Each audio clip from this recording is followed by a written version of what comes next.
Okay, I think we're ready to go. Okay, also the microphone is ready. So good morning, everyone, and let's officially start the Conference on Research Careers 2024. I'm very happy to have you here. For the ones of you who do not know me yet, my name is Dalila Coviello. I am the Information System Coordinator for the Euraccess portal on behalf of the European Commission DG R&I, and today I am delighted to accompany you through this plenary session when we will discover, with the help of our wonderful speakers, the latest developments and updates of all that is relevant for the research community in Europe. We have a very rich agenda, so I suggest we start, even though I see some people still taking their seats. And I would like to share with you some practical suggestions for our audience, both online and on-site. So we can start sharing the slides. Okay, here we are. So for on-site participants, please keep your devices on silent mode and keep your badge with you at all times to be recognizable. You also have the Wi-Fi network. I hope you're all connected by now. The hotel ballroom Wi-Fi, there is no need for password. For on-site and online participants, you will have Slido. The QR code will soon be displayed for you to engage and put your questions when the time will come. And also, if you want to be social and use social outlets, we have official hashtags ResearchCareersConf and EU Research Area to share your experience. So, we start by getting to know each other with the first Slido question. So, hands on your phone and let us know what is your primary role.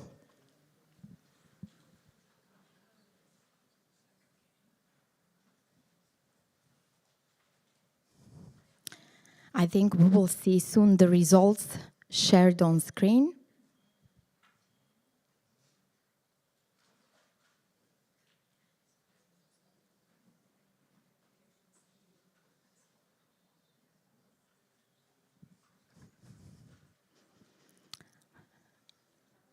I think results are coming in, asking the help of our technical team.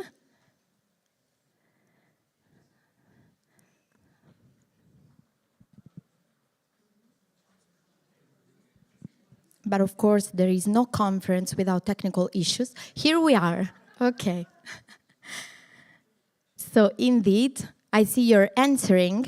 For the moment, the winners are the ones working in academia, but also we have quite a slice of audience working in research management or associations. A few researchers as well, which is very nice. Representative of member states and policymakers. Okay, so I'll give 15 more seconds to you to answer this question. Thank you very much. So you have an idea of the composition of the audience today. And now we can dive deep into the agenda with our first speaker of the day. So I'm very pleased to welcome on stage Manuela Leccio, Head of Unit for ERA, Spreading Excellence and Research Careers, to set the stage for today's inspiring session. Please join me in welcoming Manuel on stage.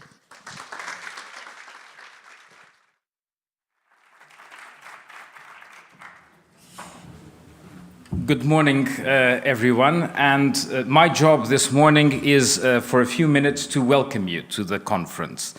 So welcome. Here we are again, another conference on research careers. And it's great to see so many familiar faces. Not only familiar, but that we meet on a regular basis. And I think this is an incredibly important sign.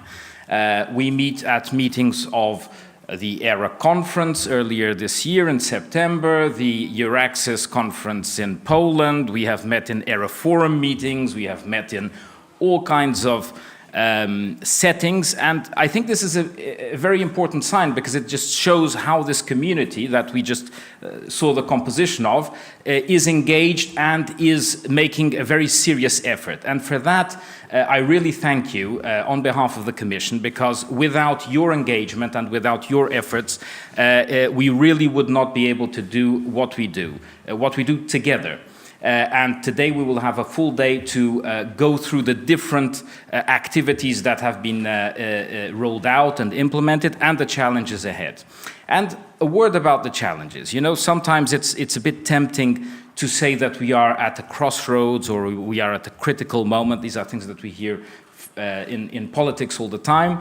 But I dare say that right now we are at the critical moment. We are at the critical moment for several reasons. First of all, because we are at a political transition. You all know that we have a new European Parliament, we have a new European Commission that will hopefully be voted tomorrow by the European Parliament and start on the 1st of December. We will have new priorities. But above all, I think we have to recognize that we have a very important and delicate moment in Europe right now. We have, of course, for those of you who haven't been paying attention, we had elections in the United States, so there will be soon a new president.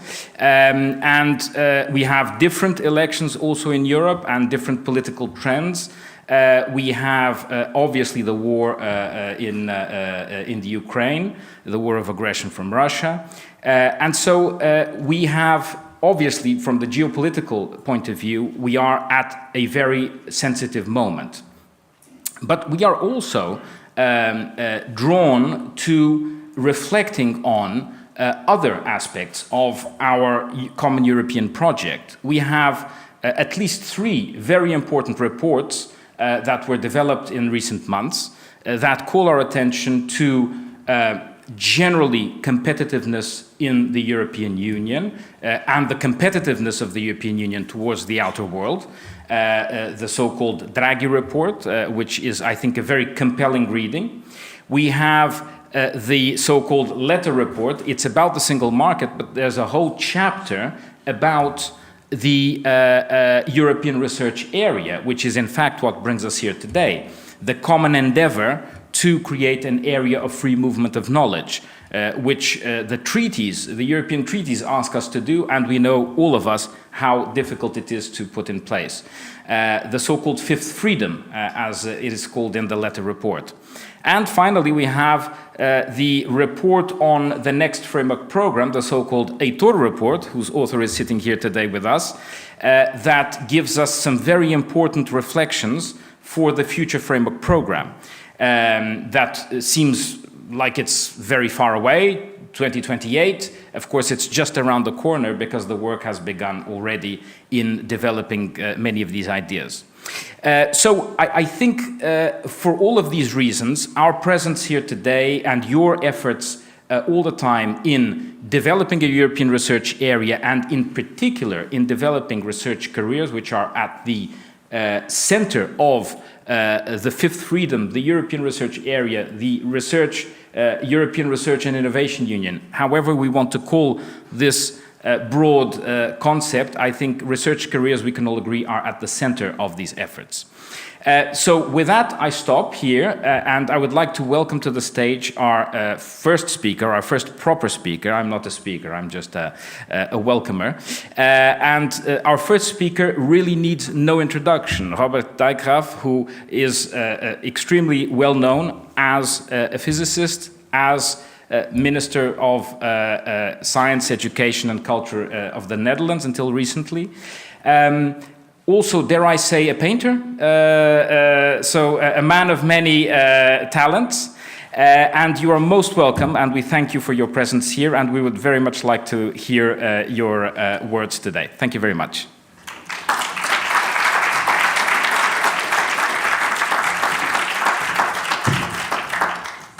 Thank you so much, and a great pleasure to be here, particularly on a meeting about research careers. In fact, when I became a minister, there was a cartoon in the newspaper. You saw me descending from a little ivory tower of academia into a big black hole called politics. And I've escaped out of the black hole, and I'm back to you. But anyway, it's a pleasure to kind of kick off this meeting, and with I would say some personal reflections, perhaps some light entertainment for a heavy day. As was already said, there is many reasons to talk about research and innovation. There are great challenges for Europe. I listed a lot. And I think I see that basically all the challenges for Europe have a strong science and technology component. So we need more knowledge and technology than ever. But we have to do this in kind of challenging times also. Geopolitical tensions, the phenomena that many countries are turning inwards, which is, I think, very frightening. And technology is rapidly accelerating, so that gives an extra sense of urgency. I like to say knowledge is the only natural resource that actually grows when you use it and when you share it. It's basically also, I think, the most precious natural resource that Europe has. And I also feel very strongly that science, modern science, is Europe's gift to the world. And if you see how it originated in the 15th, 16th century, is this very complicated mix of competition, collaboration, exchange that was such a fruitful environment for science to grow. And I think we should embrace and cherish that we still have this very rich ecosystem in Europe. Now, it was already said, there are these clear analysis, so we have the reports, and my one-line summary is that in Europe, too often, the whole is less than the sum of the parts. And I think this is something that we should work on. And I think there are some key themes that emerge from all the three reports. I think the first one is scale. If you see where is the lack of competitiveness, where is still growth of productivity, what do we need of the big challenges, what do we need in terms of funding, in terms of the market, scale is crucial. And I think all the reports point that there's a tremendous opportunities for Europe to actually embrace that scale. The second, I think, is excellence. There's no other criteria in terms of the success of science and technology than really striving to be the very best. I also like to point out transdisciplinarity. I put my favorite phrase here, the world has problems, the university has departments, but too often I think if you think about science and society, I have the feeling I'm bringing the wrong plug, to electricity network, and it doesn't quite fit. And another element, I think, is the collaborative moment that we have. The intense, the inclusion that is very natural in the European context, and that is to say Europe is always open to further collaborations. And finally, I would say the European values: academic freedom, research, integrity, and open access. Now, one thing I feel is very kind of necessary, and was already mentioned, to really build a research and innovation union. I think we need a common strategy to actually, at those areas where scale is absolutely necessary. And I think for that, I think the first thing to do would be to have a stronger alignment of the research and innovation policies of our member states and also of the Commission. And in fact, EU instruments can be used more to align as a magnet these different policies in the various member states. I think the second, after alignment, the second ingredient, in my view, would be to make really use of distribution of labor. That is to say, smart specialization. Make sure that everybody does what they are really good at. Avoid duplication and also avoid gaps. And also be really geographically inclusive. Make sure that every member state, every region contributes in their own way, according to their own strength. Well, this is one idea I want to kind of present to how this could work. We could have a much more careful mapping of, on the one hand, the strategic goals of Europe, and on the other hand, the intrinsic strength of our research partners. So, if you allow me, I see this a little bit as a matrix, where vertically we have the research partners. This could be the universities, it could be the research institutes or member states, and horizontally we have our common European strategies. And then the question is, can we optimize this distribution in an atmosphere of mutual trust? That is to say, if one of the partners takes up one challenge, the other doesn't have to repeat, but can actually do the complementary task. And I envision that at one point we'll have a map of the research strength of Europe, which look a little bit like the geological maps that you find in your atlas, where for every topic, different areas of Europe light up according to their intrinsic strengths.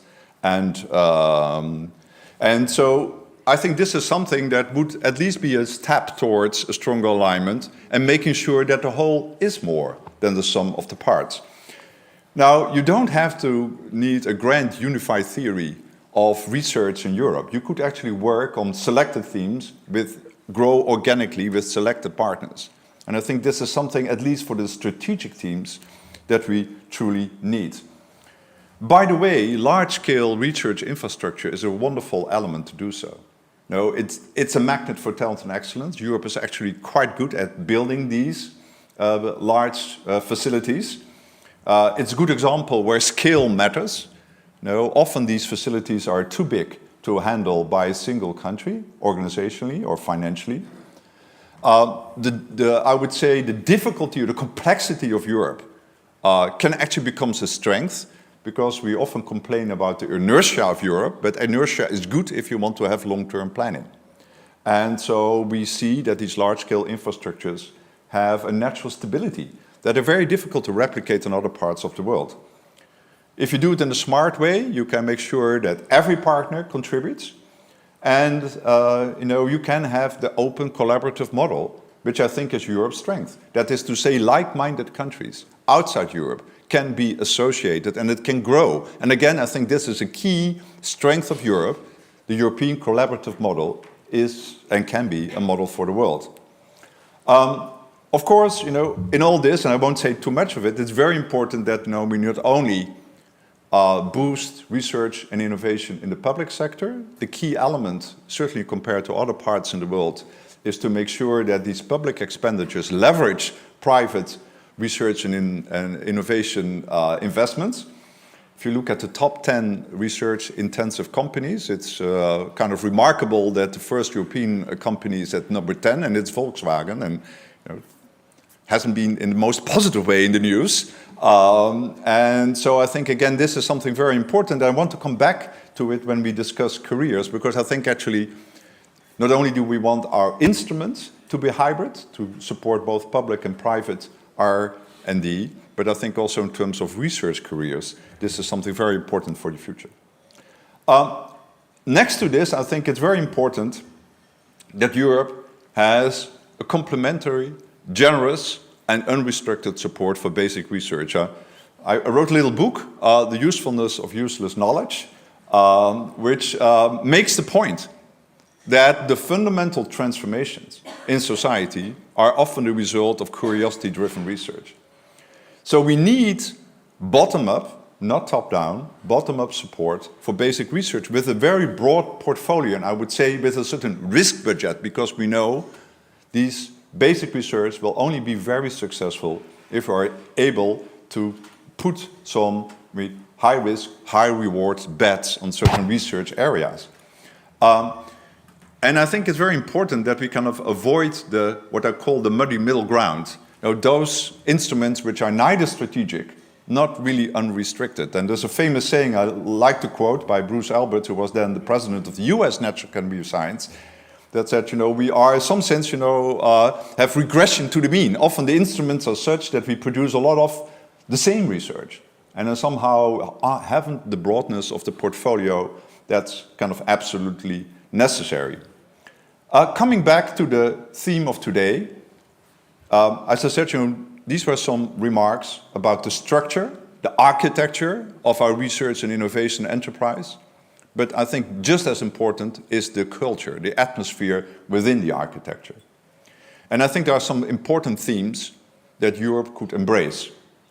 The first, I think, is the recognition that there are various diverse career paths and different roles in the research enterprise. We see, for instance, apart from the classical PhD, postdoc, professor career, AI experts, professional directors of research laboratories, computer, software experts that actually we need. So there's a lot more biodiversity in the modern research enterprise, and also those careers have to be supported. And in fact, people should be able to switch among those careers. This could also change in time.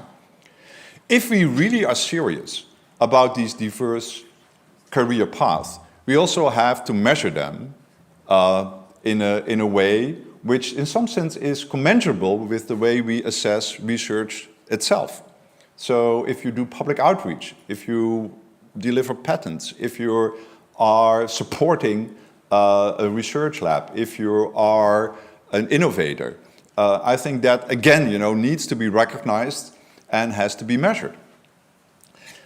There's a real challenge with underrepresented groups, and often we talk about inclusion, and one thing I've learned, somebody said it to me once, stop talking about inclusion, start talking about expansion. It's not about how you or those groups fit into the system, but how the system can expand to make space for those groups. And again, I think there are a lot of interior walls in the building of academia, there are lowered ceilings, and we have to restructure the house. And also eliminate these artificial distinctions, because what is research, what's support, what's academic, what's technical. And also allow people to have these hybrid positions, be partly in business, partly in research. I think we've seen around the world that particularly in those areas where competitive, like AI, etc., where most of the research is moving into the private sector, you can move it back into academia by allowing hybrid positions and have a more broad view of what the various academic roles are. And I think most important, is to empower the next generation. Make sure that the young scientists, the young researchers and scholars are part of the conversation, because they actually will have to live in that building that we're building for the longest time. So I think in my conclusions to kick off this meeting today, and I wish you all kind of success in the important work that you're doing, that we start thinking more strategically, at least on those areas where strategy is necessary. I think we can start right now. It's wonderful, there's a new commission, there are the new policies, etc. But actually, one thing I learned as a minister is that, politicians are not governing everything. There's a lot of empowerment within the academic field itself. So we can start build those alliances. I think we should also, in our advisory bodies, be more focused on these strategies. And I think we should, at the same time, always have this kind of a mix where we don't forget basic research and really set it completely free. And as I said, don't only focus on structure, also focus on culture. It's the most difficult to change, but I think, one final remark, I've lived my whole life in the academic world, and I think in some sense it's also a wonderful social experiment. I think if you look at the values of the academic world, the embrace of certainty and uncertainty, the respect for other opinions, etc., these values that are at the core of academia are actually, I would say, also values that are, of great importance to society. So academia as a social experiment that might actually lead our society in the same direction, I think that's also a wonderful task, and I wish you a lot of success with that. Thank you very much.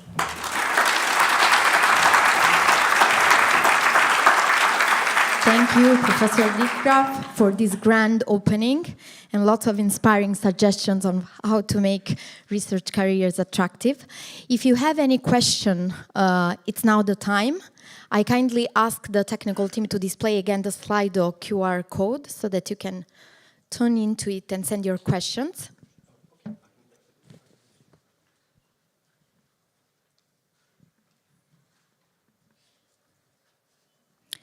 In the meantime, if in the audience you have questions, we can also circulate a microphone for you to directly ask. I see no hands raised. Yes, actually. Microphone is coming.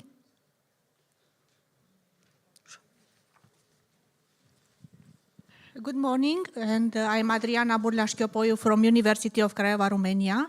And I have a question related to artificial intelligence. What do you think about the impact of artificial intelligence of the research around the world? Because in the last months and in the last year, as an evaluator, I had the problem with using artificial intelligence to create some articles, some papers, and the author don't acknowledge the using of this artificial intelligence. What is the impact in our credibility as a researcher around the world? Thank you very much. Well, that's a very big question, and we could easily, I think, spend a whole day discussing that.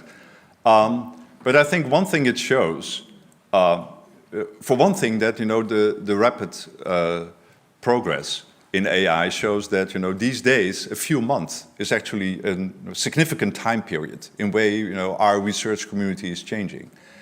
I think it will be a tool. We'll have to embrace it as we have embraced earlier tools in whether it's the internet or the digital world. And the wonderful thing with all these questions is it's also a wonderful research topic. So, I think the scientific community itself is very well posed to give advice, to see what can be done, whether it's distinctions between artificial, is it used in a nefarious way, in a negative way? It just shows that the research practice is evolving in a very rapid tempo, and so I think it's something that I like to say that we spend a lot of time in science in researching the world around us. We do not spend enough time looking at the system itself. So I think this is an important lesson for me. If we just spend some of our science for science, so to say, and I think there are many ways, several of the topics I mentioned, for instance, I would say often the misuse of metrics, the wrong way to structure academia, the way these kind of new technological tools are entering our field. All of those areas is something that the academic field itself can study and give advice. There are experts in this, but we do not share enough knowledge about, I would say, our own world, and we don't make it itself enough a topic of research.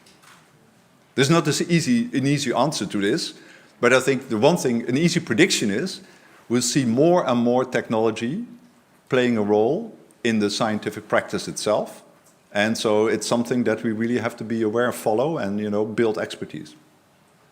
Thanks a lot. I think there's one more question. Please, the microphone. Hello, my name is Simone Moors, and I'm working at the Guild for Research-Intensive Universities. I actually want to give a quick comment on the colleague who mentioned artificial intelligence and how we can work on it in practice. And I've been working with the colleagues from the DGRTD unit actually on the living guidelines for the responsible use of generative AI in research. And this is something that is being updated very regularly. The latest update was done about, I think, about this time of the year. And so if you want to look into how generative AI is working on research, this is your way to go. And there, as a stakeholder, you can also provide feedback on how you want to shape it. So that's my little contribution here. I hope that helped. Thank you.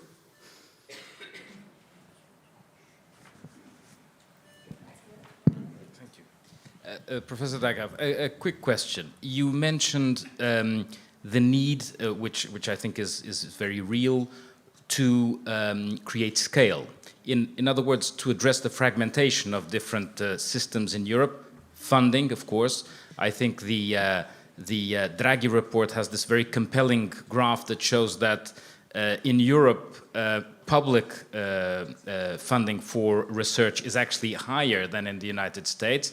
But in the United States, the public funding is completely federal, while in Europe you have 10% federal, which is from the European level, and the rest is fragmented among the different member states. So this need to create scale, to create common priorities, and to focus on specific priorities. Now the question, how? How do we do it? Do you have any suggestions, any ideas on how we could, beyond the tools that we already have, such as partnerships on the Horizon Europe or other types of initiatives, how we could get to a point where we create critical mass among the funding and policies of member states? Thank you. Well, this might be a pipe dream, but I was always surprised that, within Brussels, we discuss, European instruments. We do not discuss our individual policies as member states. So I think the first step would be for those countries who want to, but, I think a research and innovation union would be, the various member states sitting around the table, sharing their strategies and looking where are the opportunities where we can strengthen. You know, if we want collectively to be very strong in AI or quantum or biotech, you know, it sometimes can be a relief if I know that a certain member state is specializing on field A. Like I say, well, there's no need for me to invest a lot in A. Now I can invest in B and make sure that collectively we work together. So actually putting those strategies on the table and seeing whether there is a way to improve the coordination would be a first step. The real issue for me is that every member state has usually research innovation policy. The problem is they're all the same. And that means that you're doubling up in a very significant way. And of course, and then in many ways, the EU instruments are then even a 28th instrument on top of that. I think the big challenge is to make that alignment. And I think what you need for that is, you need some incentives. And I think a crucial incentive is that what's happening in the rest of the world. In fact, that is perhaps an even bigger magnet than Brussels can be, because I think that actually means that we do have to align up. And, but part of that actually is trust. Also, I think, the EU funds could, I would say, almost have, again, I'm dreaming aloud here, could have as a condition this kind of alignment of the member states' policies. I think that could be a way to make sure that actually you get the skill that you needed. And I think it's very important to emphasize skill. It's very important if you see these reports, for instance, on the competitiveness of Europe, or to be more honest, the lack of competitiveness of Europe. And often I think we don't see the productivity growth that we need economically. And if economists study productivity growth, they see it's kind of really getting more and more concentrated in those areas where scale is relevant. So I think, it's, for me, scale is the key element. Not for everything. I think that's against part of should be part of the policy. Don't apply that alignment to every possible field. There are many fields, but basically basic research works wonderfully well in a very diverse portfolio where, it's totally bottom up. But for those areas where scale and strategy is crucial, I think the first step would be, my advice, is just to put these different strategies on the table and see how you can actually improve by having a better distribution and have countries concentrate on their intrinsic strength. Thanks a lot. I'll pass the microphone for one more question. Thank you very much for bringing this issue to the discussion. Under your political experience, my question is, how far do you see any opportunity to use the only tool we have in Europe to address the building up of a research union, which is the European semester? Every 6 months, member states have to report. The point is that until now, over the last decades, the European semester has been used essentially for controlling the public debt.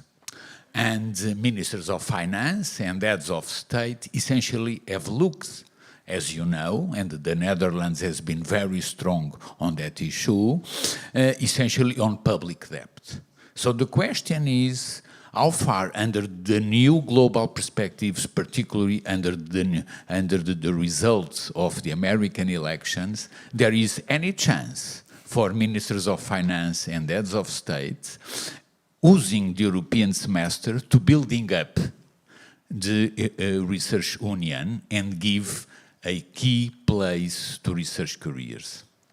Well, that's, again, a very big question. But I think, I do feel, and I think your report was crucial in that too. I think, as we said in the beginning, this is a unique moment in time. I think, basically everything is fluid, and it will start to crystallize soon again. And I think then we will be set in a different way. And I think if we want to have this kind of alignment, this is the moment. And I think, we really want to look at research and innovation through this kind of investment portfolio view. And this will be kind of a tough discussion, because it's not only about percentages, not how much money do we spend. Because actually, I think the discussion we just had about alignment is not about more money. It's just making sure that the arrows are pointing in the same direction. And I think this is something that the head of state and could actually demand. This is something I would say from the point of view of a competitive Europe. This is something that would be an absolutely condition for these research and innovation investments. And once you have that, then actually you can make a strong case that you want to invest more, because now you have a clear strategy. But it's very interesting to kind of use the current practices, so to say, to embrace these very important reports and recommendations. Yes. Thanks a lot, Professor Dichraft. I know that there are more questions, both from the audience online and on site. Unfortunately, we won't have time to address them right now. I think also the most recurrent ones will be answered throughout the day with the rest of the presentations. I will just quickly answer to a Slido question asking for presentations, which will be made available after the conference. Thanks a lot. Thank you. And now we have one question for you through Slido. So I kindly ask the Régie to display it. So get your phone ready and tell us in one word what is the biggest challenge facing research careers today, in your opinion?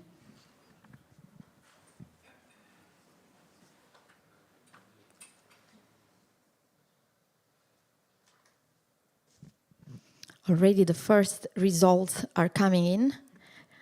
Quite interesting answers. We have funding, precarity, quite a recurrent one, pension portability, non-attractiveness, work-life balance, labor conditions, but also recognition, brain drain, protected space, diversity. So I think there's a lot to work on and a lot to talk about. Actually, some of the topics raised by your answers will be discussed throughout the day.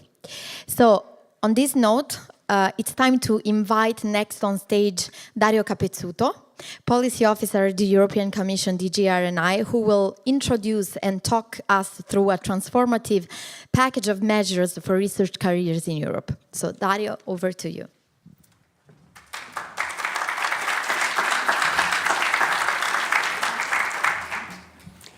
Thank you very much, Dalila, and welcome once again to everyone.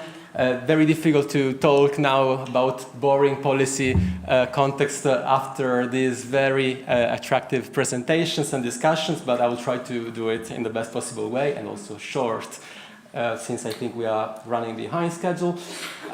So, Action 4. Before focusing on Action 4 deliverables, just a quick wrap-up on numbers, because they certainly matter. 2 million researchers. This is the researchers' population that we have in Europe according to Eurostat, which is a very significant number, even compared to other actors. You can see that also in terms of increase in the last 10 years or so, this is really significant. You can see the comparison, for example, with China and the US. And also very important to note is that we are talking about 1% of the total EU labor force. Now, what are we doing for these people? What is Action 4 doing? So Action 4 is focusing on 4 main strands for the current ERA policy agenda cycle 2022-2024. On these 4 strands, I'm happy to say that we are co-working together with the sponsors of this action, which are Portugal on behalf of member states and the Coimbra group of universities on behalf of stakeholders. So strand 1 is on setting standards for research careers in Europe, and this is something that has been achieved, I will say, thanks to the Council recommendation establishing a new European framework for research careers in Europe, adopted by the Council in December 2023. This Council recommendation comes also with the new European Charter for Researchers, on which actually I will have an important announcement to make in a moment. So we have the new standards. We need to make sure that these standards are implemented at all levels. And so we have in place a number of supporting tools, either existing ones which have been strengthened or new ones. You can see here Euraxis, that you certainly know well. You can see the Human Resources Excellence in Research Award, which is the implementation mechanism for the Charter for Researchers. And then we have some important support mechanisms that we have put in place. One is the mutual learning exercise on research careers. Professor de Graaf was talking about the importance of sharing what member states are doing individually. Now, the MLE goes in that direction. It is supported by the Horizon Europe Policy Support Facility, and we have 16 member states participating, exchanging good practices on what they are doing to implement the new standards for research careers at national level. We have Research Comp, focusing on skills for intersectoral mobility, so another very important tool. The Observatory on Research and Innovation Careers. This is something that the Commission is developing in partnership with the OECD.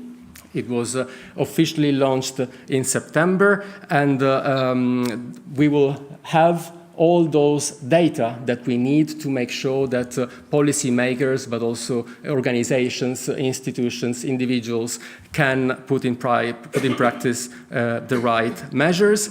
And then Resaver and the ERA Talent Platform, my colleague Slaven Mislencevic will talk a bit more in details about them in a moment.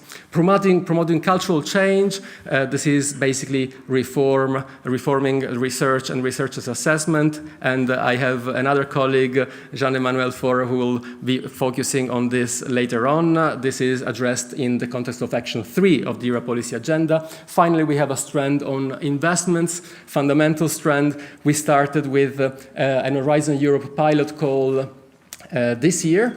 The call is now closed, and next year we will have projects to support the creation of talent ecosystems where intersectoral partners join forces to implement the new standards for research careers and to support employability, in particular for early career researchers.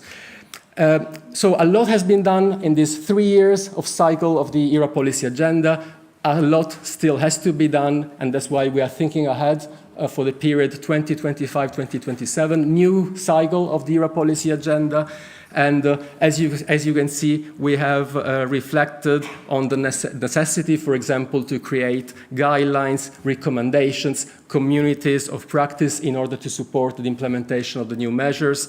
Also, the need to consolidate the new observatory on research careers in order to make sure that we address in a sustainable way the need for data, and also to go ahead with some investment pathways for the future based on the outcome of the talent ecosystems call, which is the call that I mentioned in the context of the last trend of the current ERA policy agenda Action 4. Now, let me briefly focus on the Council recommendation. As I said, it was adopted in December, the 18th of December. It has 8 main pillars, which are summarized on this slide. But let's have a quick look more in details at all of them. Definitions, obviously extremely important, but here what is important to note is that we not only have the definition of researchers, but also of other important research professionals, so research managers and research technicians. This is to acknowledge their importance and to also acknowledge the need to do additional work in support of these careers. Then we have a pillar on recognition, interoperability, and comparability of researchers' careers, including, for example, and this has already been mentioned, the importance of this has been mentioned by Professor de Graaf, the need to reward different career paths. Recruitment and working conditions. Here we have reference to, for example, the open, transparent, and merit-based recruitment, the issues of working conditions, remuneration, stability, including the need to find the right balance between permanent contracts and fixed-term contracts, and then social protection, equality, inclusiveness, and also specific measures to support careers of early career researchers.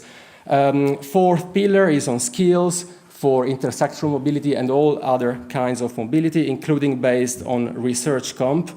And also, I will underline here the need to eliminate structural and administrative barriers to mobility. Pillar 5 on career assessment, development and progression, including the recognition of all mobility experiences and the need for a reformed assessment and reward system. Once again, my colleague Jean-Emmanuel will say more about it. Balanced circulation of talents and making the Union an attractive destination. Here there is the need for member states to take action to make their national R&I systems more attractive.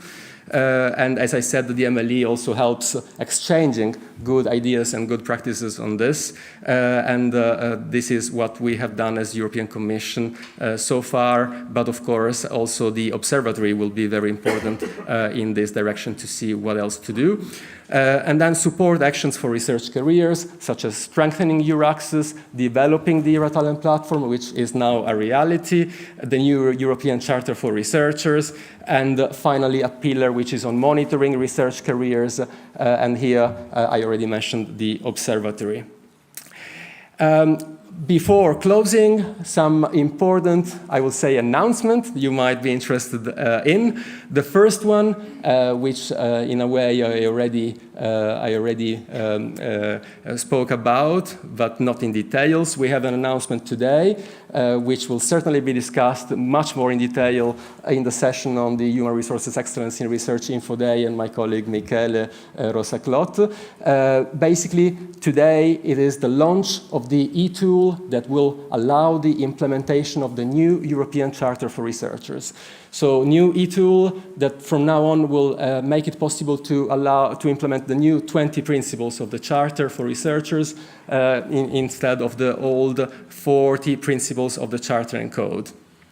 As far as Research Comp is concerned, I'm happy also to announce that we are working on the development of a self-assessment tool for researchers that we hope to be able to launch in 2025. For the Observatory on Research Careers, I already said that there was the official launch of the Observatory with the OECD. The first data is what we are waiting for. It should be available in Q2 2025, so still a few months to go before we can have this important data. Finally, Inspiring Era project. Inspiring Era is a project supported by Horizon Europe to support the implementation of the Era policy agenda.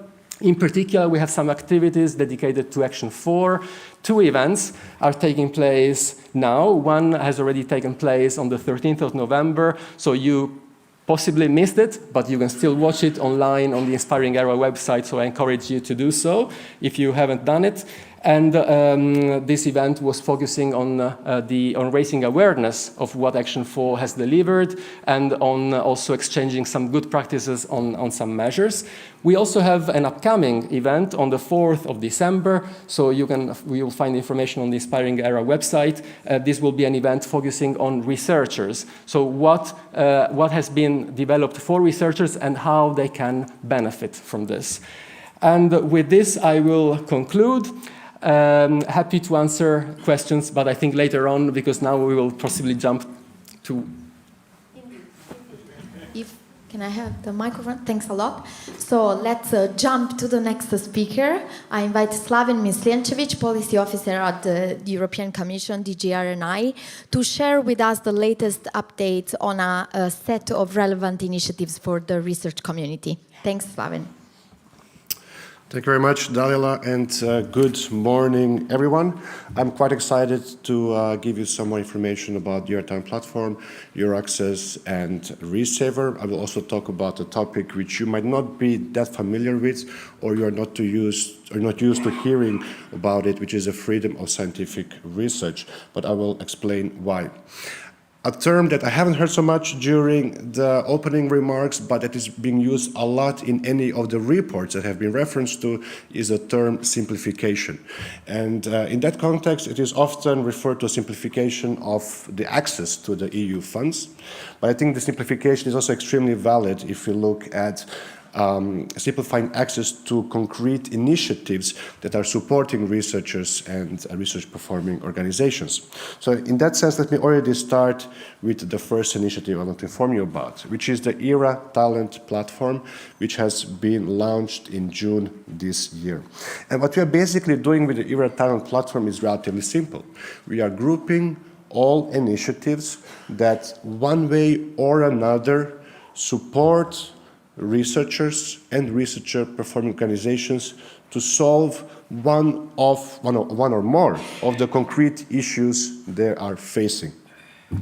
So at this stage, the ERA Talent Platform consists of 6 initiatives, or I would say 6 building blocks, beyond just making it easier for the R&I community to understand what we are actually doing for them. And here we are not talking about policy developments, but only the concrete initiatives that solve one of the issues. It also actually triggers on how we look at these initiatives. We want to make sure there are synergies there, that also in the back office, we are looking for efficiencies and better and providing, I would say, more streamlined experience across different initiatives. Now, several of these initiatives have already been addressed by Dario, the HR Excellence in Research, the Research Careers Observatory, Research Comp. I will focus on 2 initiatives, which are EURAXES and Resaver. So, if you look at EURAXES, well, it is a quite important year for EURAXES. For 20 years, EURAXES has been supporting researchers navigating this relatively complex landscape of career paths. And in order to future-proof EURAXES for the years ahead, we have modernized it. And when I talk about EURAXES, now I'm just talking about the digital platform of EURAXES. EURAXES is much more than just a digital platform. It is a network of 43 countries, more than 650 plus service centers. But as a first step, we looked at how do we modernize, I would say, the face of EURAXES, which are the platforms. So what we have actually done is we have given it a facelift. There's a new look and feel. We have simplified the structure of EURAXES. We have redrafted and created new content, not easy for a platform of more than 20,000 pages. And we made sure that it performs much better on different platforms. In addition, we have also introduced a feature, relatively important feature, which we call unified research, allowing the unified search, not research, allowing users to access this huge amount of information on EURAXES in a user-friendly manner. We have also improved the security of it by introducing EU login, which is also very important, as you can imagine. If you want to have a streamlined experience, it's very good to have one profile that gives you access to a very different set of initiatives, and we don't deal with each initiative having its own profile. And currently, we are working on the interoperability between EURAXES and Europass. And this is very important because what we actually want to do is to bring a significant part of the entire recruitment process on EURAXES. Currently, researchers find a job on EURAXES. What we want to do in the future is that they can also create their motivation letters, manage their CVs, and actually have an overview on their applications also on EURAXES. So these changes, along with many other tweaks on the platform, really aim to future-proof this initiative, which is existing for the 20 years. A couple of metrics about what has happened or how has EURAXES evolved since the previous conference on research careers. Well, there are quite some interesting numbers. So first of all, more than 1,600 new organizations have registered on EURAXES, more than 27,000 users, of which more than 5,400 have identified themselves as a researcher. More than 114,000 new job offers have been posted in the last 365 days, of which more than 4,300 jobs labeled as refugee-friendly. So this is also quite a staggering amount. More than 1,100 new housing opportunities, and more than 470 new funding opportunities. If you look at these numbers, and if you zoom out, you actually see that there is a linear growth when it comes to these numbers over the past years, and we're of course very much excited to see what the impact of the revamp will be on the use of EURAXES. Another key initiative I want to highlight is ReSaver, a pan-European occupational pension fund for organizations performing research.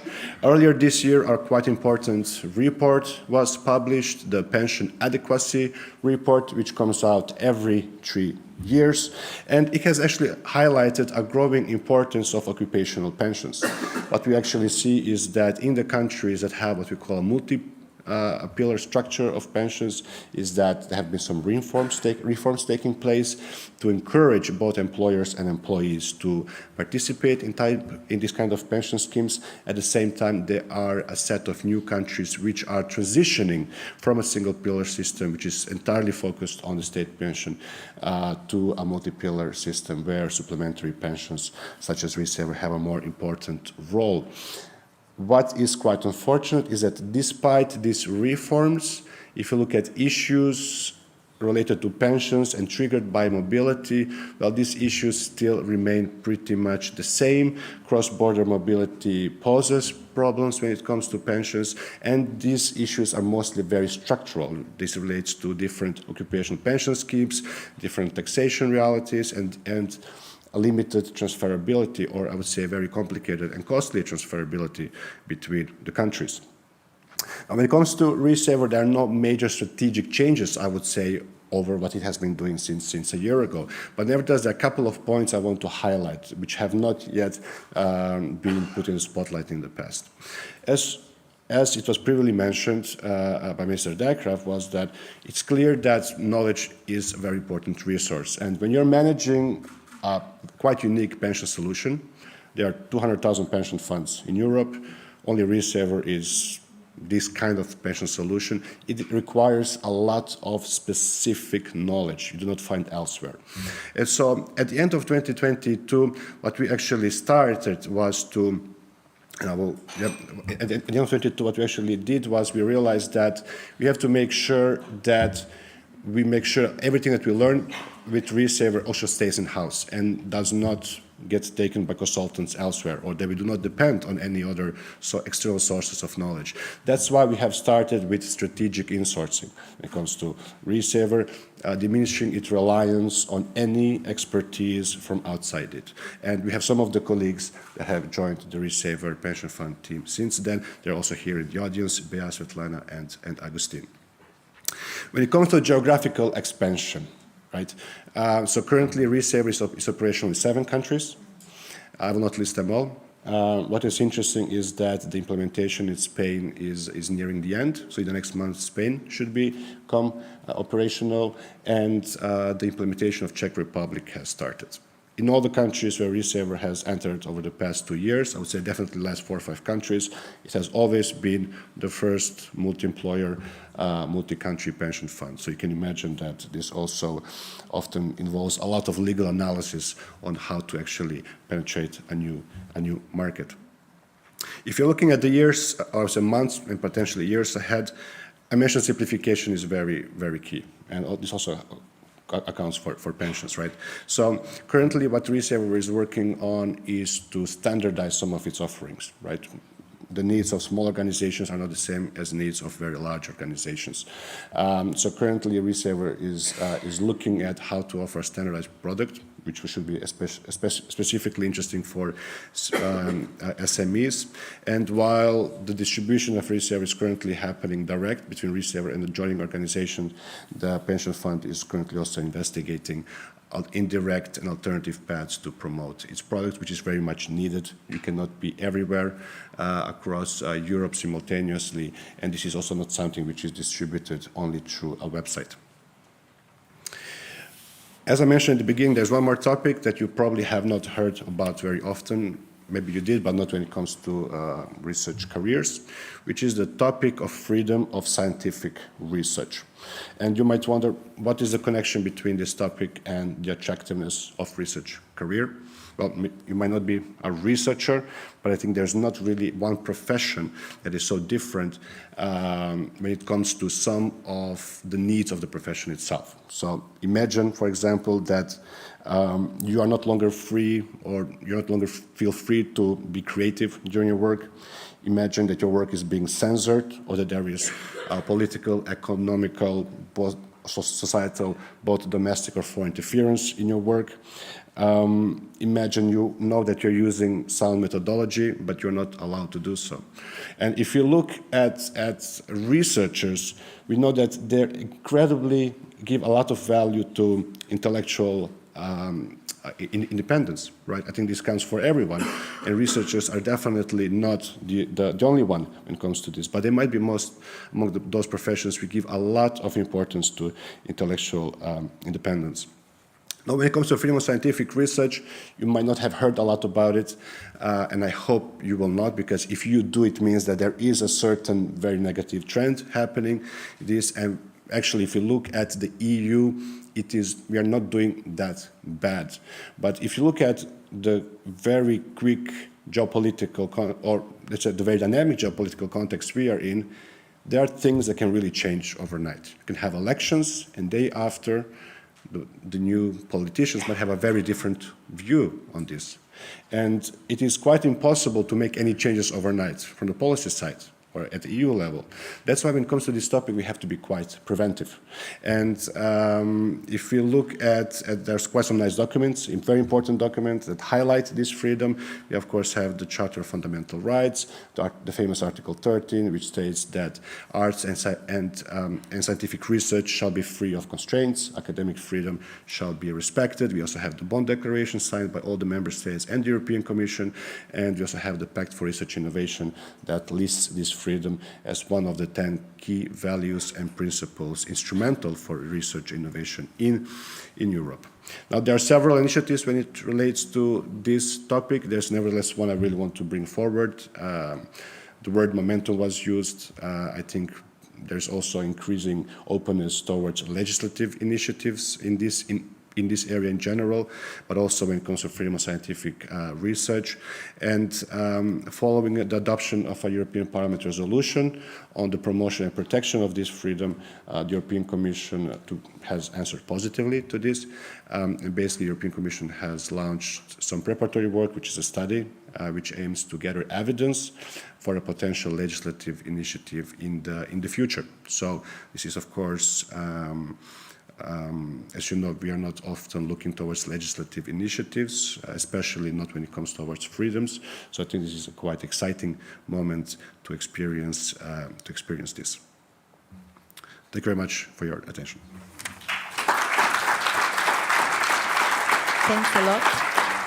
Thanks, Slaven. So I really want to be conscious of time in order to, let's say, address all the topics we have on the agenda, but perhaps we can take a couple burning questions for both Dario and Slaven, who spoke as yes, indeed, the microphone over there, please. Thank you very much. Good morning. I'm Carl Bonafumira, representing French universities.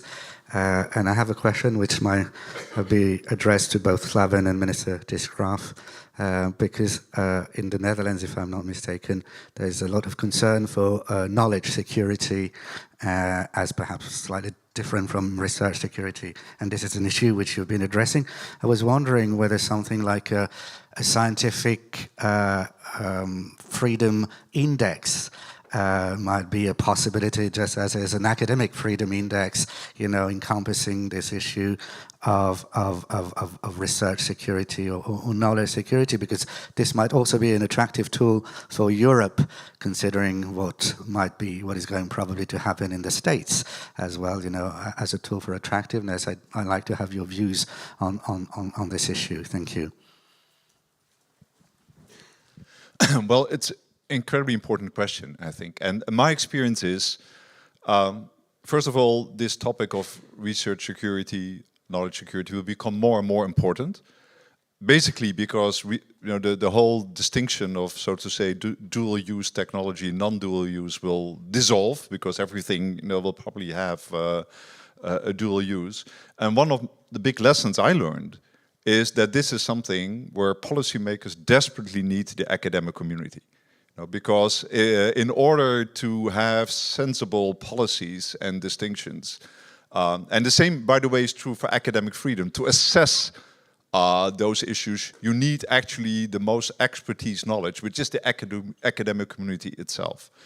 So I think the big challenge is here to work together with policymakers and the academic community using the expertise of the experts to to make these kind of distinctions. And one thing I see, this is kind of difficulty because too often I think you see a gap between, on the one hand, politics and policymakers and the research community, and they will have an adversarial relations. Well, I think you truly need the expertise of the academic community. And one other thing I think which is very important to realize is that actually something that I learned from somebody in the US who had a very good image that I want to share with you is that, if we talk about knowledge security, we often are, anxious that, knowledge will leak out or will be, taken advantage of.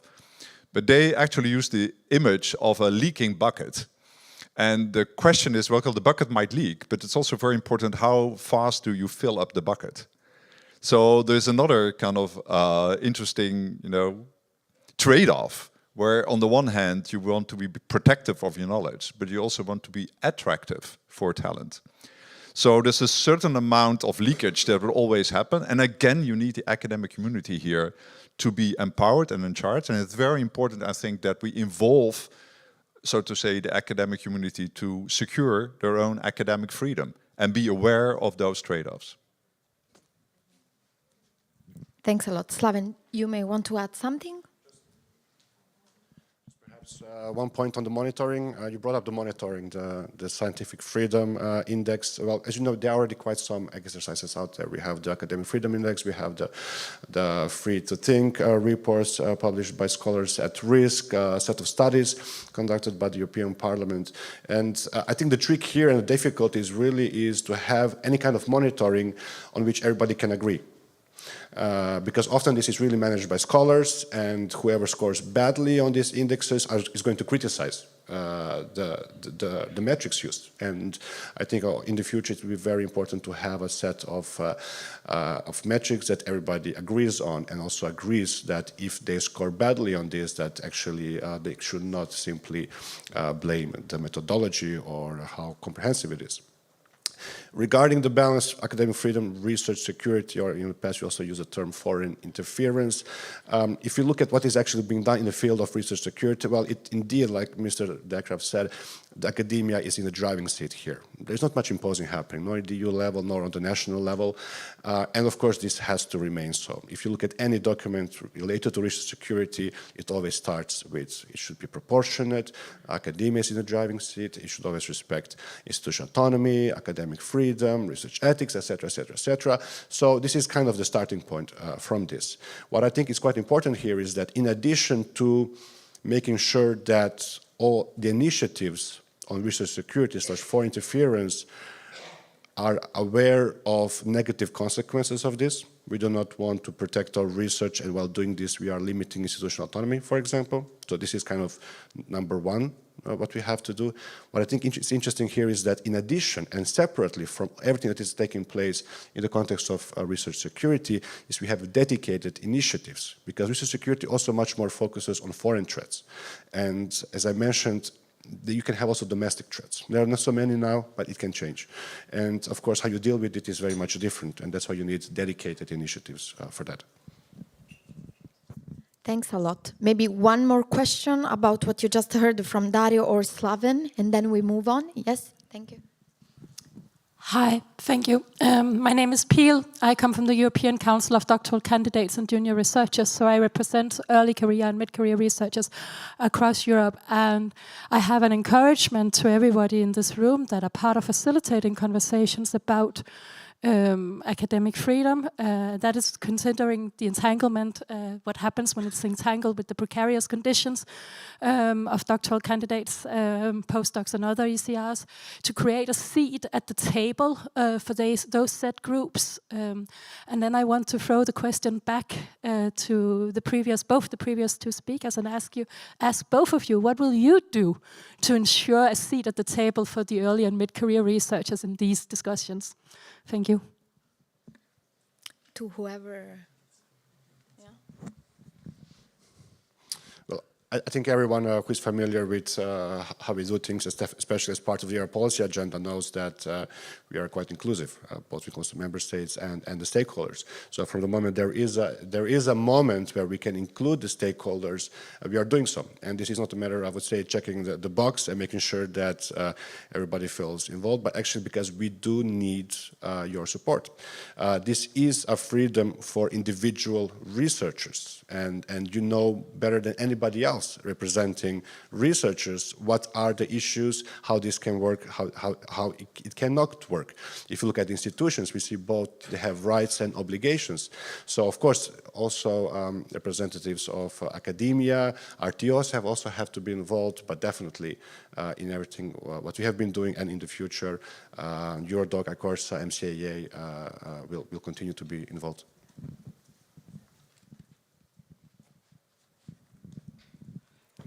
Thanks a lot. And now we also have a question for you, particularly to check that you're still with us and engaged. So please, Régie, okay, display the Slido. So, implementing research career recommendations feels like you can actually choose the answer that better resonates with you. Let's see.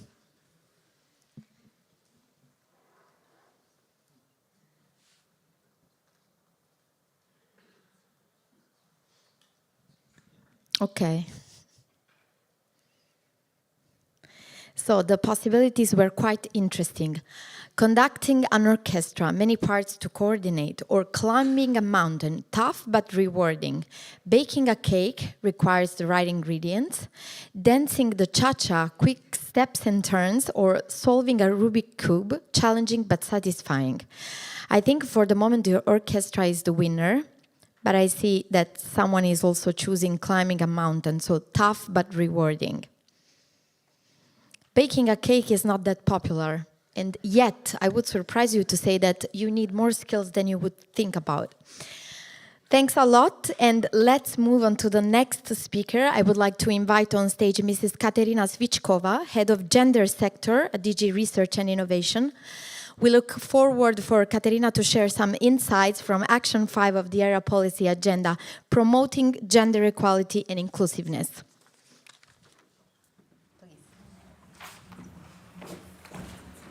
Good morning.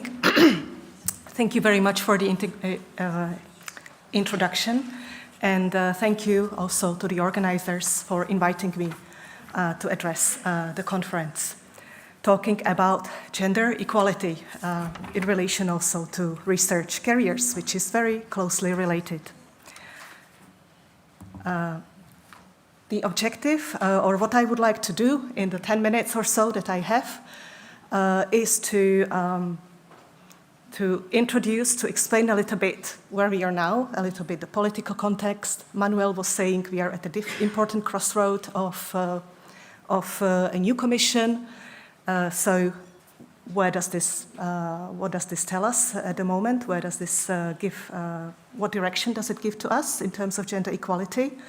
Then I would like to turn to the ERA and about what has been achieved also under the current Action 5. And finally, I will look into what's coming ahead.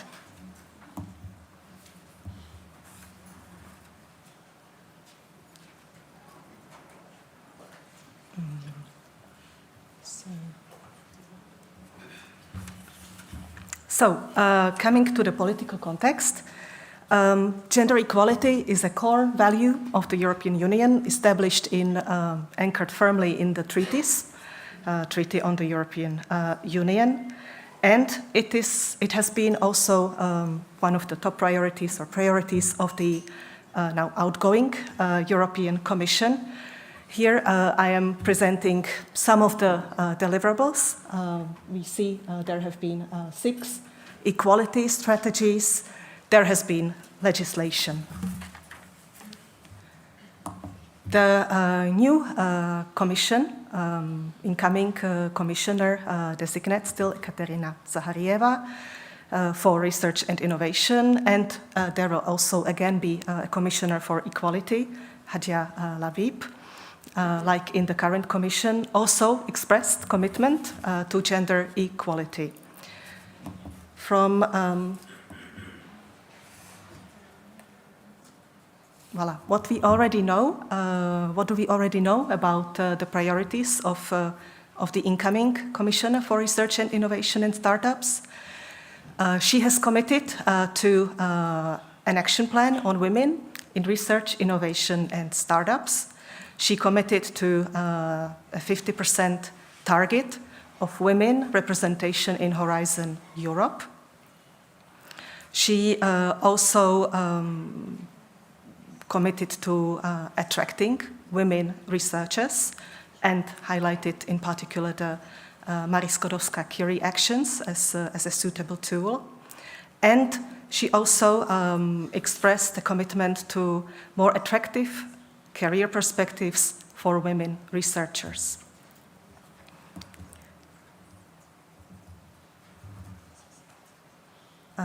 Commissioner for Equality, among some of the items she mentioned is fight against violence against women, a roadmap for women's rights, and renewing the gender equality strategy. Of course, these priorities do not come in a vacuum. We have a lot of strategic documents already emerging, including the 3 important reports that have been mentioned at the beginning of the conference, and the new political guidelines for the Commission, which you have here also for your reference, not for reading now, but later.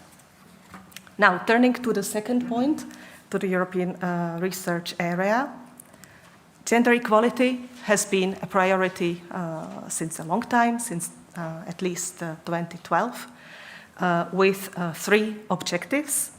To achieve gender equality or promote gender equality in scientific careers at all levels, gender balance in decision-making bodies and positions, and third, integrate gender dimension in research and innovation contact. And the approach has been through institutional and structural change. The new European research agenda in 2020 and 2021 gave a new impetus to gender equality, importantly opening it to inclusion and intersectional dimensions, to take into account also other aspects of potential discrimination, such as age, ethnic background, disability. And also as part of this, is the new governance structure established, is the Action 5 subgroup on promoting gender equality and fostering inclusiveness. And here, this subgroup kicked off in March 2023 with a very strong representation from 22 member states, 3 associated countries, and 14 stakeholder umbrella organizations. The subgroup has also created 2 task forces, one looking at counteracting gender-based violence in research and innovation, and one developing principles for the integration of the gender dimension in RNI content so that sex and gender analysis is integrated. Now, we have not been working in vacuum. Of course, there's a lot of overlaps and synergies with the other action groups, including Action Group 4 on research careers. So what has been done so far in cooperation of all those actors and stakeholders? For the period of the current Action Group 5, we had 4 interlinked outcome deliverables. First, to develop a policy coordination mechanisms for gender equality through inclusive gender equality plans and policies, and also to create a network for their implementation. The second important outcome has been a strategy to counteract gender-based violence in European RNI system. And here, the concrete deliverable has been, is the Zero Tolerance Code of Conduct, which has been published in September and which I invite you very warmly to look up, to download, to read, to apply, and to also share within your respective networks. Coming back, the third outcome relates to gender mainstreaming, to advance the new era. And here, this entails cooperation with the other era actions, as already mentioned.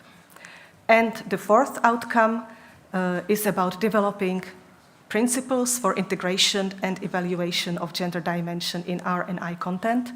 And here, a guidance document is also on its way and will be published shortly. Now, another publication that I would like to draw your attention to that also relates to one of the outcomes of the ERA policy agenda is a study commissioned to assess the impact of gender equality plans across the ERA. You know that gender equality plans have been introduced as an eligibility criterion for organizations, for a wide range of organizations who wish to benefit from Horizon Europe. So now we have published 2 elements of a big study, a fact sheet, a summary, and policy briefs, with the core report coming very shortly. Turning now to my last block and to the future, what is in the planning or what's the intention. So we would like to, the plan is to continue a dedicated action on strengthening inclusive and intersectional gender equality in the European research area. And as you can see, the ambition is not less, but rather the same or even more, at least reflected in the number of outcomes or what we want to get to, or 6 areas of work. We would like to focus more on monitoring and evaluation of gender equality plans, and in particular to achieve their effective implementation. We would like to develop guidelines for implementing intersectionality in research and innovation policy, because this is still a big question mark and something which we collectively with stakeholders are figuring out how to translate this into practice. Third is monitoring and evaluation for the integration of gender dimension in R&I content. And here as well, the objective is to achieve more uptake of also intersectional considerations. We would like to continue with enhanced gender mainstreaming and synergies with the other ERA actions. We heard a lot about coordination and alignment, so we want to do this also at our end. The fifth outcome is about the implementation of the Code of Conduct on counteracting gender-based violence in research and innovation. And last but not least, develop principles of gender budgeting and expenditure tracking in research and innovation.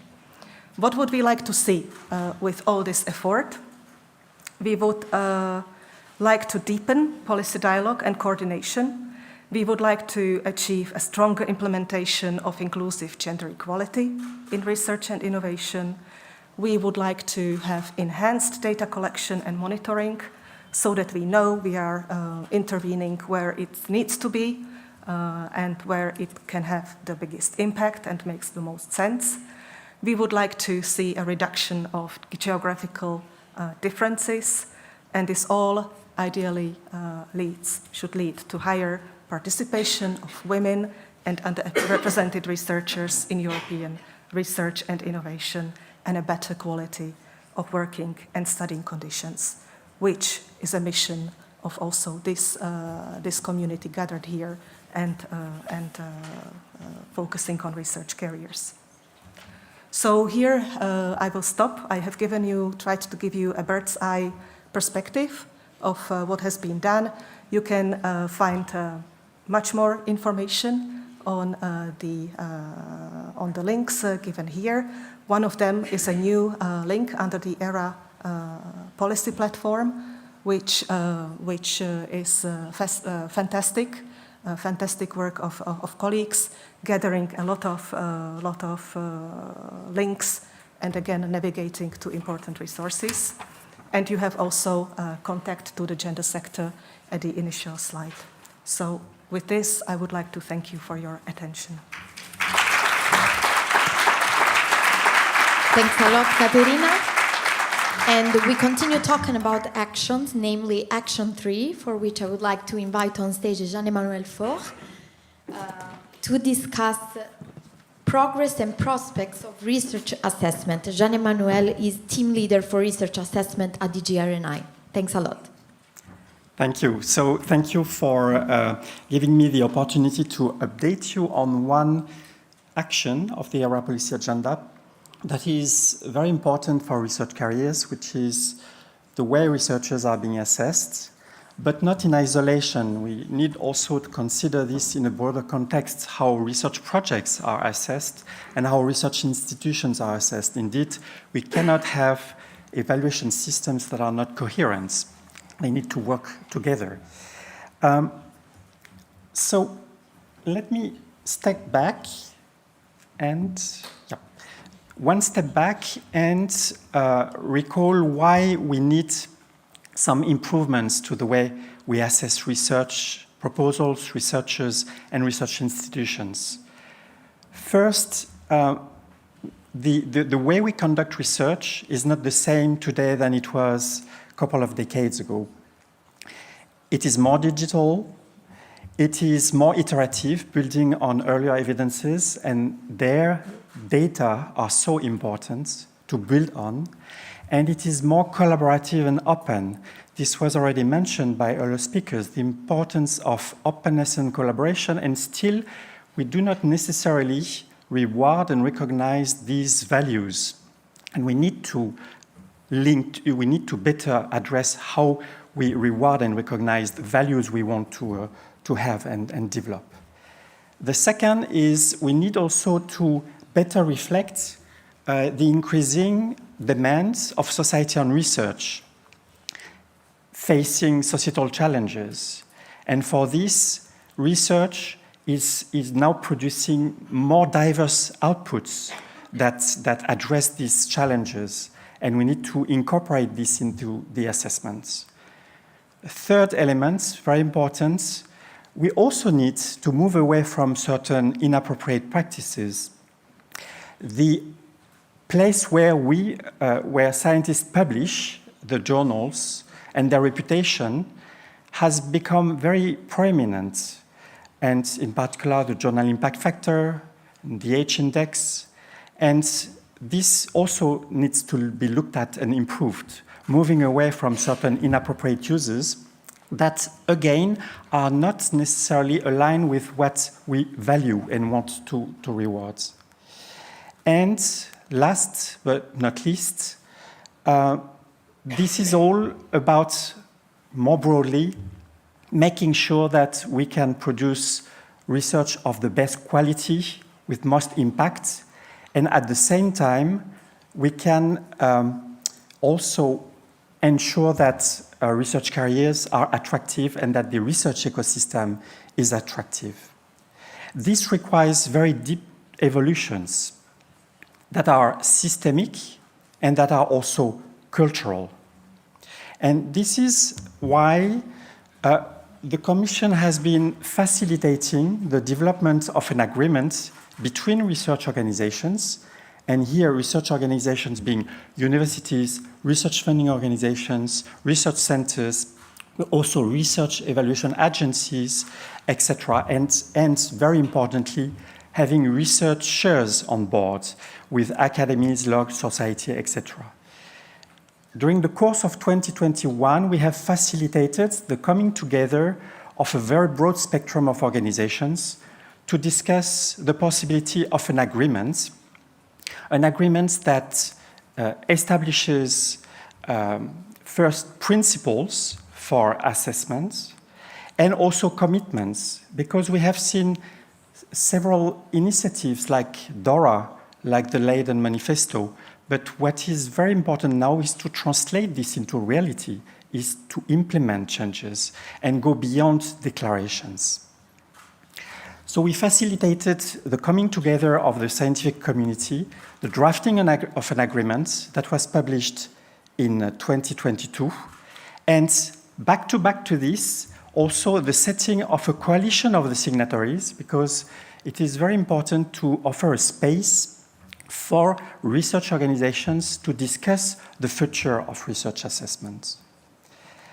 And this has been quite successful in that very rapidly a number of organizations have signed the agreements. As of today, we are close to 800 signatories, and the vast majority have joined the Coalition for Advancing Research Assessment, COARA, the so-called COARA, and now we are at 700 members.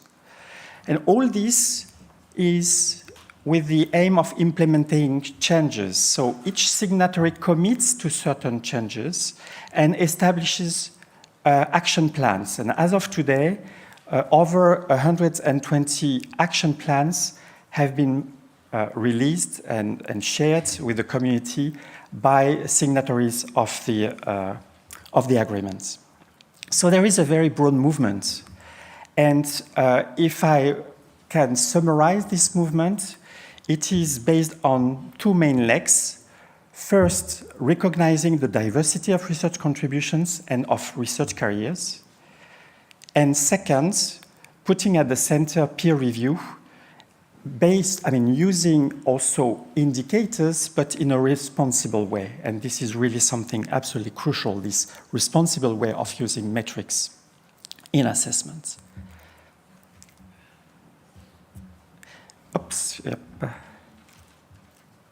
Okay, so the coalition that was established now 2 years ago and started its operation through working groups. And you will see here that as of today, 13 different working groups have been established by the coalition and digging into discussions for identifying good practices, for identifying recommendations, for improving research assessments.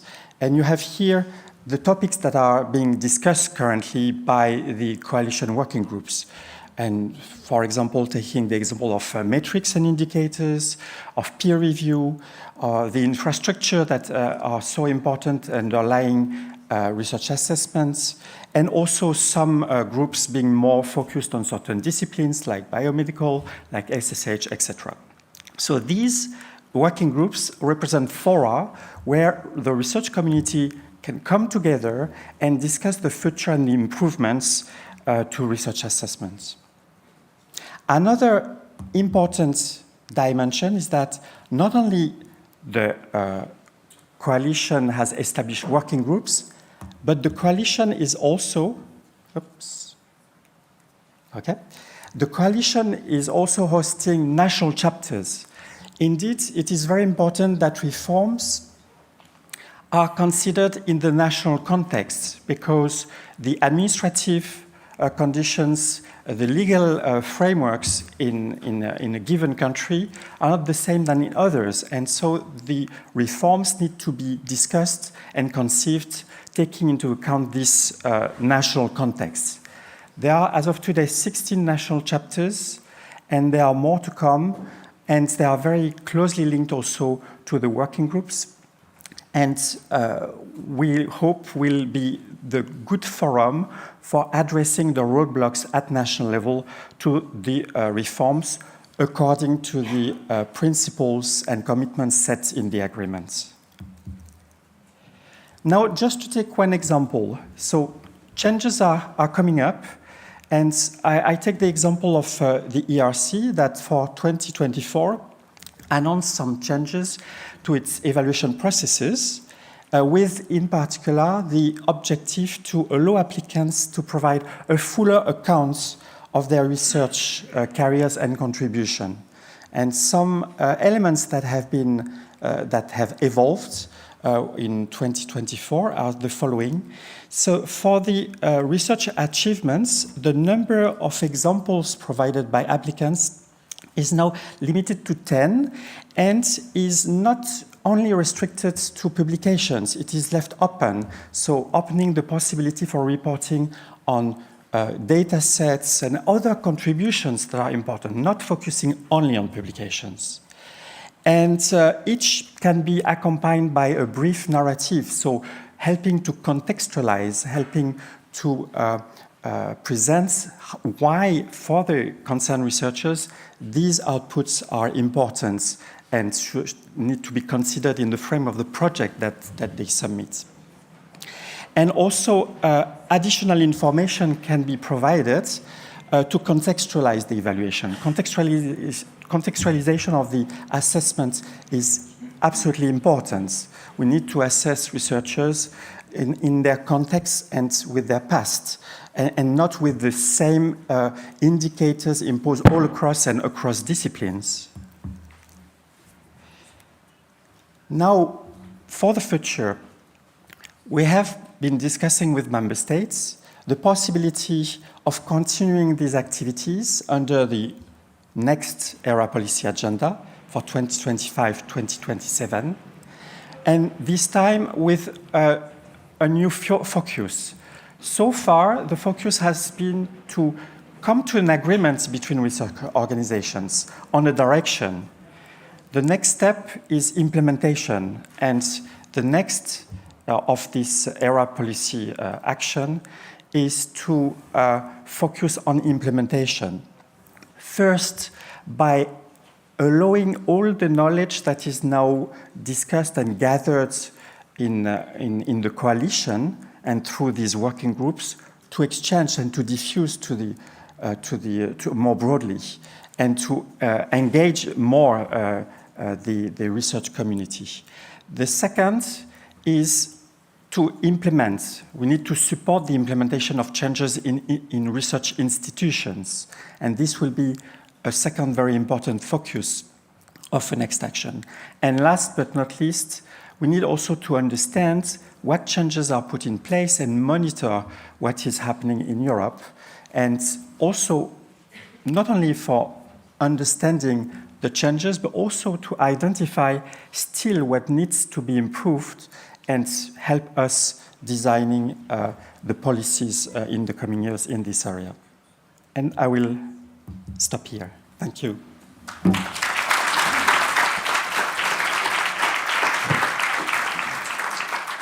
Thanks a lot, Jean-Emmanuel. We conclude this set of presentations with another action, Action 17 on research management, quite a hot topic of the moment. So I would like to invite on stage Giulia Carpinetti from DG R&I of the European Commission. Good morning, everybody.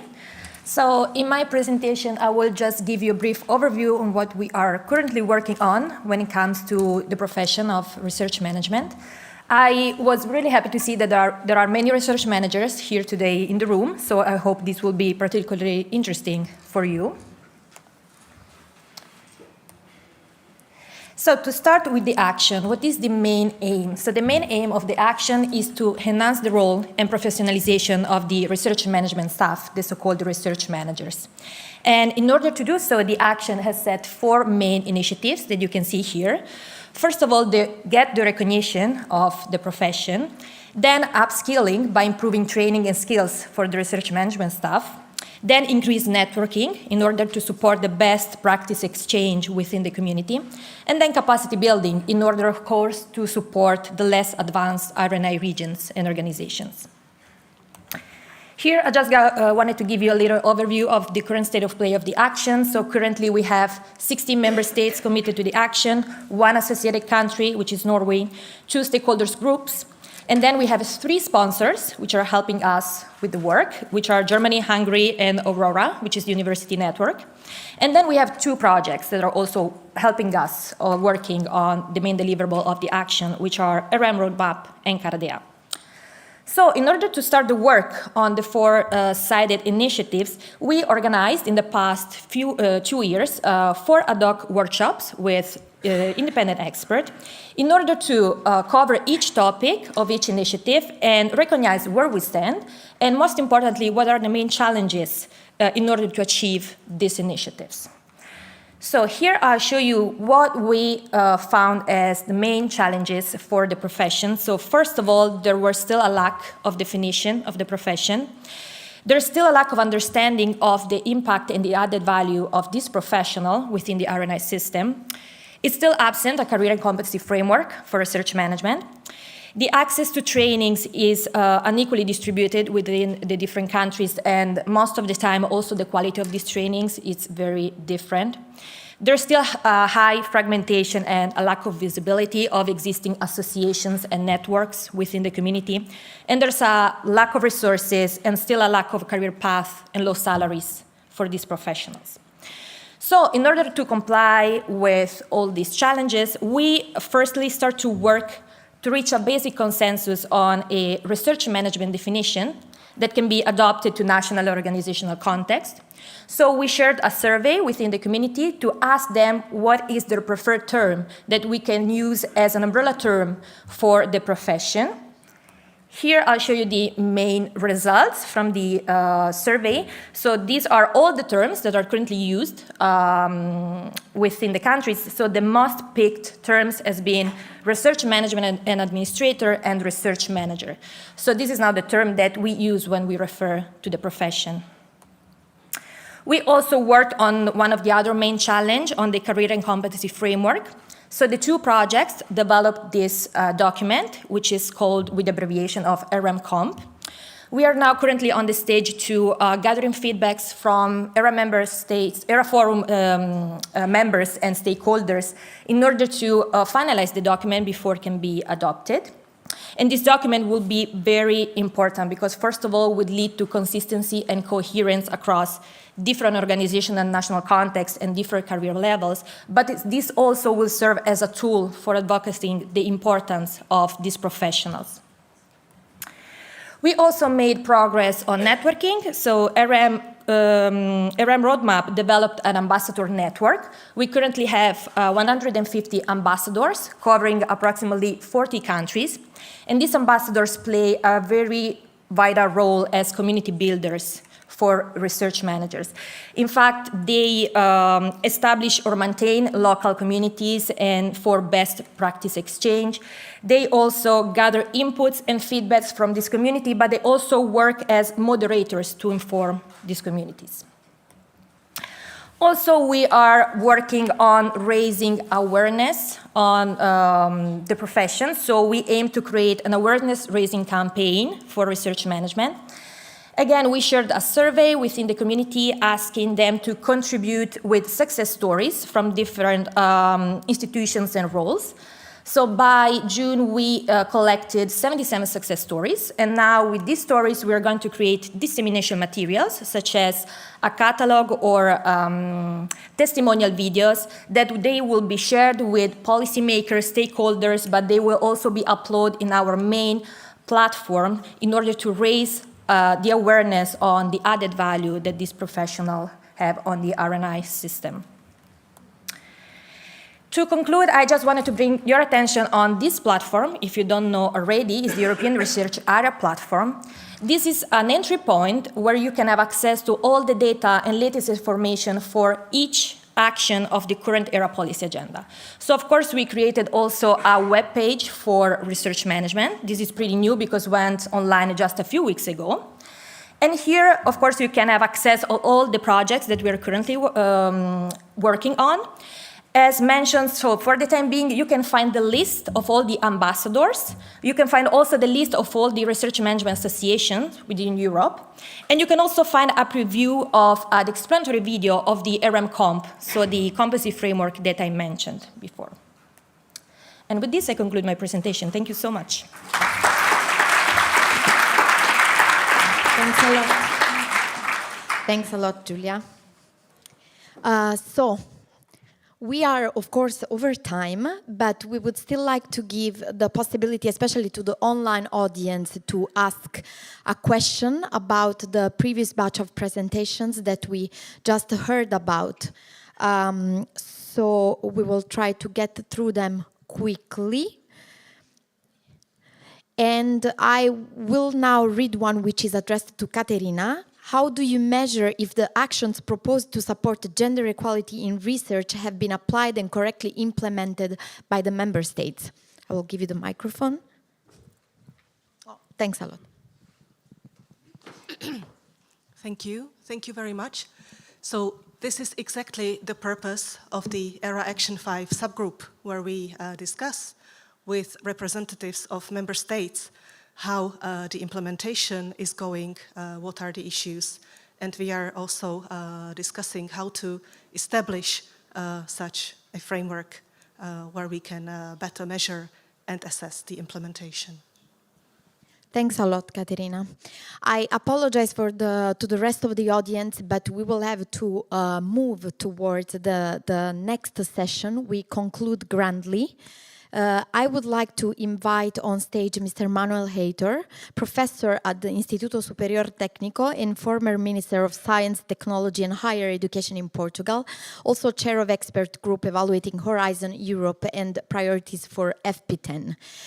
Mr. Heitor will invite us to choose Europe and also share how to transform the so-called brain drain into a brain gain over the next few decades. Please. Thank you so much, and let me try to wake you up. I don't come to discuss any reflection. I came here to ask Manuel Aleixo and his team a specific action. Can I have my slides, please? Because this is time to act. Certainly aligning policies, certainly accelerating policies, but it's time to act. 2 weeks ago, we have a unique opportunity for Europe with the American elections, and particularly, I will argue that we have now the opportunity to act towards a dramatic policy shift giving rise to brain drain in Europe. Again, later today I will discuss what we have put in this report. I will focus now in one single action within our recommendation number 5, which is essentially launch with the existing tools, choose Europe, particularly to attract research careers. Why? I will just pass 2 sets of data that some of you know, but is important to remember. First and foremost, DG RTD about 2 years ago shown us this data basing, essentially using Eurostat data about inflow and outflow of researchers. So we are facing in Europe what I will call a dramatic brain drain, particularly from large Central European countries, including, as we know, Italy, Spain, Poland, but also other countries like France. And this is essentially, through our analysis, affecting young adults between 25 and 35 years old that move to the United States. We should know that at the same time we have now what we call European brain drain. We should be proud. We have been able, over the last 20 years, to attract youngsters for doing research in Europe. All the member states, or almost all the member states, have increased the concentration of researchers. Some of you, which are older, may remember that exactly 20 years ago, Commissioner Philippe Busquin set up a group by that time to produce a report on how Europe could attract more scientists. Because 20 years ago, we are facing a dramatic change in the reduction of number of scientists compared either with China or the United States. And we succeed. our universities, together with the European Framework Programme and many national initiatives, we succeed to attract youngsters for research. The point is that we today know that the quality of the research work has not increased at the same pace of the number of researchers.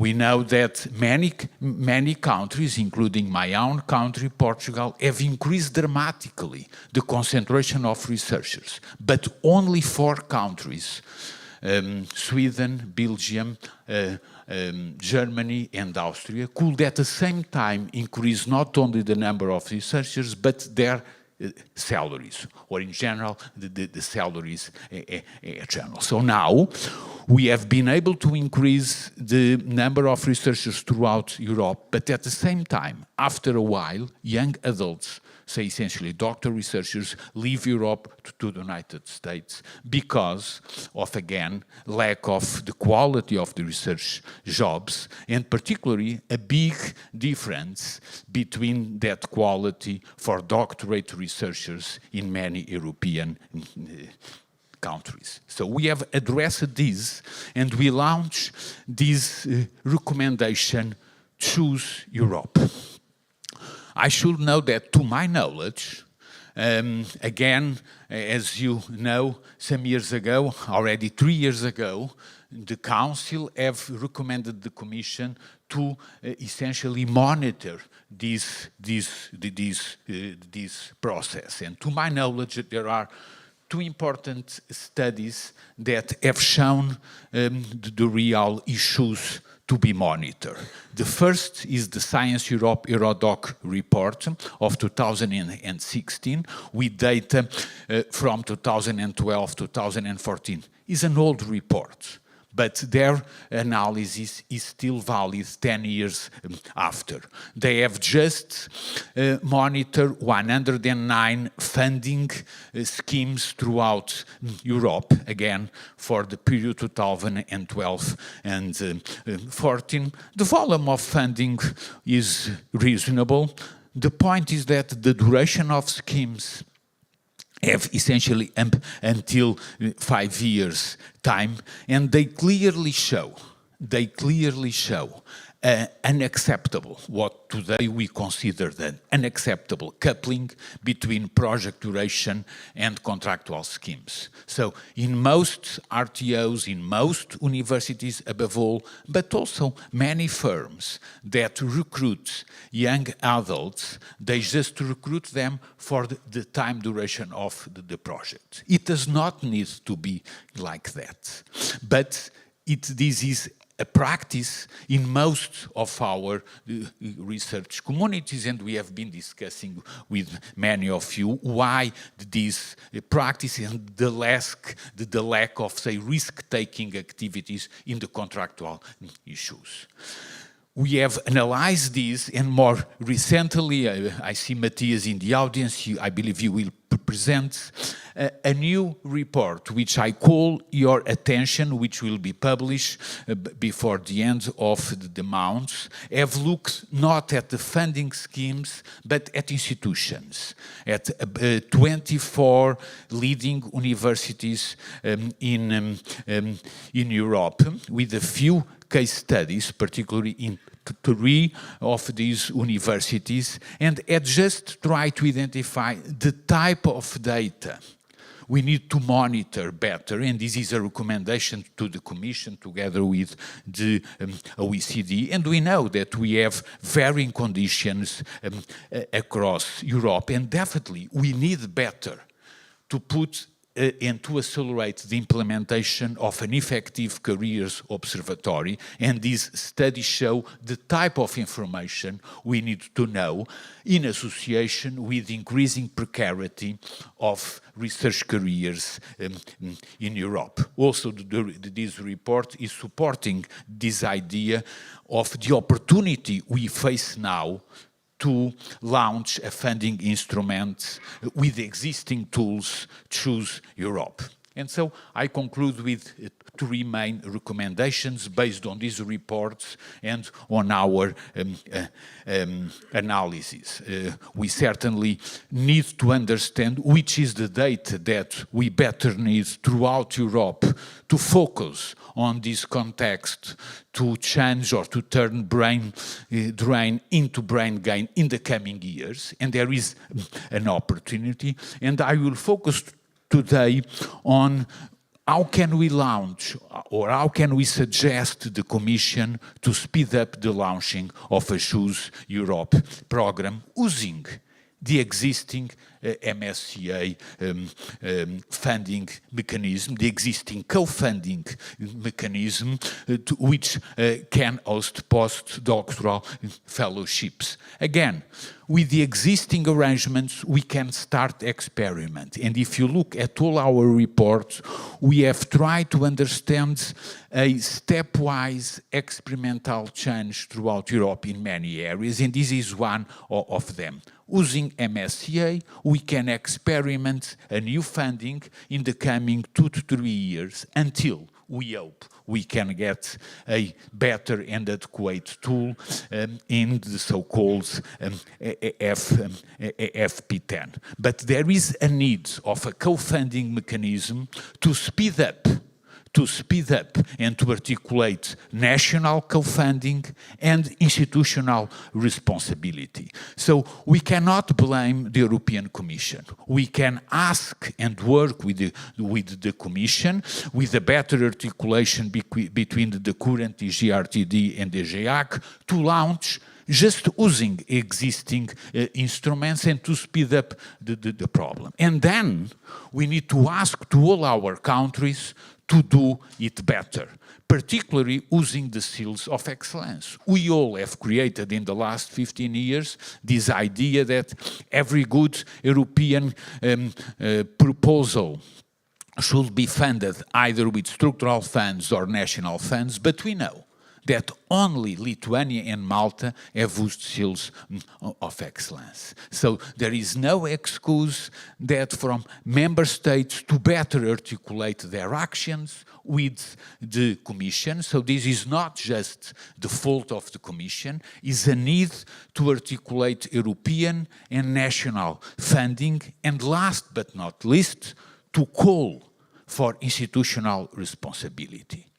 It is unacceptable what our institutions, in general, in most of our countries, are also done, and we need to really accelerate a stimulus to decouple research contracts from project duration, and the CESAR survey clearly shows that there is a need to stimulate a different institutional responsibility within our schemes. And now, we should be proud. In Europe, there are many very interesting success cases. For instance, and our colleague just mentioned the need to better collaborate between the public and the private sector, the public and the business sector. There are now the examples of collaborative arrangements and to create new institutions providing better jobs.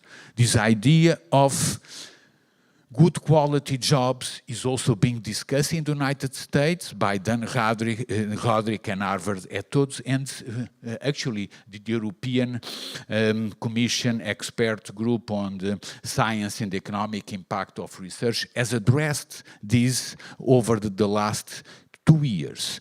The quality of jobs is becoming one of the most important change, not only in science policy, but in industrial policy and economic issues. And why not to start with the research and economic community by just using the existing instruments to stimulate a better articulation with national funds and, above all, to stimulate institutional responsibility in all our institutions. Thank you very much.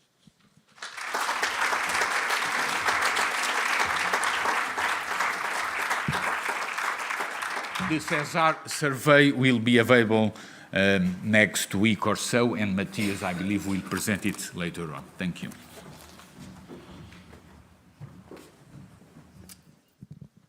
Thank you very much, Mr. Haytor. As we approach the end of the plenary session, we would like you to put your questions through Slido, but I say we first have one question for you. So please answer to the following. What one word best captures your vision for the future of research in Europe? And I think we will soon see the results on screen.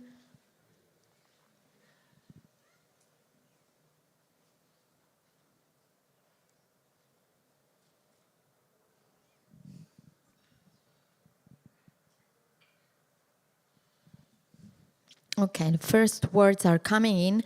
Big opportunities, safe place, working together, defragmentize, excellence. Excellence is a pretty big one. But also openness, skills, involvement, potential, healthy diversity, hard working, of course, innovative, equality. So it's a pretty interesting collection of words. Thank you very much for your contributions. I would like to give 1 more minute to any question you may have about the intervention of Mr. Haytor. So please still raise your hand. Yes, if you can. Thanks a lot. Thank you very much. Good morning. Emmanuel Gardin, Director of the Coimbra Group Universities. Thank you very much for your presentation. And I was wondering if there's not an elephant in the room about structural funding for universities, because if we want to achieve these recommendations for Commission, for Member States, but mostly for the research organizations, isn't there a question of how are we going to achieve these recommendations without strong commitments from Member States on the structural funding for the institutions? And with the protests that took place yesterday in the Netherlands, we don't have very good news in this respect. Thank you. Thank you very much for the question. I believe the elephant in the room is making it happen and to accelerate. We know, and we should be proud of the decentralization of structural funds, which are managed locally and not centrally like the framework program, and they should always complement. So it's up to each region under our the democratic rules that structural funds are managed. But I will see that there is no reason to act promptly now using the Madame Curie co-funds mechanism. And to my knowledge, I believe it is possible to do it from early 2025. And then is a small step up, but we know that we cannot expect big revolutions, step by step.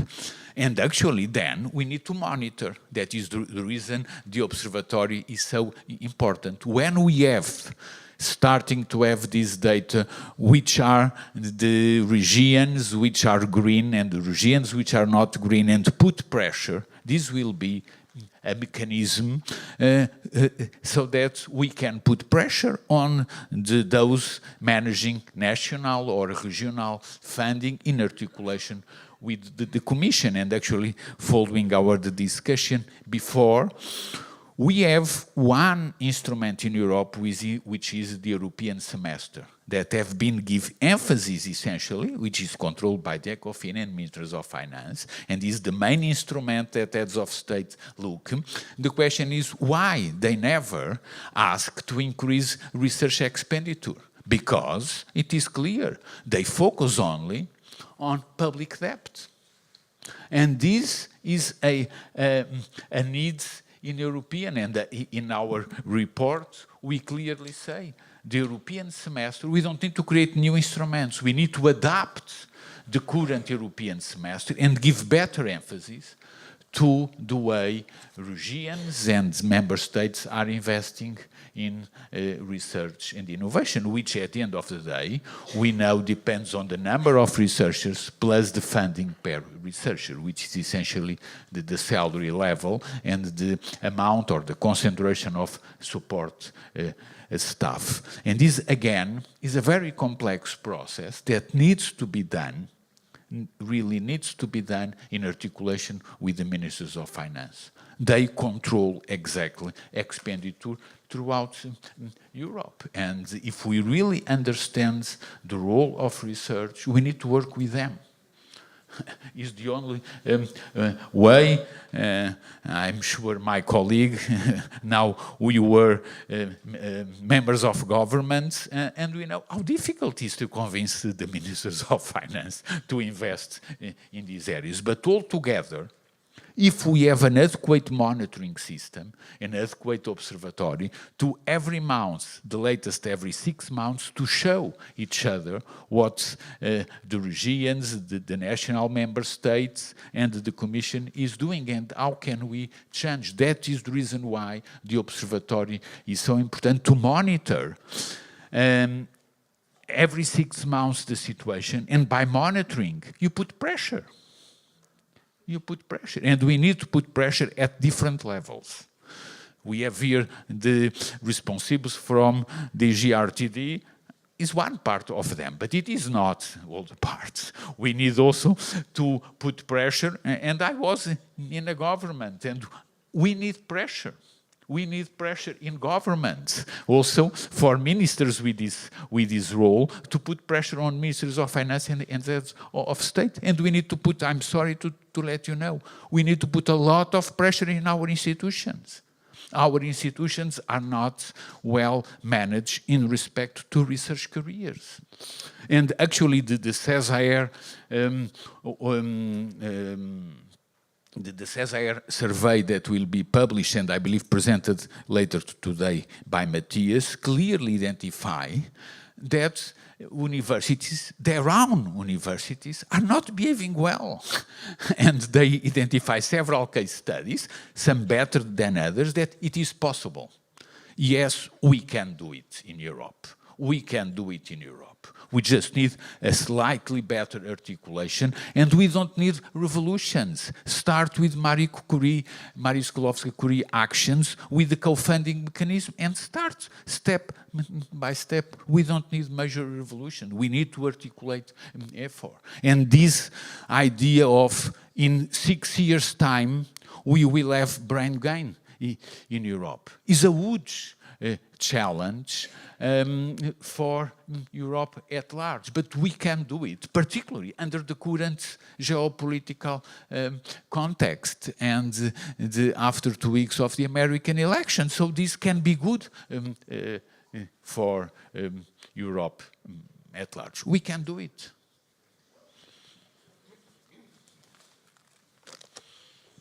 Thank you very much. I am sure there would be more questions both from the audience in the room and online, but unfortunately time is of the essence and we still have a very rich day ahead of us. So we will need to move on. You still will have a networking lunch that I hope you can use as a moment to put further questions, and for the online participants that they can be addressed afterwards by reaching most of the speakers. I will just take a few more moments for practical arrangements, both for online audience and for on-site participants. So for online crowd, you know that you need to change link to connect to your session according to the breakout session of choice. Only for the HR Excellence in Research Info Day, you continue using the same link you were using right now. For Action 4, your Access BHO meeting and Resaver Board of Directors, please use the Zoom link that you have received with your practical information. For on-site participants, please follow the signs on site to join your next session. HR remains in this same room. For Resaver, Euraxis, and Action 4, you go up to the 26th floor, and then you will find digital signs in front of the doors to enter the correct room. Please note that we do not have a break foreseen right now, so I kindly invite participants who are meant to be up on the 26th floor to go directly to your break breakout rooms, which are equipped with coffee. You will be happy to know. So you do not really need to stop right here. Lunch will be served in the foyer, which is this area in front of the plenary room at 12:30. So for the people up at the 26th, you just come down again for lunch at 12:30. But for coffee, please do not stop right now, because we will start the breakout sessions right away, since we also have the audience online waiting for us. Thanks a lot for your presence, and enjoy the rest of the day. Thank you.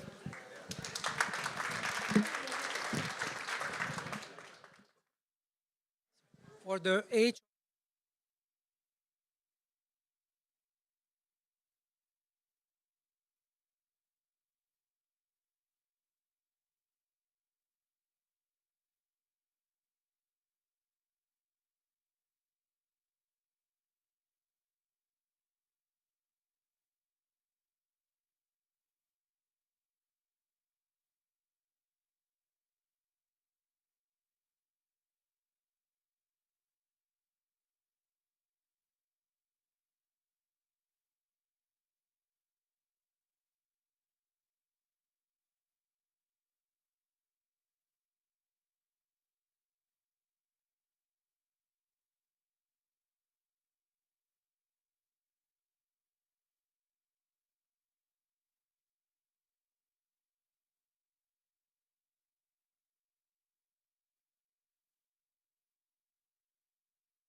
Hello and welcome back, everybody.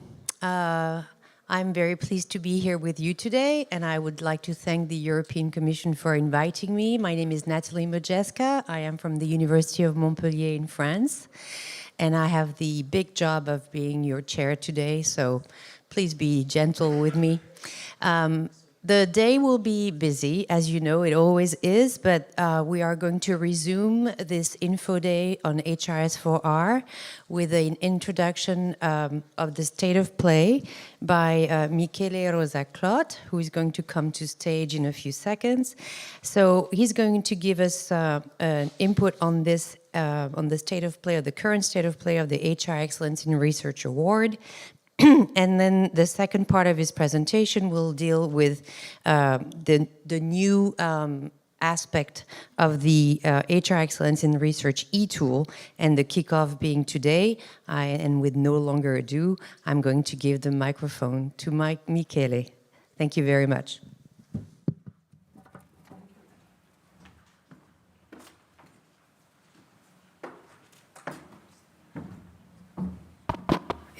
Works. Thanks. Sorry for my voice. I am in the process of losing it. Thankfully, the context of the HR Excellence in Research Award community is much more workshop-like and more, let's say, less formal. So, since we are very much in late, I will try to compress my first presentation, which you already know, and spend a bit more time on the second one. Before that, let's see if I can manage the remote. Top. Oh, yeah. Can I go back? Yes. Before that, there should be a Slido, I think. It was just to take the temperature of whoever is in the room and the many, the almost 500 people who are following from remote. Do we have each other? Okay. Yeah, we do have. So, as you know, this event is an info day also, not only. So it is probable that we have somebody. Oh, yeah. 100% involved already. So no newcomers. I can indeed shorten my first we have some newcomers. Very, very well.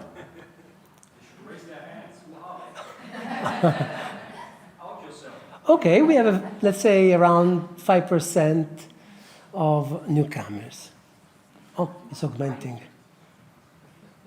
Let's count to 3. 1, 2. Oh, and we stop here. Okay, over 10%, less than 50%. Very well. So, indeed, my first presentation will be important. Okay, can go. For the newcomers especially, because the rest will all know too well, the Charter and Code, as it was already called, before the European Charter for Researchers, coming from far away, coming from 2005, as a Commission recommendation that was then added by, I have to look there then. I think I lost one screen. Okay, now it's back. It was topped with procedural implementation, the HRS4R, the Human Resources Strategy for Researchers in 2008, and then the story continued until 2018, when it had reached the configuration that most of you already know, that is the digitalization of the process of implementation. And then we went even further when in 2021 we started talking about the revamp of the Charter and Code, the revamp, of course, as a consequence of its implementation mechanism and the overall policies surrounding it. Very fast for those who don't know it yet, the Charter and Code was issued as a Commission recommendation and was based on two pillars, one directed specifically to the researchers and one specifically, the code, directed to the funders and the recruiters of researchers. The original Charter and Code was articulated in 4 pillars in 40 principles. We will hear a lot, the newcomers will hear a lot, these 40 principles, 20 principles. In a nutshell, the Charter and Code articulated in 40 principles, as my colleague Dario Capezzuto said before, the new European Charter for Researchers articulated in 20 principles. I will get to that in a second. The HR award, what is the HR award process? The so-called ones called HRS4R. The process is, in a nutshell, a voluntary, structured and monitored audit system for continuous improvement. How does it work, this continuous improvement? It is based on a succession of gap analysis and action plans for the implementation of the principles of the Charter and Code. Why? Why it existed? Why should we do it? I'm sure that the presentation that we will hear this afternoon will talk about it.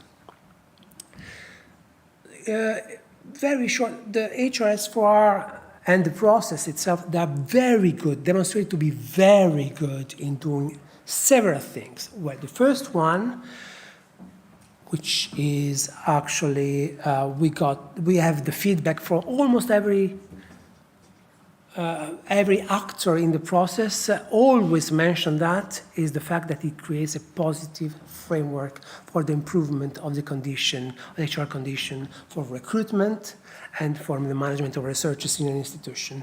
It provides the context in which the HR policy, the recruitment policies of an organization can grow, can develop, can better in the direction of the implementation of the principles of the Charter and Code.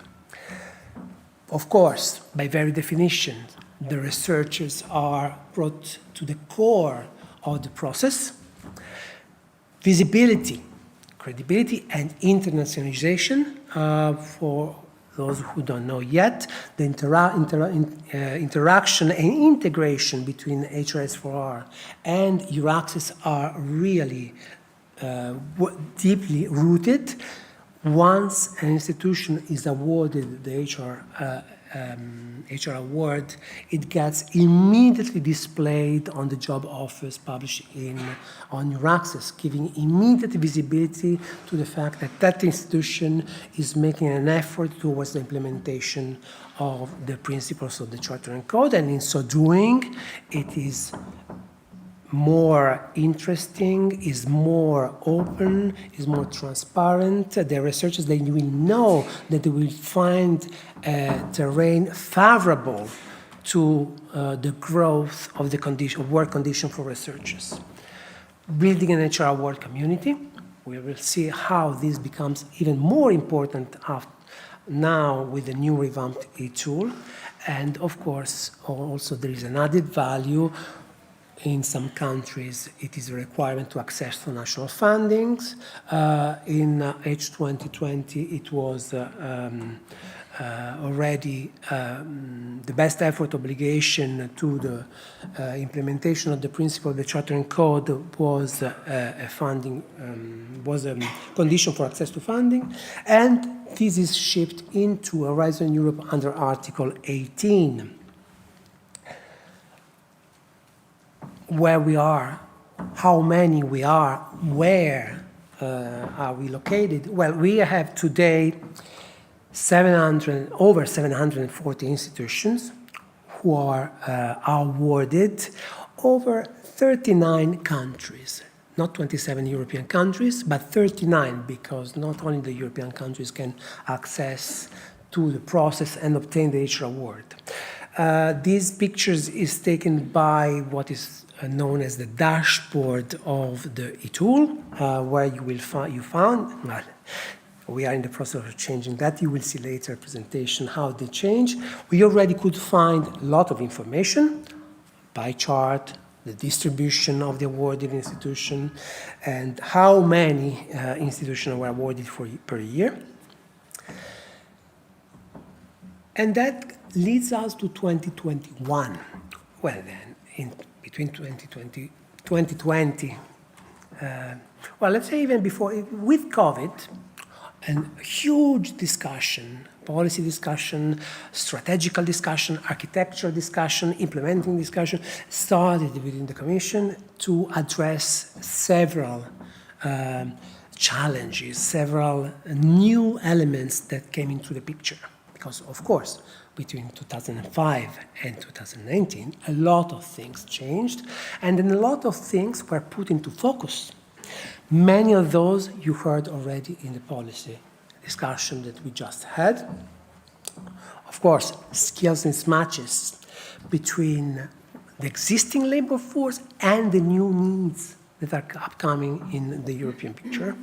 The fact that the capacity to attract and retain talents remains, like it was in 2005, already well identified, still is an important, very important challenge at the European level. And of course, make Europe an attractive destination for highly skilled workers. Especially on researchers, what was put in focus is, I will make this very short, and I will focus on especially one element that was already mentioned this morning, skills. The situation is very complex, especially in view of the fact that we know, it's not something that we like, dislike, want or do not want, we know because of the statistics that only a part of the young researchers that are formed in the academia will have the possibility to remain in the academia. Hence, the discourse on intersectorality, but remaining on skills. We observed that here we have an asymmetrical relations, and we have several problems of self-awareness, both from the point of view of the researchers, of the institution forming the researchers, and the institution attracting the researchers, the private institution outside academia attracting the researchers. The skills that young researchers are carrying with them, especially the soft skills, are immensely useful also in sectors beyond academia. The problem here is that very often, too often, researchers and academia are not aware neither that they are carrying these skills, nor that the skills they are carrying may be useful outside the academia. That is an important gap that we need to fill with communication, with work, and a lot has been put in place in the talent platform, for the definition of skills, and also the fact that now it is becoming extremely important to address the larger labor market for researchers, not only the academia, as I said, but also the world beyond academia, which does not mean necessarily the world of industry, means the world of small and medium enterprises, means the world of public research or research centers, and so forth, so on. Now, okay, that's the story until 2018. I said to 2021 we started the work for the revision, first of all taking stock, and then revision both of charter and code and implementation mechanism. What did we do? So, in this biennium, we worked a lot to produce what Dario Capezzuto presented this morning, the framework for researchers, to revise the charter and code, to adapt it to the situation, and to introduce new elements, to streamline it, and to generate the talent platform that my colleague Slaven Miljancevic presented this morning briefly. Now, the European Charter for Researchers, I will not spend any word on that because, of course, the presentation of Dario Capezzuto this morning was quite eloquent. I will instead concentrate, I will focus on the two annexes to this Council recommendation. The first one, Annex 1, it is meant as an instrument to start facilitating the communication, the understanding, and the movement of researchers from the academic sector to the beyond academia sector, especially trying to universalize the terminology of R1, R4, and to provide examples of how R1, R4 researchers' position can be translated when you go beyond the academia. And finally, voila. Annex 2, the European Charter for Researchers. Now, let me spend a few minutes on that, then I promise I will condense, but... So, the Charter and Code, as I said, was comprised of two documents, the Charter and the Code, the Charter for Researchers and the Code of Conduct for the recruitment of researchers. Annex 2, the European Charter for Researchers, is a single document, but it still addresses the same actors, the researchers, recruiters, funders, and policymakers. What does it change in a nutshell between the Charter and Code and the European Charter? Simplification. Simplification is the leitmotif everywhere, both for the documents and for the implementation mechanism, the HR excellence in research process. It has been streamlined, simplified, avoiding repetitions. There's been working since a long time. The Council Triangle Task Force work was taken into account. With what result? Well, the Charter and Researchers is not losing any principles. If possible, there are even more. Simply, they are organized in a different way. You will find, of course, no mapping is possible because the principles of the new European Charter for Researchers are taking into account all the principles of the Charter and Code, but they are distributing it in a different way. But it's taking into account even more. The principle of gender balance in the Charter and Code has become, as was said this morning, the principle of gender equality in the new European Charter for Researchers. Open science and innovation, research assessment has been developed with all throughout the European Charter for Researchers. And lastly, it underlines, it stresses, and it put into focus something that was already present in the Charter and Code but needed to be even more emphasized, that the Charter is directed to all researchers in all sectors and across all disciplines. This was something that was already present, but now it's spelled out for more clarity. And of course, as I said, is directed to all employers, funders, policymakers, and researchers. This is for your peruse, it's just the structure of the European Charter. Like the Charter and Code, the pillars, although reworked, are still four pillars articulated in 20 principles. Now, how do we move from the implementation, that's the big question, the implementation of the Charter and Code to the implementation of the European Charter for Researchers? To that will be dedicated in my next presentation. For the moment, I will stop here for a second because we have two slides, because there is some other information that I would like to have before I start my other presentation. So what kind, do we have the slide? Yeah. What kind of role you are involved in HR excellence in research?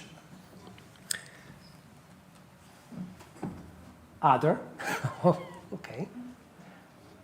We have a lot of admins.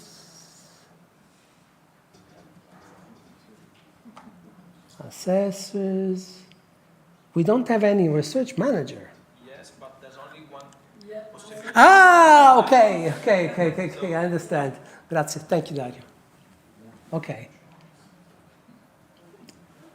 Yeah, okay.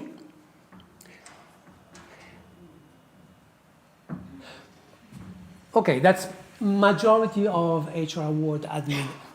Somebody is both a HR admin and a research and an assessor. Somebody is an assessor and an HR manager, of course. Multiple roles. This is the main difference between Euraccess and the HR excellence in research. While Euraccess is directed to individuals, researchers, the HR excellence in research is mainly directed to organizations. This is why we are talking about exactly the same thing. We have exactly the same positions, but our galaxy of reference is slightly different. And then we have a second question that is relevant to the upcoming presentation. In April 2023, a big survey was launched to ask to all the practitioners for the HR excellence research, admins and assessors, what were the modification, transformation, improvements that they would have liked to see in the new e-tool. See that only is going down. Well, 1/3 was involved. Okay. Let's proceed to all the admins were informed, all the experts were informed, so it's should have been, I was expecting a bit higher. Anyway, I hope that the changes that you will see will meet your favorable impression. Let's go, okay, we can go ahead. Yes, can I have it also on the, thank you. All right, this morning we spoke, my colleague Slaven spoke about the Euro-Talent platform. This is, of course, the link to the Euro-Talent platform. What is the Euro-Talent platform? Oops, I went there. What is the Euro-Talent platform? The Euro-Talent platform is a one-stop shop for all the initiative on researchers and innovation in Europe. And it contains, of course, Euraccess, HR Excellence Research Receiver, the RICO, the Observatory, the Innovation Teleplatform, and Research Comp. This, I should put my watch here to be able to take the time. In this case, I will concentrate, of course, on the HR Excellence in Research, the modification.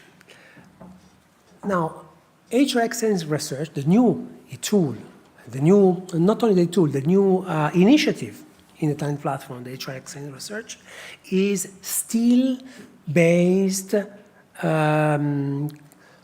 collaborating, interacting, integrated into Euraccess. It's still a component of Euraccess. However, it has its own positioning, its own structure, but like Euraccess, that was kicked off in June in Katowice, it contains a new look and feel, and also a slightly improved, modernized logo that now it is compatible with the last requirements, graphic requirements on website. So you will find the new logo exactly in the same position available for download on the e-tool. Now, what happened? Like in Euraccess, like all the initiative in the Talent platform, it was given to the HR Excellence in Research Initiative a fresh look. Hopefully it is more clear. I found it much more clear.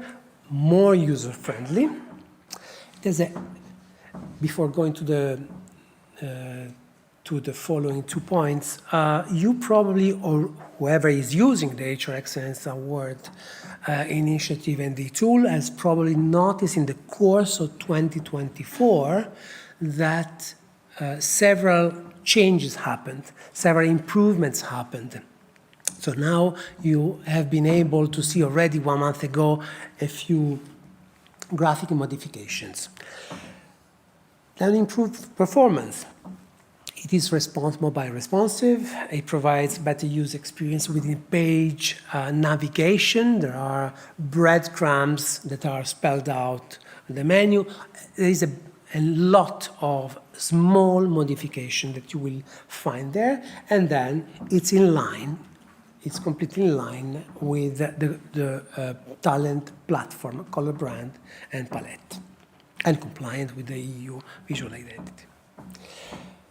As I mentioned, cross-platform, you will be able, that was one request that we got from the survey more than once. It was to be able to use tablets and telephones for that. And now the new HR Excellence in Research initiative and the tool are integrated on different devices and multiple operating systems. Now, let's get more technical on that. The login process changed. You don't have anymore a My Euraccess login, but as it was said this morning, the login. Oh, I am sorry, I got too fast. This is the landing page. The landing page contains all the elements that you could find in the old initiative. Priority in the development has been given to the possibility of using the tool to implement the 20 principles of the European Charter for Researchers. It means that the content of this element are not yet fine-tuned. There is still additional text, additional work to be done, and this will be done in the course of 2025. What has already been changed, however, is this last part that you know as the dashboard, that before was only a menu item. And the dashboard contains quite a number of improvements and information you may want to access to. First of all, the first line, you have easy, immediate access to information. How many institutions are applying? How many institutions are in the interim phase? How many institutions are renewal? And also, is a pointer here? Oh, yes. You have here, oh, that's fine. Oh, yeah. Here. You can access the full list of the awarded organization. What is important to know in the new dashboard, now I don't think you will be able to see it, but every form can be downloaded by the user, both in CVS and in Excel format. So if you want a list of the institution in your country who are awarded, you can download it, and it can be searched on the top. You will explore yourself. I'm just showing a few examples, but the list is searchable, orderable, can be filtered, and so on. Then you have a list of the last awarded organizations that you already know, the award organization per country, the pie chart, and the distribution map that is quite useful. It's an interactive one. It is dynamic, and you can, of course, scroll in and scroll out. The more you scroll in, the more you get into the precise distribution of the awarded university. When you get to the individual university, you have the specific link to that university or organization. Not only universities are awarded. And also you have new material. You have, for example, pie charts on the distribution by phase. How many initial, how many renewal, how many interim. You have a pie chart on the cycle of renewal. How many are in the first cycle, how many in the second, the third, and now we start having also organization in the fourth cycle. And then you have the histogram here on the awarded organization per year. Now, this is the public part of the initiative. Now, let's get deeper and deeper, more in detail into the e-tool.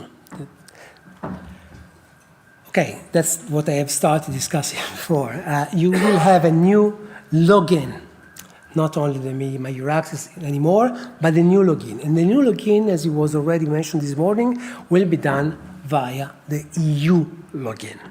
Now, the EU login is, as already explained, is more secure, is the same account for a lot of services, in particular Euraccess and Europass, which will be integrated. And how will it work? All of you who have access to the e-tool already have a Euraccess account. Now, by 10th of January, the Euraccess account and the EU login must be merged. The merge will happen automatically if you use for EU login the same email account that you used for the Euraccess login. Provided you have that and you create a EU login with that email, then the merge will be automatic. In case you wish to use a different email, then you contact the support at euraccess.org, the usual help desk, and ask to do the merging for you. Now, after logging, now I try to anticipate your need because I'm sure that will generate confusion. Once you log in the new e-tool, you will be directed to the Euraccess website. Then you will have to navigate back to the HR Excellence in Research e-tool via this last tab that is present in all.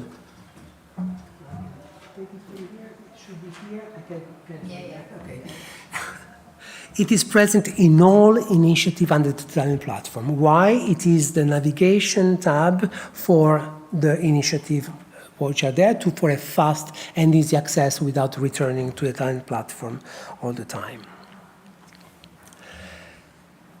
Now, once registered, there is another novelty that I need you to take care of by the end of the year, by the beginning of next.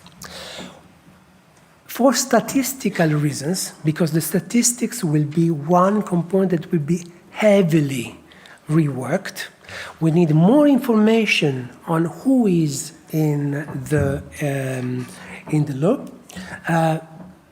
We need you, all you admin, to introduce in the registration additional registration fields. New organization will need to do it anyway at registration. Now, the point is that ongoing registration, meaning whoever is already in the tool, will need to add new information. Let me go ahead faster. On the how is it called? I can't read. Oh, the organization type, of course, the list of organization type.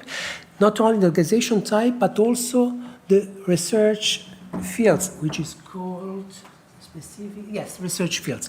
Now, for the organization type, we have the same list present in Euraccess, so no surprises there.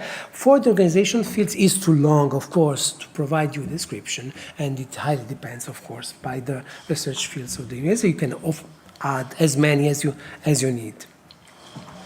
This is the old. Now you have a sample. You probably it triggers a memory here. Is the old e-tool? Is the old website of the HRS4R, which is now very different since the changes are ongoing, for a year now, you probably forgot how it looked. That's the way it looked.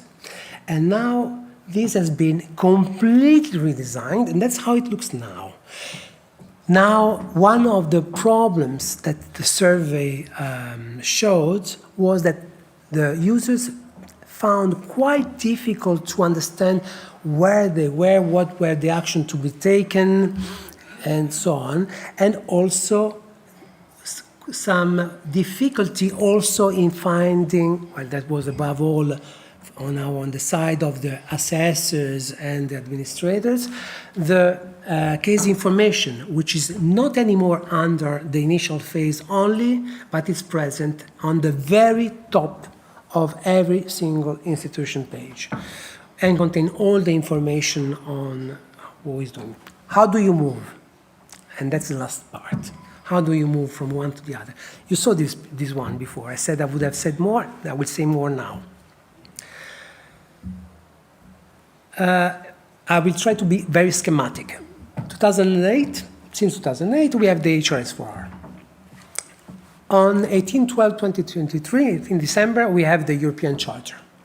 However, between the 18th of December, the adoption of the European Charter, and today, we didn't have the instrument to implement the European Charter for Researchers under the 20 principles. This required a lot of work, but now, with today, the development of that phase, not the entire revamp of the initiative, but the possibility of submitting applications or internal reviews for further phases, for renewal phases under the 20 principle is possible.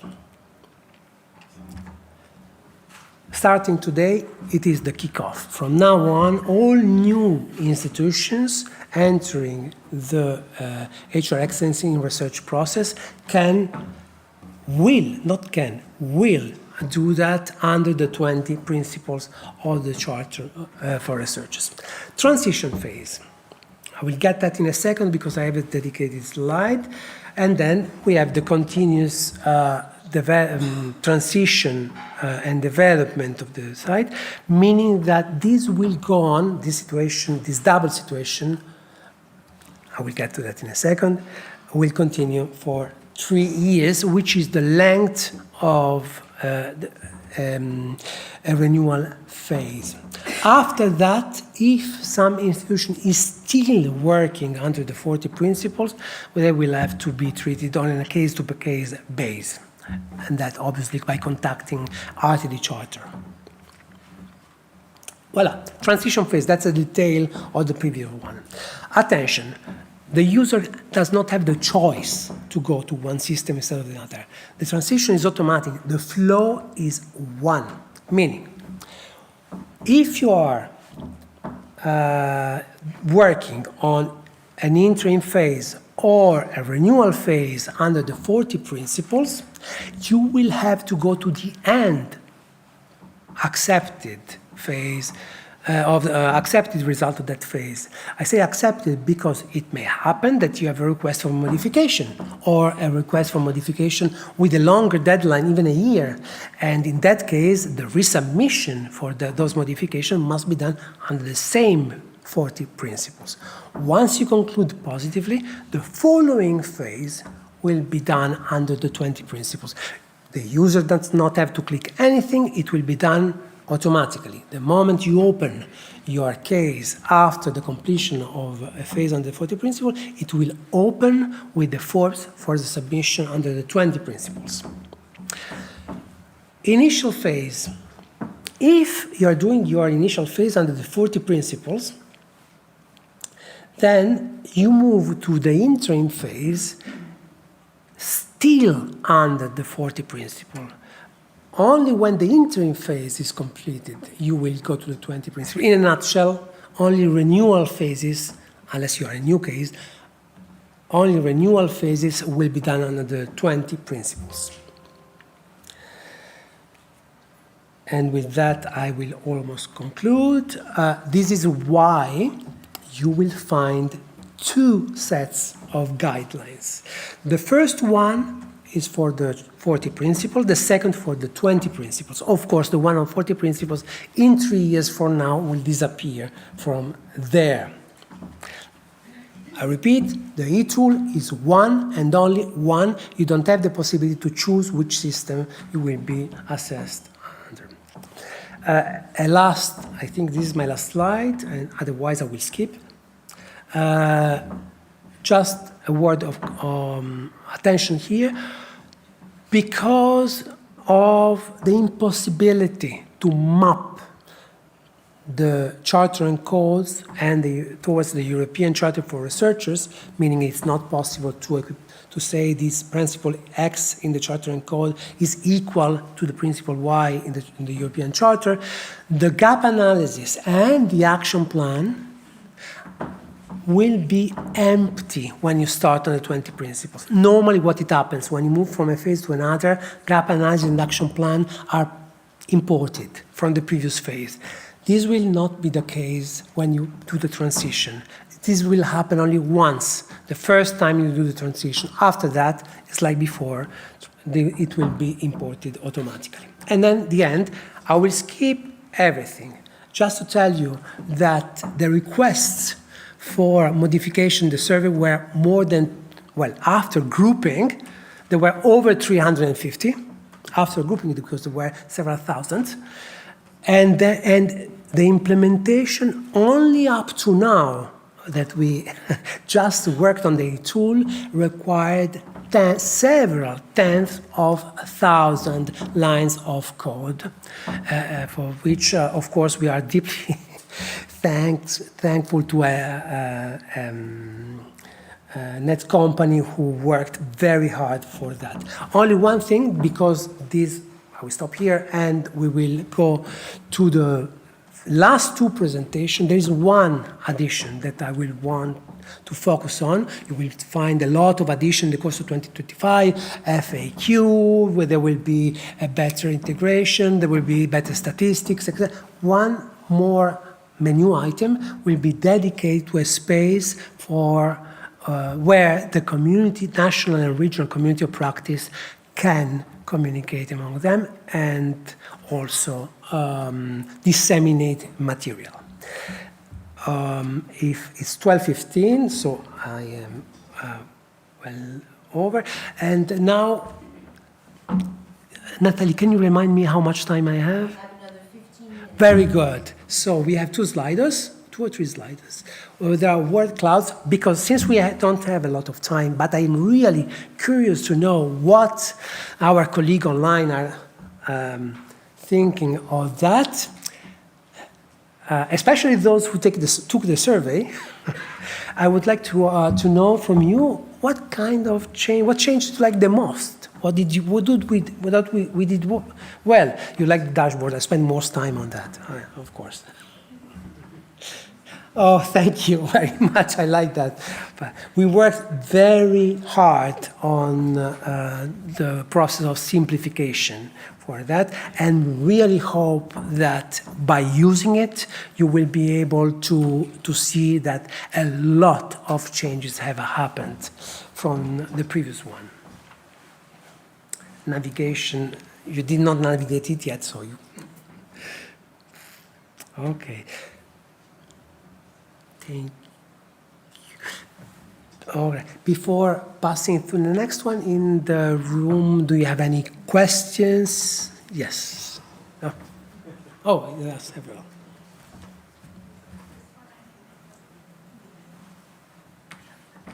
Hello, good morning. My name is Carolina Marí from Barcelona Institute of Bioengineering. My question, I have two questions if I may. One is regarding the OTMR, the checklist. How do we use it from now on? How important is that? Is a requirement, is a recommendation as evaluators, but also as implementing organizations? Okay, thank you very much for this question. That's exactly one point I did not discuss. OTMR is fundamental in the European Charter for Researchers, as actually was explicitly shown this morning in Darius Capezzuto's presentation. It is included throughout and specifically in principles of the European Charter for Researchers. The checklist will still be there. You will find still it in the initial phase. It's one document to submit. The only change from now on is that especially organization at renewal, third renewal, meaning that they have the award since over a decade, they have changed, of course, the way they respond to the OTMR checklist. So the OTMR checklist and the gap analysis will be documents that will be present at every phase, but not compulsory, like in the initial phase.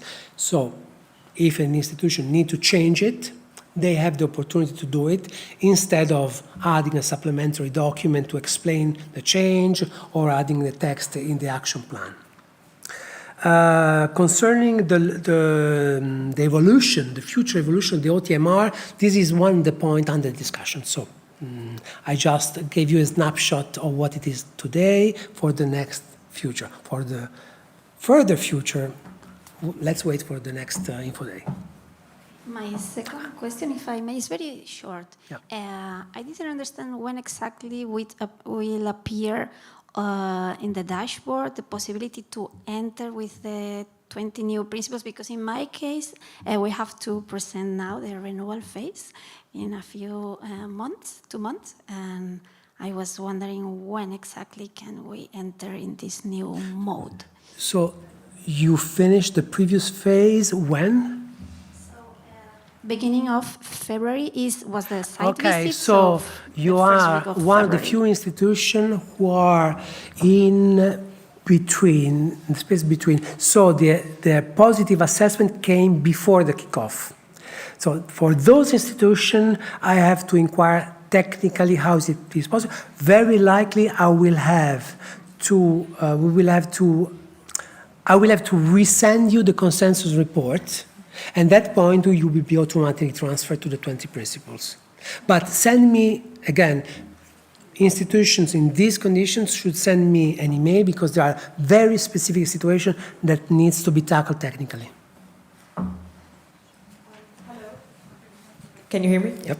My name is Myriam Michael. I'm from Institut Mines Telecom in France. I already worked with the old e-tool in another institution. So now the Institut Mines Telecom is just starting the procedure to get this label. So we didn't even publish the engagement letter. So we were wondering if, like, we're still in the beginning of the initial phase. We wanted to know, like, now if you want to access, is it automatically like the 20 principles for this year? Once you upload the letter and it will be validated, of course it has to be in English, it has to be signed by Alexa, it abides to all the requirements. At that moment, you will enter the phase as a new institution under 20 principles. Okay, so automatically it's the 20 principles for now. Okay, thank you so much. And just one more question. The templates and everything, we can find the templates for now for the 20 principles They are already? in the e-tool. Okay, thank you. Okay. One more question and then I will go to the following slide. I also have a Oh, sorry, yes. He was a very short question. I'm a little worried. I'm squatting. I'm Daniel Müller from the University of Siegen, Germany. I'm a little worried. I'm squatting on the Euraccess account of the University of Siegen, but I'm not the rector. So I'm now filling in the research priorities. Well, quantum optics. Can I change this? If I feel, if the rectorate or the faculties tell me, well, eliminate that, add this, can I edit these research preferences? If, well, until the 30th of December, yes. 31st of December, yes. After that, that account has to become a EU login. If you want to use a different email for the EU login, you have to request it to the help desk. Isabelle Alleux from Belgium. Thank you very much, Michele, for this presentation, and we were expecting to have this new platform for a long time. You focused your presentation on mostly the organization, but I would like to know what are the simplification and facilities offered to experts, because I think that we are more or less 30% of experts here in the room. I didn't speak of experts. And what can we expect in terms of visibility and so on? I didn't speak of experts. That's a completely different chapter. So I may have to organize a specific thing for the experts for several communication, but there are a few. As you probably have already noticed, for visibility, there is already, in the dashboard actually, something I did not present, there is a list of the ongoing assessors. Of course, not for obvious GDPR issues, we could not publish any personal information. We only publish the name and your role as lead assessors or non-lead assessors. Okay. Let's go to the 1222. I have one question. One more, okay. Very last one, because then we have to go to the next. Barbara Válova, Czech Republic. Hello. I wanted to ask you about the transition to 20 principles to the new charter in case of a merger. When organization has an action plan which is based on the original 40 principles and then decides for the merger strategy number 2, which means that this action plan is being transitioned to the broader organization, how this works. Will the new organization be coming from the previously awarded organization be built on the 20 principles or the 40 principles? Okay. Each and every merger is a special case and has to be tackled individually. So there is no general rule on that. Since the merger since the new organization has been maintained, the already awarded organization of the merged group, I don't know how many organizations, 2 or 3 organizations, has already been merged, then that's a very delicate question. It is obliged from the technical tweak to stay on the 40 principles. However, since a merger has a maximum delay of 3 years, that may be too long to stay on the 40 principles. So we have to investigate the technical solution for the specific case. There are not too many, I can assure you. So you again, specific cases should write an email to RTD Charter, and then we start the process to looking in it together. Okay, thank you. Last slide. That's not mine. That's not my slide. Oh, yeah. The very last one is a word cloud. And now we are going to start another phase, the second phase of development of the HR Excellence in Research Initiative under the Talent Platform. What would you like to see? Many we have foreseen already, but in case those who didn't participate to the survey, for example, you can already can use that to tell me.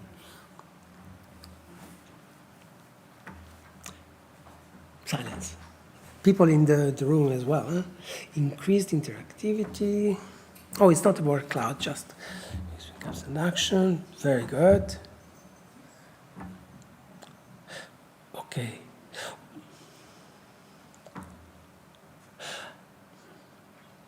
Okay, the online chat was already mentioned in the survey. It is technically possible. It's not possible from the human resources point of view because we should dedicate an entire office to that, but you still will have the possibility to liaise via email. FAQ is already foreseen and you will see it appearing in the first month of 25. Interactivity. Sorry? Yeah. A chat room. Okay. More than one person to input the data in the e-tool. This is something that it's an old question, and the answer is already since a long time in the guidelines. If you need to have more people, what we advise to do is to use a functional mailbox as the login or for the EU login now. Once you have a functional mailbox, a functional email, common email, then anybody with that email and the password, an entire office, can access. A lot. Technically, can I have a printout of the list?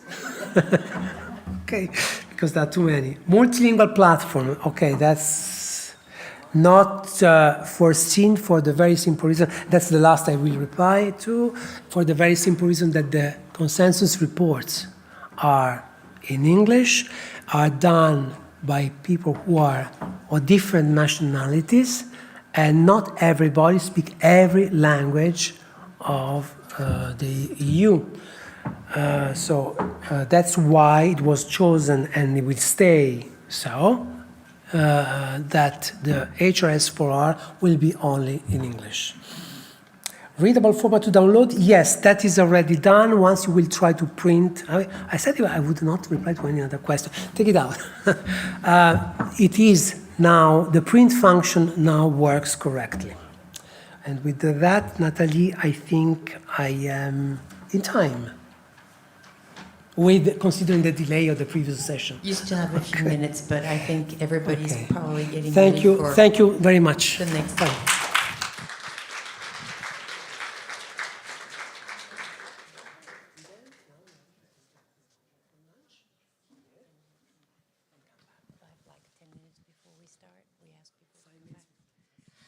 So I have the big job of telling you that lunch is about to be served in the room over there across the hall. It's a 1.5 hour break. So for our colleagues who are online, do enjoy yourselves and take a nice break. We are going to be meeting and mingling over lunch. Please be back in time, hopefully 5-10 minutes before the next session starts at 2 in this very room, and we'll have 4 sessions for this afternoon. 5 sessions will be delivered this afternoon. All right, enjoy your lunch.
Okay, everybody, we're going to be resuming this conference today, this info day. I hope you all had and enjoyed a nice lunch. The food was delicious. You also probably had a great opportunity to network and meet with your colleagues. We do have a very intensive and exciting afternoon ahead with 5 different sessions. We have, the first one is specifically directed to newcomers and people who are still in the early phase of HRS4R. We will have a presentation by Mary Kate O'Carl, who's online. And then we will have another session, a chance to brush up on renewal phase and site visits by yours truly. Then later, Fulvio Esposito will give a good tips on how to develop an effective action plan. And at 3:30, there will be a coffee break for 15 minutes. That's for our colleagues online. And they can take a break. And then we will resume at 3:45 for 2 more sessions with the examples of networking from Chiara Bieglia. I will be introducing everybody as they are about to speak every time. And then Luis Rovira from Spain, who will give his experience from Catalonia in Spain. So with no further ado, we have our friend Mary Kate online. Hello, Mary Kate. Hello, Natalie. How are you? I am very well, and how are you? Good, good. Missing you here, but it's nice to see your smiley face. So I will just introduce you and then give you the floor. So Mary Kate is the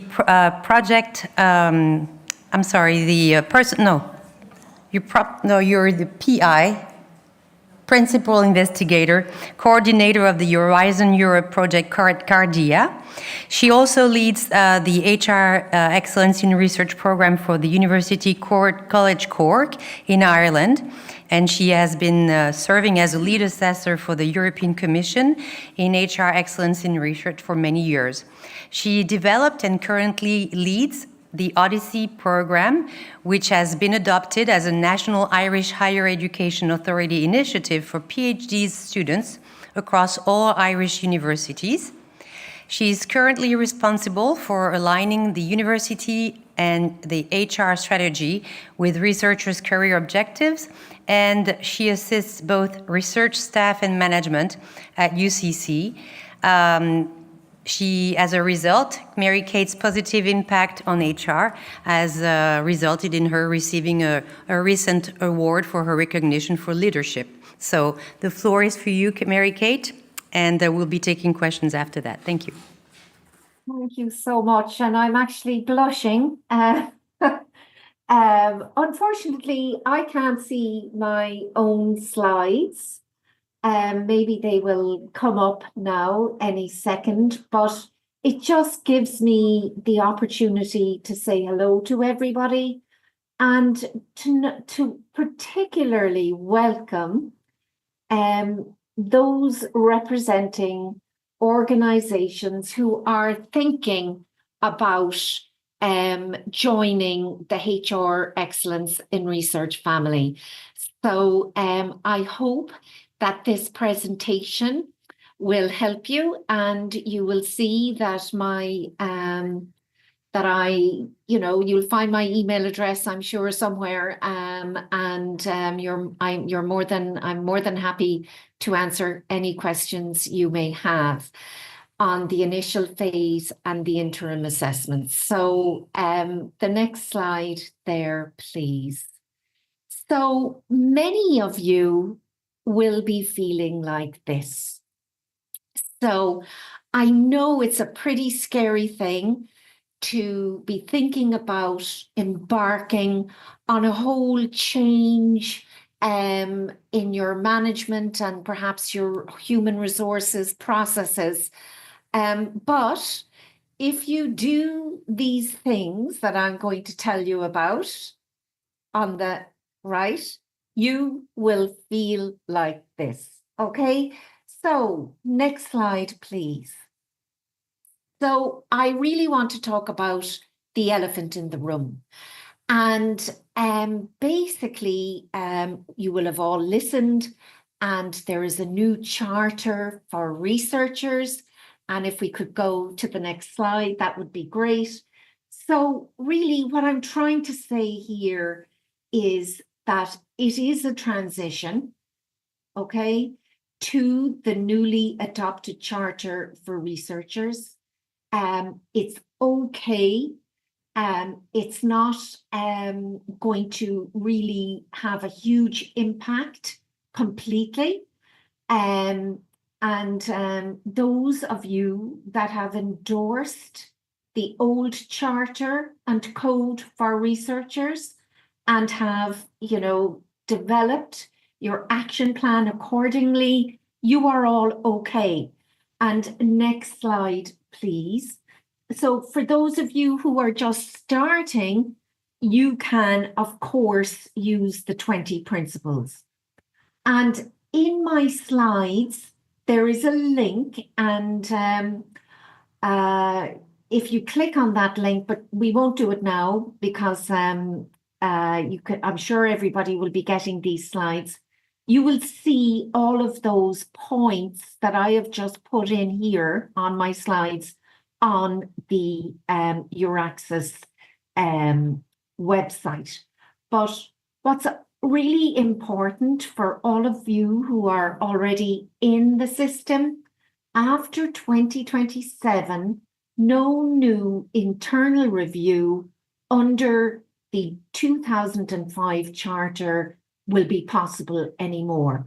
So I think that the Commission have been very nice and kind to enable us to transition at our own pace over a period of 3 years, I believe, to amend and to work on and to improve all of our offerings for research staff. And for those of you who are thinking about joining, lucky you, because you go from 40 principles to 20 principles. And in my book, that's a really positive step. So that should be one thing that you might want to think about. So next slide, please. So there are 4 pillars, just like the old charter, and you can see them there: ethics, integrity, researchers' assessment, working conditions, research careers, and talent development. Nothing too startlingly different, nothing too surprising. So really everything can be managed very easily when you are thinking about submitting to the European Commission. Okay, so next slide. So the stakeholders are more or less the same, right? So you have researchers, most importantly, you've employers of researchers, you've funders of research and researchers, and you, of course, have the policymakers. And so really nothing has changed too dramatically as you think about preparing for your next submission, whatever phase you are at. So next slide, thank you. So now let's get back to business. Let's get back to what I was actually going to talk to you about. So next slide, please. So I'm here to talk to you about the initial phase. So that's for people who have written their letter and their hierarchy have signed up and everything is go, go, go. And then also the interim assessment. Okay, so under the initial phase, you will have to think about the following: committees, the endorsement letter, the gap analysis against the principles. And for those of you who are in that gray area, you can either go with the 20 principles or the 40 principles, whichever. The action plan, the open, transparent, and merit-based recruitment checklist, focus groups, surveys maybe, a website. And don't panic, because I'm going to go through each and every one of these headings with you. And then, of course, for the interim assessment, You'll be thinking about showing progress through your actions and embedding of HR excellence in research within your organization, your OTMR policy, and of course, you get to keep the award. You're not going to lose the award at this phase. Not that people really lose the award very often, I have to say, but you will keep the award. It's more like a check-in. It's more like, how are you guys doing? Rather than a sort of an exam, for example. So next slide, please. So looking at the initial phase, an effective and committed working group is very important. I found it very helpful to write down the working group description and terms of reference. And if you go to University College Cork's website, progress so far under HR Excellence in Research, you can download for yourself the terms and conditions of our HR Excellence in Research working group. And that is a useful document. You can amend it and edit it to your own organization, but it's really good because it does say, you know, it does sort of outline what is expected of the working group. And obviously, you would want to have a committed working group chair, members who are enthusiastic, and of course, there's accountability to the university or your organization. And of course, well-run meetings with minutes and actions out of those minutes are very important. So next slide, please. So here is the statement of purpose included in the UCC terms of reference, and it says the university shall establish a working group to be known as the HR Excellence in Research Working Group. And what's important is that they are responsible to the university for the oversight, the development, the evolution, and implementation of the university HR S4R action plan. So I actually think it's a really good thing to have if you want it. And as I said, you'll find it. And we'll go on to the next slide, please. So obviously you have to endorse the charter or the new charter, and there are plenty of examples at that website at that link on the EurAccess website if you're looking for examples of the endorsement letters. So next slide, please. So then we get to the gap analysis. Many of you will have done your gap analysis against the 40 principles of the Charter and Code. Many of you may be halfway through doing your gap analysis against the 40 principles of the Charter and Code. So keep going, keep doing what you're doing. If you're a new organization and you're tuning in today and you still haven't sent in your endorsement letter, you will be doing your gap analysis against the 40 or against the 20 principles of the new charter. So really, a gap analysis is all about looking at your current state and looking at your desired state and what's the gap between your current state and your desired state, using, of course, the principles of the charter as your guidebook, and developing actions to enable you and your organization to get from your current state to your desired state. So next question, or next slide, please.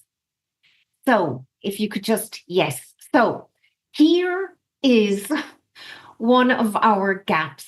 And I can tell you, it takes a while. It's quite difficult to do. And you may feel like that, okay? Tearing your hair out. But really, it is a very important step because the gaps that you identify in your gap analysis are the basis for the actions in your action plan, right? Next slide, please. So here is an example, and you can see this on the UCC website, right? Here is an example of a gap, right?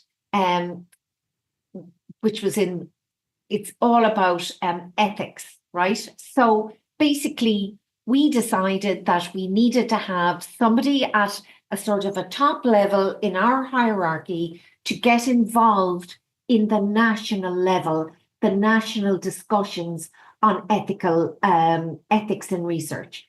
And you can see that our action is complete and ongoing. So basically what that means is our current status is, yes, we do have something. There was a launch of a national policy statement, and one of our professors is the president for research, is the chair of the Irish National Forum on Research Integrity, okay? So next slide, please. So and here is another gap, right? The Charter and Code Principle, current practice and rules in UCC.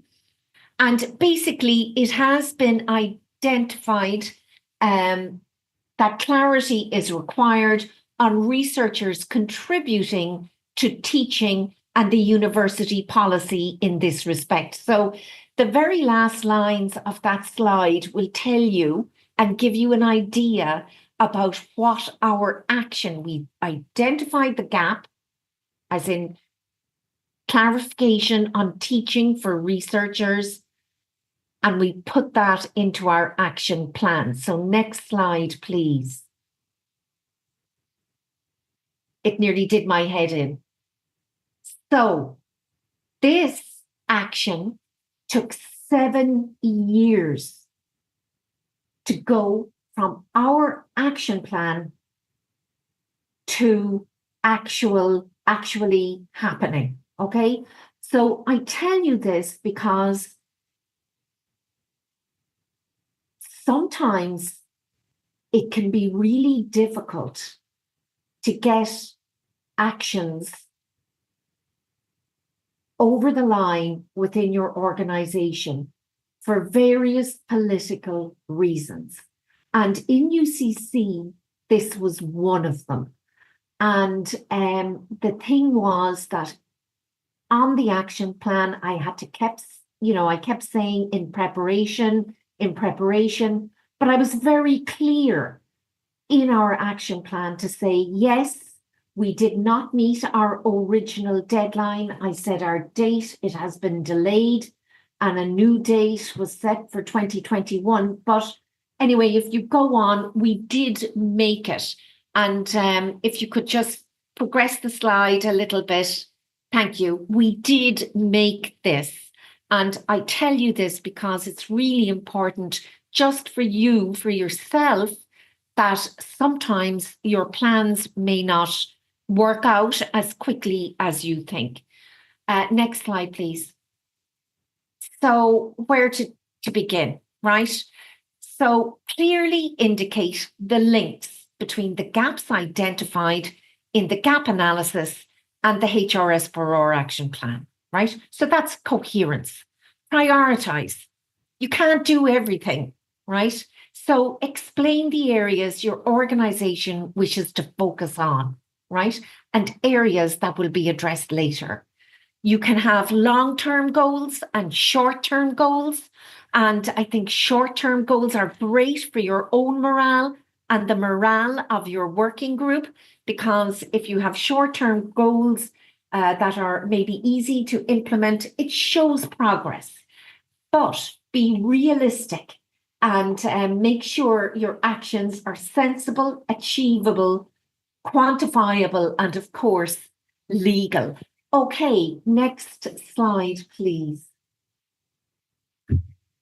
Obviously, divide the action plan into the 4 pillars based on the new charter or the old charter, whichever one you're using.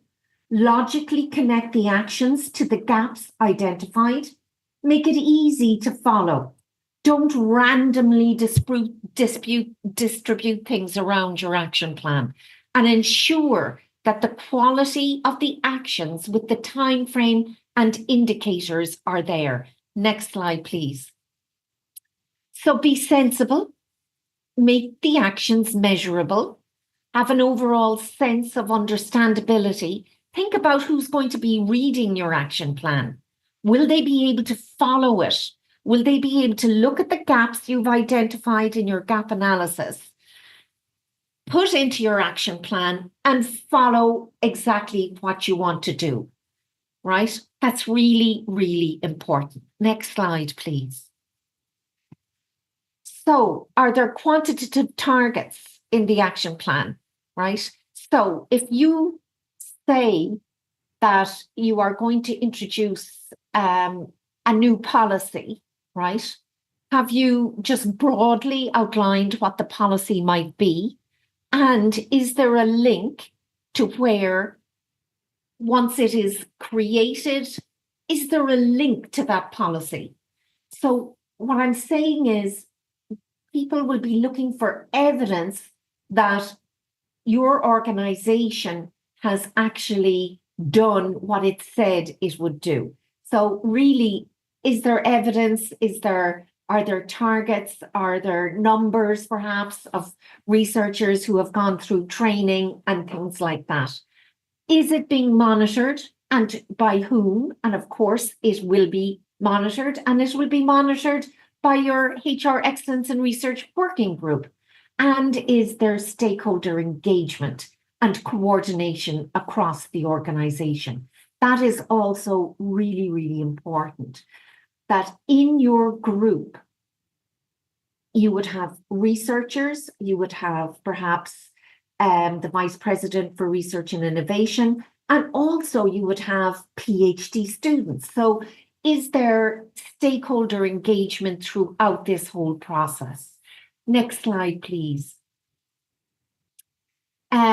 Gaps identified versus actions to be undertaken. For example, your organization may have identified many gaps based on the principles of the Charter under the 4 pillars. So when you're just starting, translate that into about 6 actions maximum under each of the 4 pillars, making about 24 actions approximately. Now, I'm not saying you really have to do this.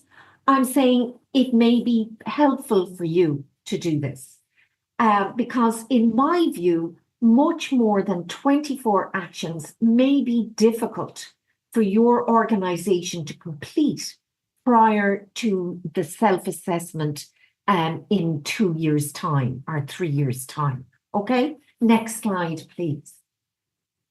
Remember, your organization will be in a better position to demonstrate progress and will be able to plan for the next phase using the gaps that were not addressed initially in the action plan, right? So if you have prioritized your areas that you want to work on and have put them in the action plan, and then for the next section, the next part, you can say, well, we didn't prioritize these areas, but these are some of the areas we want to work on. So progress, evolution brings change under HR Excellence and Research. Next slide, please. So there is a checklist. There is a link to the checklist. This is all about your open, transparent, and merit-based recruitment checklist. And you don't have to have everything done. So from the checklist, which is a very simple checklist, you will have identified suitable actions to encourage and implement the changes that your organization may need under advertising of research posts, job descriptions, committees, all of that. And you will include these actions in your action plan. Okay, so next slide, please. So some people love surveys, some people don't like surveys. If you're an organization that likes surveys, and I certainly always do a survey, but I know that some organizations don't. But for sure, if you're not doing a survey, you really need to use focus groups to get the word out there, to find out what the researchers and PhDs are thinking and need, and thinking about HR excellence in research and need from HR excellence in research. But you can also do both. There are times when I use focus groups and surveys, okay, because I really want to know what people are thinking about on the ground. So plan your survey so that the results are known and written up prior to submitting your submission, right? What I mean by that is, if you are doing your gap analysis, you are going to be generating actions from the gaps identified in your gap analysis. But if you really want to go one step further, you may wish to survey all the researchers in your organization under the headings of the 4 pillars.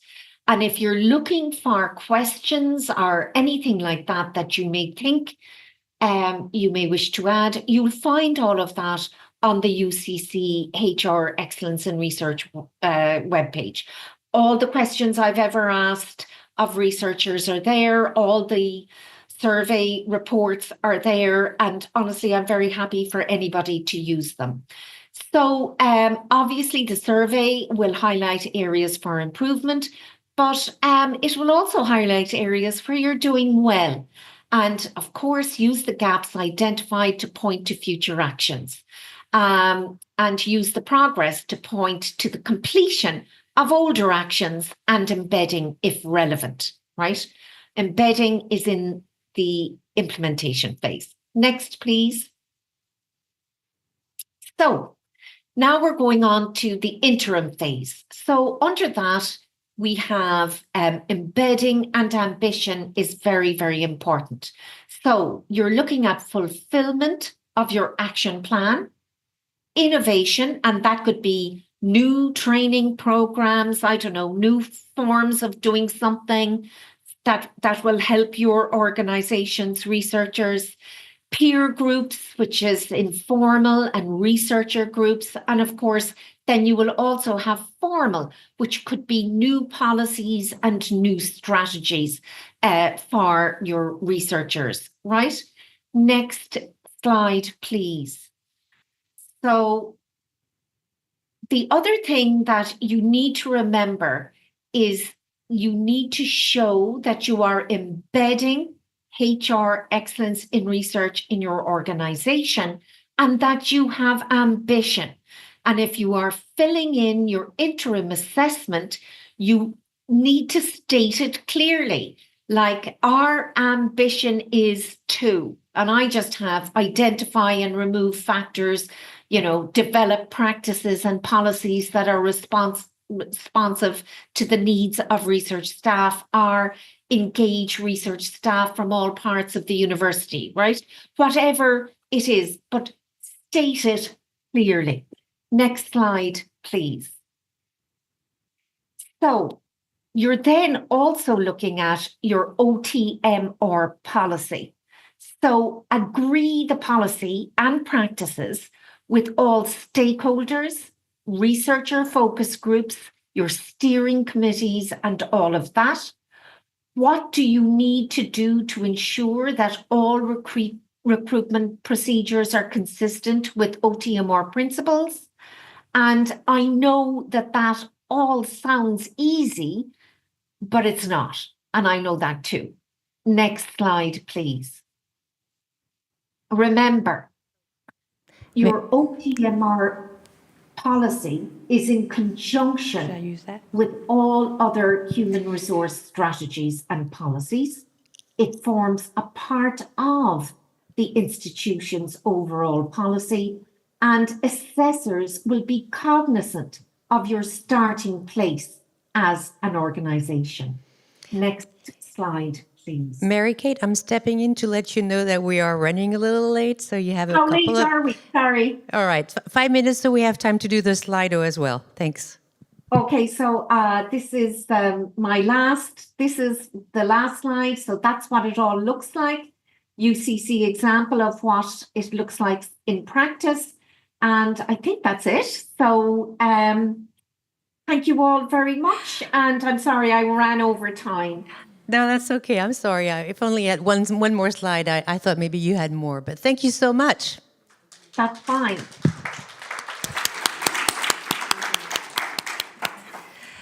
All right, so we should have a Slido coming up, which will give a chance for everyone to respond. The question is, what obstacles need to be addressed before your organization can commit to HR Excellence in Research Award, in your opinion? And so as you answer, we'll see the words coming up, and it will be interesting, Mary-Kate, if you can comment on that, if you'd like. Thanks.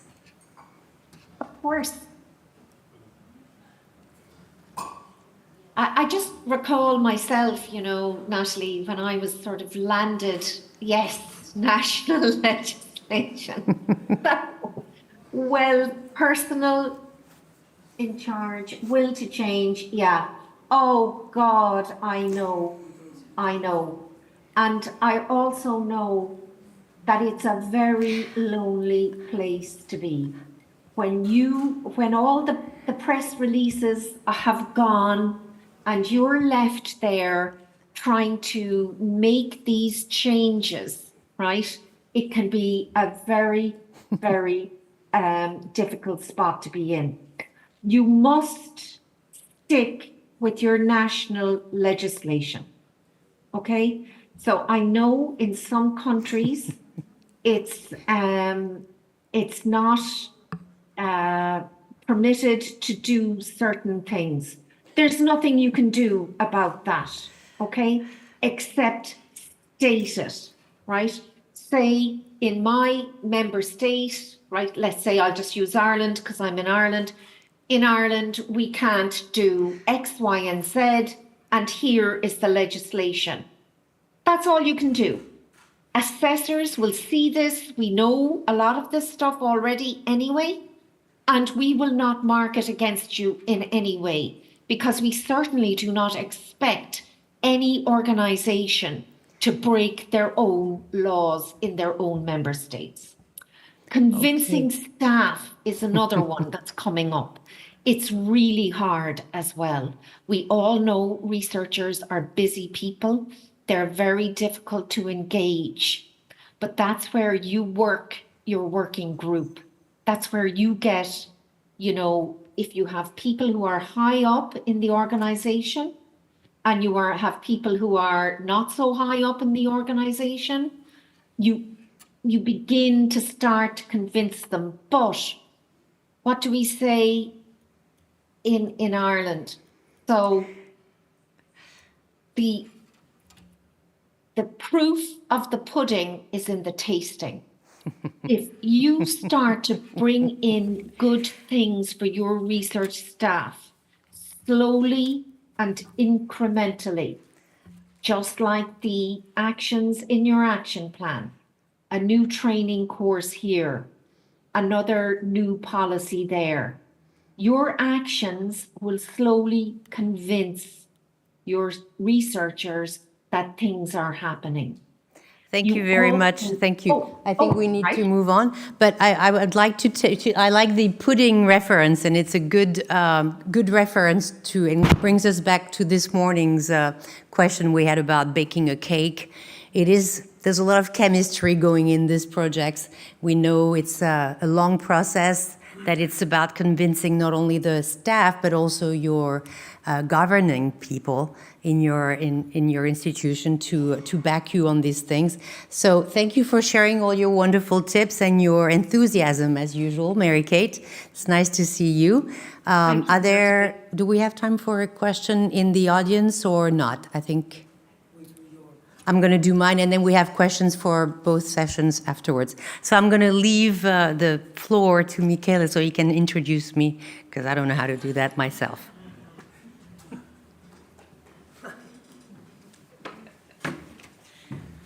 Very, very fast. So I introduce Nathalie. By now you know. So Nathalie Modieska, University of Montpellier. She has 20 years of experience as a research manager at the University of Montpellier. And since September 22, she is head of the Support Office for International Outreach and Attractiveness for the Structuring Projects Department at University of Montpellier. Since 2015, she led the University of Montpellier to be the first university in France to receive the European HR Excellence in Research Award. Congratulations. Nathalie studied both in France and the US, and she holds a master's degree in Economic and Social Administration with a specialization in international relations. So, the floor is yours. Thank you very much. Thank you very much. So you'll be hearing me a bit more. Sorry about that. Maybe I could have my slides down here. That'd be great. Thank you.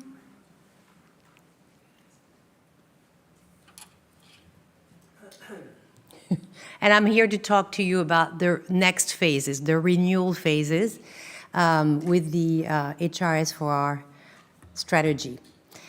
So we could go to the next slide. Thanks. Keep going.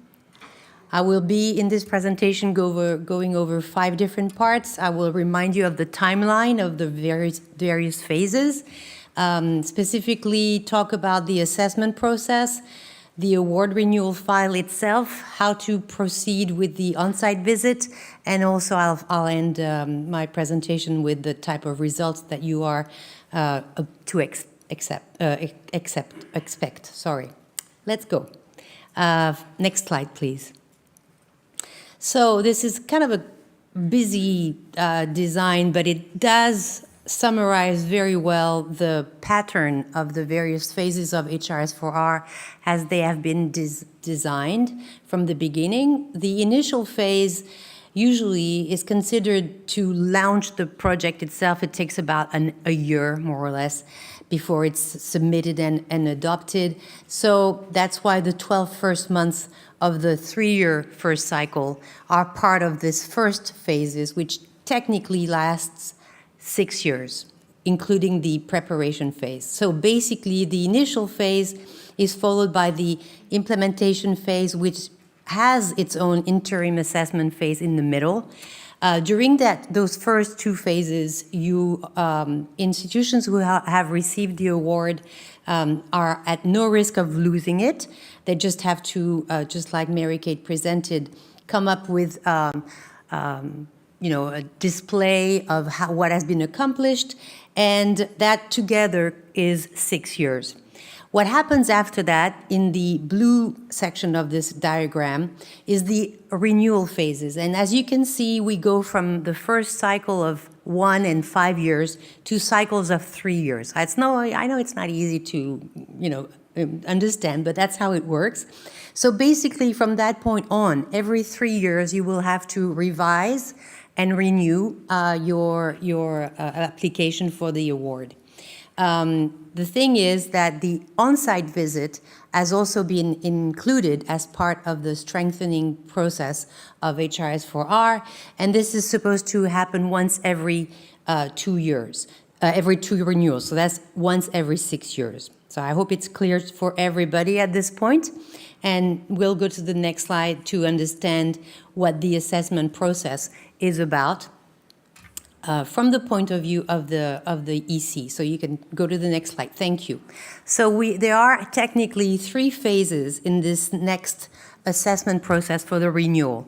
The first phase, and was discussed a little bit this morning, is the administrative eligibility check by the European Commission. Once you submit your request for renewal, the EC will proceed with this. And when we say the EC, it's the RTD charter team, and that's Michele and his team.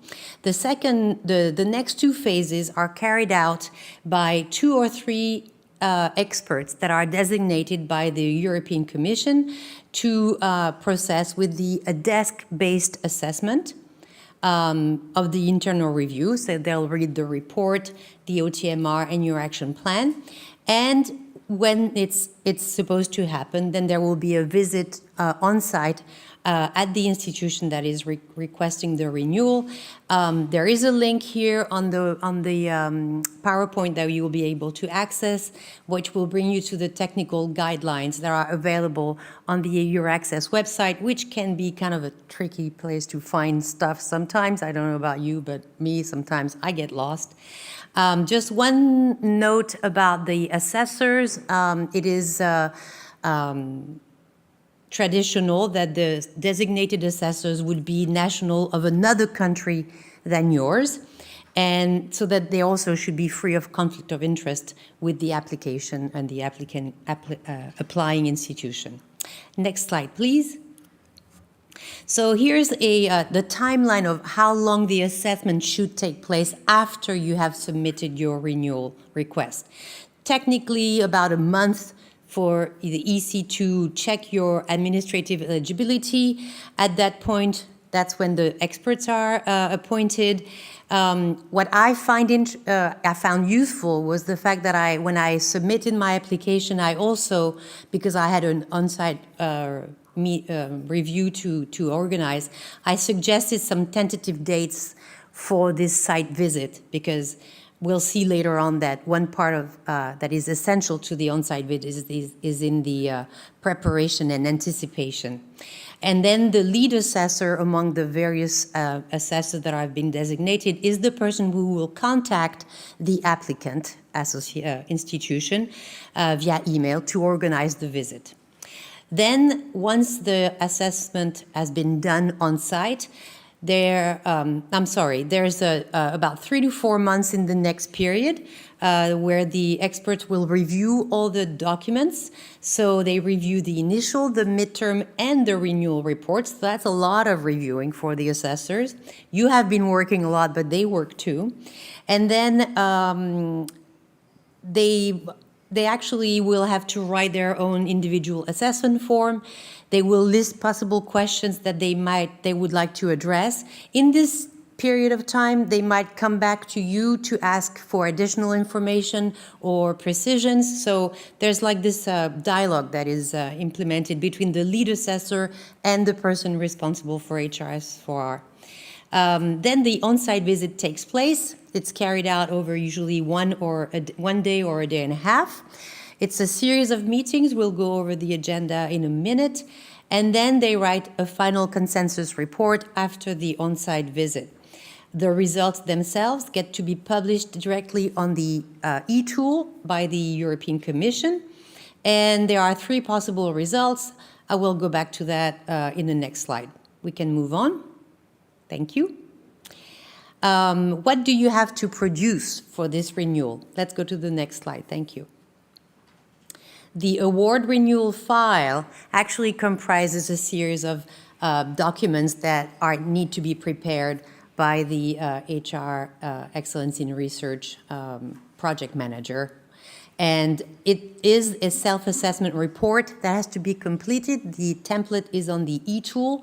It technically has to be submitted on the e-tool directly as well, but I recommend making a copy of the various portions of that and work offline, because sometimes it's very frustrating when you type things in and it doesn't save it, and I've done it a couple of times, so I learned my lesson.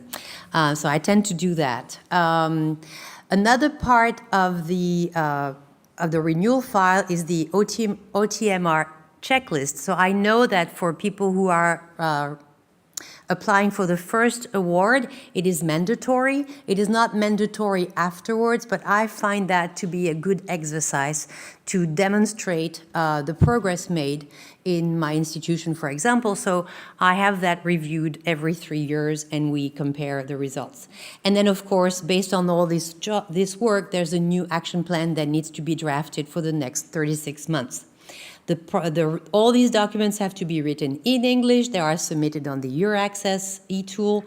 They also need to be published on your institutional website, and there's possibility of attaching one single PDF as extra information. I choose to use this option to upload the entire report that I produce for my university internally as well. We can go to the next slide. I have some, I had some tips. So in the report, you are invited to demonstrate that you have fulfilled the actions of the previous plan. It's a good time to introduce the new actions that you announce them for your plan, the new plan, because it's based on your observations at the time that you conduct your report. In OTMR, as I said, I repeat this exercise regularly so as to demonstrate progress. And of course, for the action plan, Mary-Kate explained that it's very important to link actions to identified gaps. I also recommend you to draft like a summary table or a Gantt chart of your whole action plan, because as an assessor, I really like that. It helps me understand what the projection in terms of actions is. And then for the publication, our recommendation is that it should be easily accessible and no more than 3 clicks with the mouse or on the screen. Let's go to the next slide. Thank you. Now, preparing the on-site visit. Remember, you get to do this once every 6 years, but it's an important one. So let's go to the next slide. Thank you. I find that the agenda, because it's going to be a very busy day, drafting the agenda is extremely important. And there are a few things that you have to keep in mind. The first one is that you have to make sure that the top stakeholders, so that's the governing representatives of your institutions, are going to be present for at least the opening and closing meetings. So you want to make sure that they are going to be available. Hence the idea of suggesting an on-site visit date, because you want to make sure your top people are going to be available. There's a sample schedule that is part of the guidelines that I put on this slide. And typically, it will be a series of meetings, with the first opening meeting lasting longer than the other ones, usually about an hour altogether. A presentation of the institution, a presentation of what has been accomplished, but not necessarily a repetition of what your assessment report is presenting. It's more of the achievements, the progress that you have noted, and it's another opportunity to showcase the progress that you have made. Keep time and save time for questions and answers. And in my case, every time we did this, I actually did once, I made sure that everybody who was involved in the carrying out of HRS4R would be present at this meeting. It's not necessarily what the guidelines recommend, but I made sure everybody would attend, because it's kind of a solemn time for your institution. You're going through an audit with 3 representatives from the commission present on your premises, and it gives a chance for everyone to see how serious this is. This will help you in the future. You will show your colleagues who you are bullying to get things done all the time that there's a reason for that. And then after this first meeting, there's a series of other meetings that are considered more confidential. And of course, in between those meetings, you should plan for time for the assessors to talk to one another. They get to debrief a little bit, because the day will be dense, and at the end of the day, they will present their first recommendations. So we can go to the next slide, please. What the assessors are looking for, and so as you know, many of us are both HRS4R managers, but we also are assessors. And what they are looking for is they want to make sure that their impression from reading your documents is confirmed with what they see. They also are there to get answers to the questions they may have. You need to show them evidence of the embedding of HRS4R in your institution. And what that typically means is that they need to find out, they like to know how much stakeholders know about the policy, how much they know about the award, how the researchers are involved in the process. So be prepared for these types of questions and for demonstrating that you are doing it. They also are there to verify that OTMR is in place. There will be questions on that for sure. And globally, they'd like to judge the level of ambition of your strategy altogether, but they are also there to judge your efforts to implement the Charter principles. And let's go to the next slide. It's a very busy slide. I will just stick to the titles. It's important to plan it in advance, to communicate, to prepare and rehearse. So plan, I said, make sure your top management is available, draft the program, liaise with everyone, reserve the room, book translation services if you need them. It's allowed to have simultaneous translation, and sometimes it's very helpful. Communicate to everyone in advance. Make sure everyone is informed well ahead of time. Share the information, prepare your meetings, and send them all the relevant documentation in advance so they have time to read it and you can quiz them about it almost. And that's when the preparation is essential. Prepare your briefings with each separate group. Review the documentation. Make sure they are aware of the contents of the presentations, of the discussions that will be handled while the audit takes place. And finally, rehearse, because it's a lot easier to perform a live audit once you have pretended to go through it. So make sure the presentations are finalized, they are shared, that you go over them, that you assign roles sometimes to the ones who will be attending the audit. Just because on certain questions, someone will be more appropriate to answer the questions. And then I carried out a mock session in real conditions as well to make it more real. Next slide, please. Sorry. So we're getting to the results and the types of results for the next slide, please. There will be, if you have an on-site visit, sorry, the assessors at the end of the day will give you a first feedback. Yes, thank you. I think I need a little water. That's why they need to have this time between each meeting to make sure. Thank you. It happens. Thank you so much. Thanks. I should have been prepared. I didn't rehearse. So yes, the assessors on the on-site visit will give you a first feedback. They will not give you the answers or the results, but they will let you know their first observations. Then they will write a consensus report, not on the spot, but later. And then this report will be checked by the European Commission, and the final result will be published by the RTD chapter team under your case number.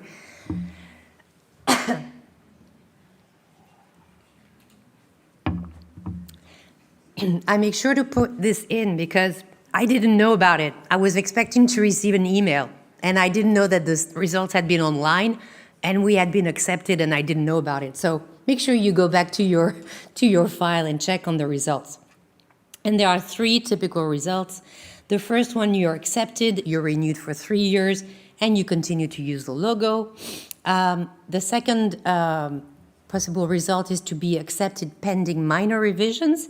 You will have to resubmit within 2 months based on the recommendations that the assessors will have made. And you can continue to use the logo. But if you are in the third possible result, which is not accepted but pending major revisions, then you need to really rewrite your proposal. You have 12 months to do that, and the use of the logo in the meantime is not permitted. And I have completed my presentation with a few coughs, sorry about that. And we still have 5 minutes to do the Slido and to take some questions. Thank you.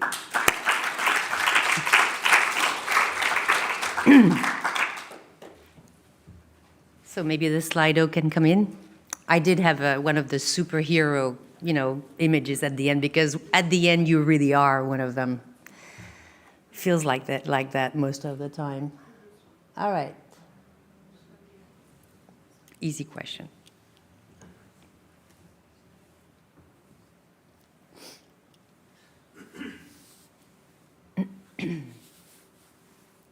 So the question is, what are the main obstacles you face at renewal phase? It's a vast question. Let's see what you guys answer.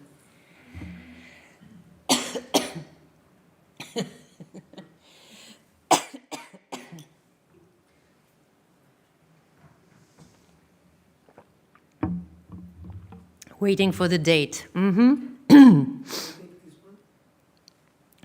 Michele will answer to that one. Thanks. Yeah, I was sure that one was extremely popular. Answer in 2 steps. Is it contagious? So the first one is, a common mistake is to wait for the date of the site visit.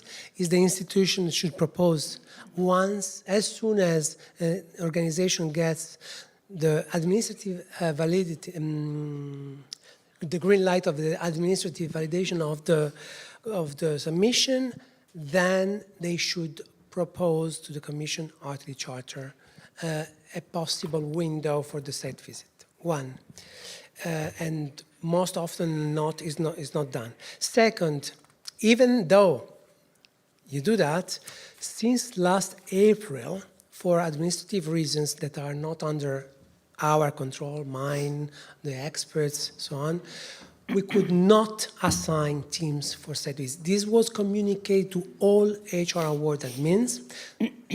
The good news is that since this week, we do have the possibility to assign again assessing teams. And the following weeks, I'm going through all the backlog, the big bottleneck of institutions who have been blocked on the site visit organization, and we'll try to get the flow going. I think this question was very important that you answered it, because it's obviously one of the main concerns. So there's a lot of things that are obstacles for you. Demonstrate through documentation. Yeah, this is something that you need to be prepared for. I have a tip on that. People ask me if they should have like a folder with everything, all the documents in it, and I said, don't bother at this age. We want to have everything digital. So make sure that if you are, ask for documents, that they are available on a computer that you can leave, that's easily accessible to the assessors. So I don't know if there are any questions in the audience for both Mary-Kate and me for the various phases, but maybe we could take a couple.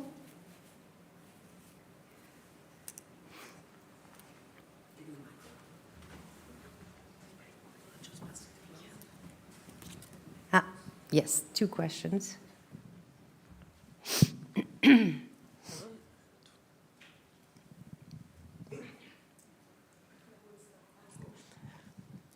Hi, I'm going to reintroduce myself. My name is Miriam Michael. I work in Institut Mines Telecom in France. So we're still at the initial phase. I just need an advice for our case. For example, we have 8 schools all over France. So for the gaps, we have to move around and do the gap analysis everywhere.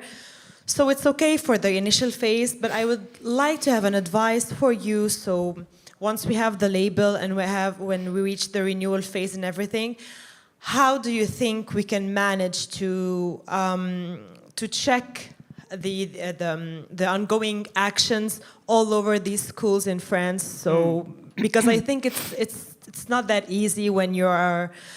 When it's a big country and you have many schools around. So I would like to have an advice from you. So if I understand your question correctly, you're asking how to conduct HRS4R for a network of institutions rather than for a single institution. Yes, exactly. It's a tough one. I know. I would say that normally, if you look at it from the European Commission's point of view, and please correct me if I'm wrong,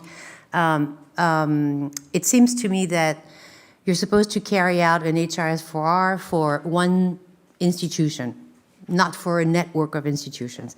It's different, but the case is the same for French national research organizations, which have a headquarters in Paris and representation in different regions of France.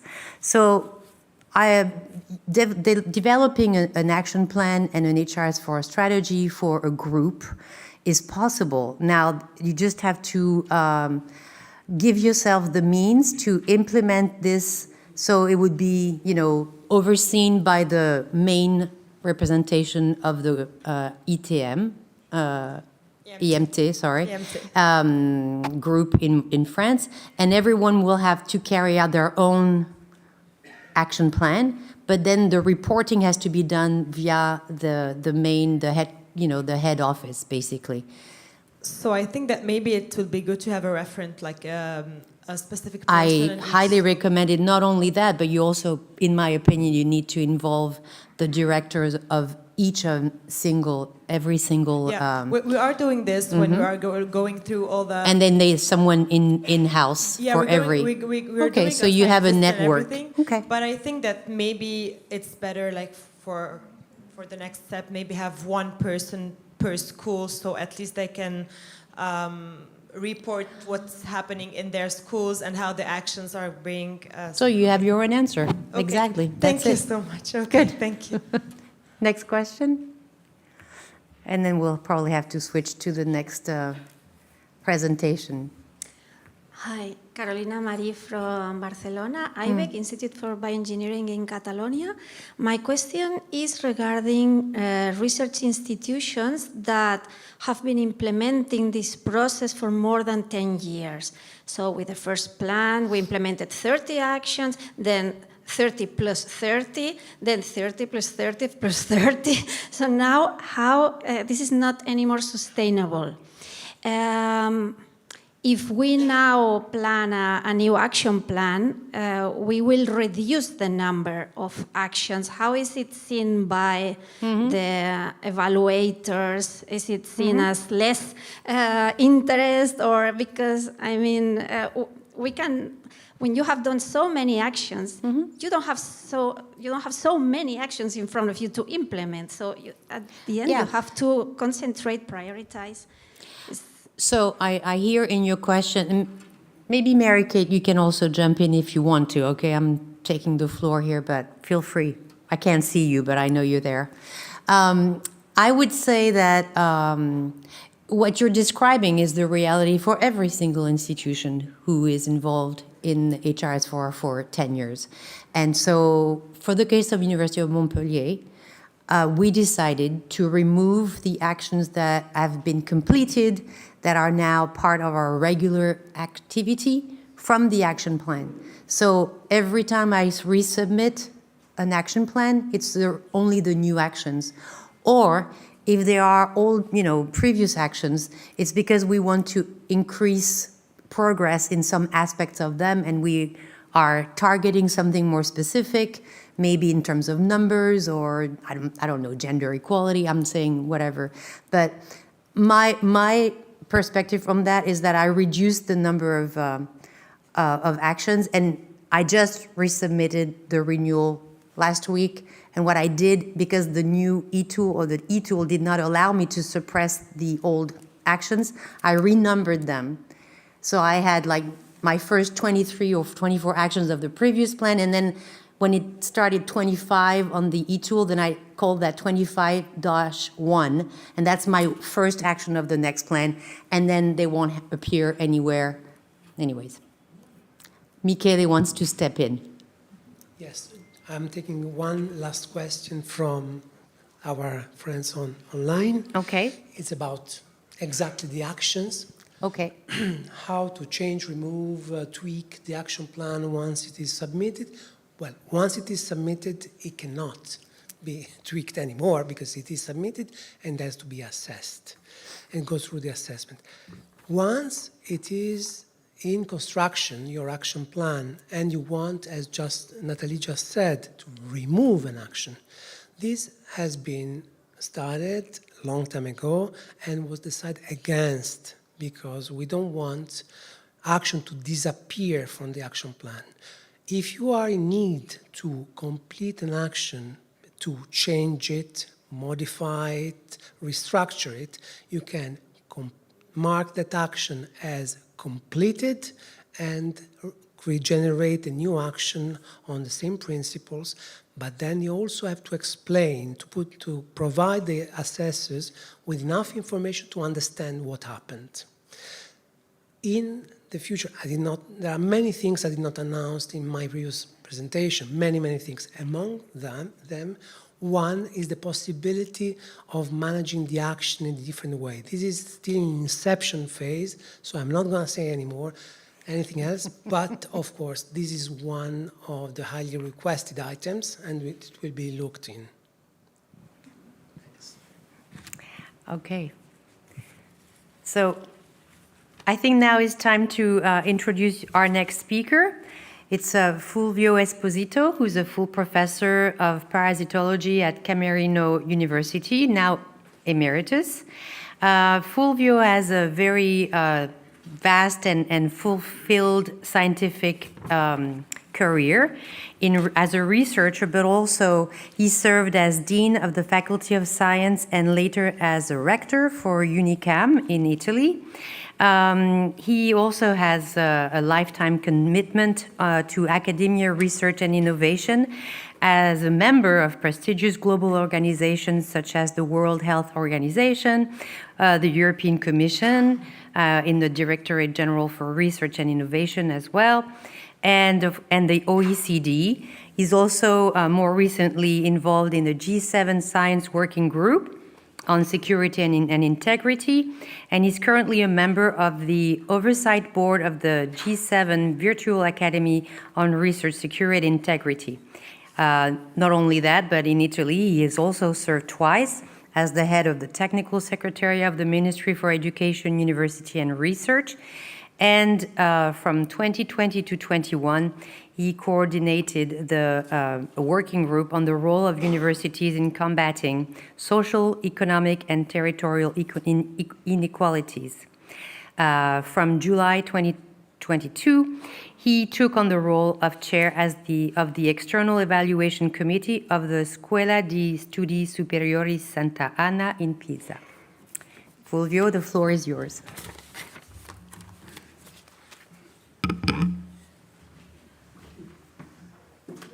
Yes. Good move. Fulvio, controlla se c'è il remote. Sì, c'è. Grazie Natalia. Thank you.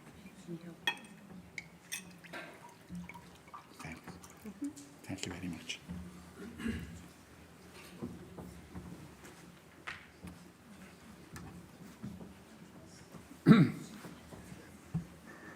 Thank you very much, Natalie, and thanks for the invitation to speak in this important event. I suspect there will be some repetitions. But you know, the Latins, they said that repeated things are helpful. So I hope this will be the case. I will specifically focus on what you see in this visual, how to develop a sensible, effective, and measurable action plan.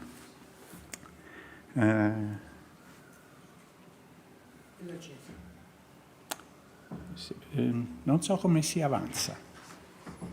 Qual è il pulsante per avanzare? Quello al centro. Questo? Sì. Ok. Yes. So this is definitely a repetition. That it seems trivial, but sometimes it happens that when I read the action in the action plan, I wonder, but to which principle of the Charter this action refers. And sometimes I have difficulties. So we should never forget that our reference point are the principles of the Charter. Before the 40, now the 20, but still the principles of the Charter. And developing a human resources, what is the new name?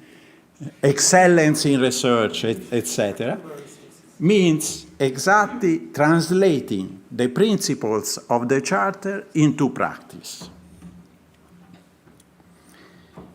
As I told you, our pole star, our reference point, are the principles of the Charter. This should be never forgotten. Now, this is my really crucial aspects. Developing and implementing an ambitious human resources strategy, for short, is not a box-ticking exercise. This is very important. I must say, as an assessor, that is not so frequent, but it happens that clearly, reading the documents, you have the impression that it was taken just as a box-ticking exercise. It's not. It's a very time-consuming, energy-consuming, stress-generating exercise, but it's not a box-ticking exercise. Rather, is a very important transformative agenda of your institution. It was already said by Mary Kate very, very clearly. What you want to do, you have the picture of your institution today, and you wonder where you want to bring your institution at the end of the process. You have the status quo, you have the initial state, and you have a final state, an ideal state, the desired state, said Mary Kate. And this can be achieved with time, of course. So the dimension of time is very important. And you remember, you have to say when you will implement this action. The timeline is very important. Now, so in the horizontal axis, we have time. What variable we do have on the vertical axis? Well, in general terms, we can put there the well-being of our researcher community. Measured well-being. Remember always this, measurement is key. More precisely, because you know, the well-being, difficult to define, the level of implementation of the principles of the Charter.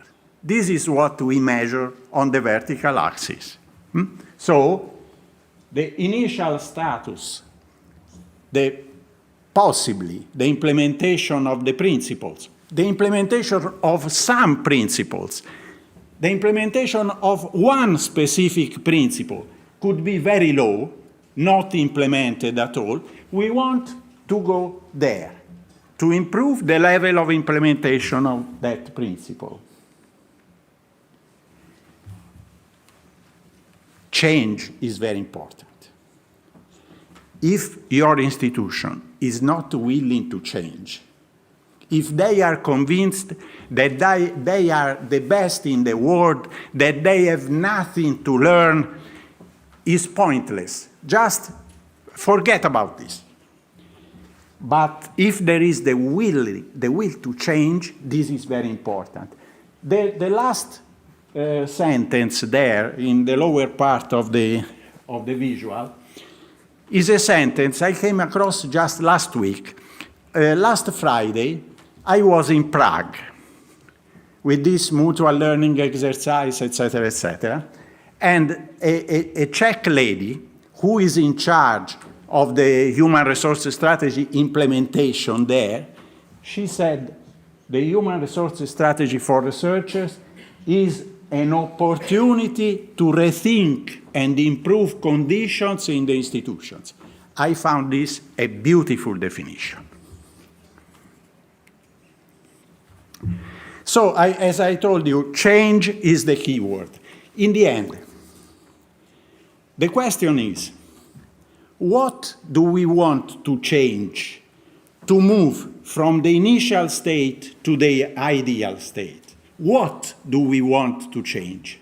We have to put the finger into the, how we say, dans la plaie, mettre les doigts dans la plaie. In the wound. Okay, thank you. This is the gap analysis. The gap analysis is to identify where exactly the changes are needed to achieve the ideal state. Remember again, I will never get tired in repeating this, our benchmarks. Why we have to change? Because we have a benchmark. The benchmark are the principles of the Charter. So we measure our condition with respect to the benchmark. This is the gap analysis. To understand where we are and what is the distance. So there is also a quantitative aspect. We are very far from implementing this principle, or we are almost there. This is important. So, as you are now probably bored about this, so the process starts with the gap analysis. Let's take a hypothetical principle Y of the Charter. We have to measure this famous distance from the implementation. Now, the question is, how do we do this measurement? And who can tell us about our current level of implementation? Who tells us we are almost there, we are very far from there? I have the answer. The who, no doubt. The who is very clear. The answer is provided, must be provided by our entire research community. Please don't rely upon representatives, because then you get only the opinion of the representatives. In our institutions, it's not so sophisticated, the process of consultation. The representatives, they don't make the General Assembly of the United Nations and then they vote and so on. So the risk is that if you rely upon representatives, you have the opinion of the representatives. You must find a way to involve the whole community. And remember, not only what I said, but there is also the respect of the IDE principles: inclusiveness, diversity, and equity. If you rely upon a certain group, there can be an unintended bias. It's not that you want to exclude, but, you know, for instance, there are people who are shy to speak in public. And so, in some cases, you are not able to get the impression, the opinion of these people.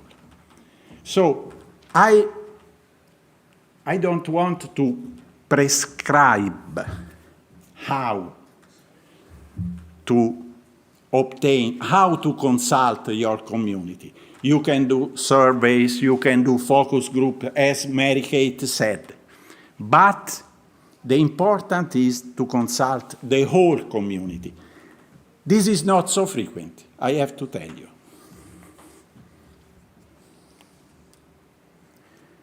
So, this is the graph you are now familiar with. Now, I think that we all agree that we have to consult our research community, and what the research community tells us. This is the gap analysis. They tell us about, for instance, the implementation level of principle X. Very low, as you see in the graph.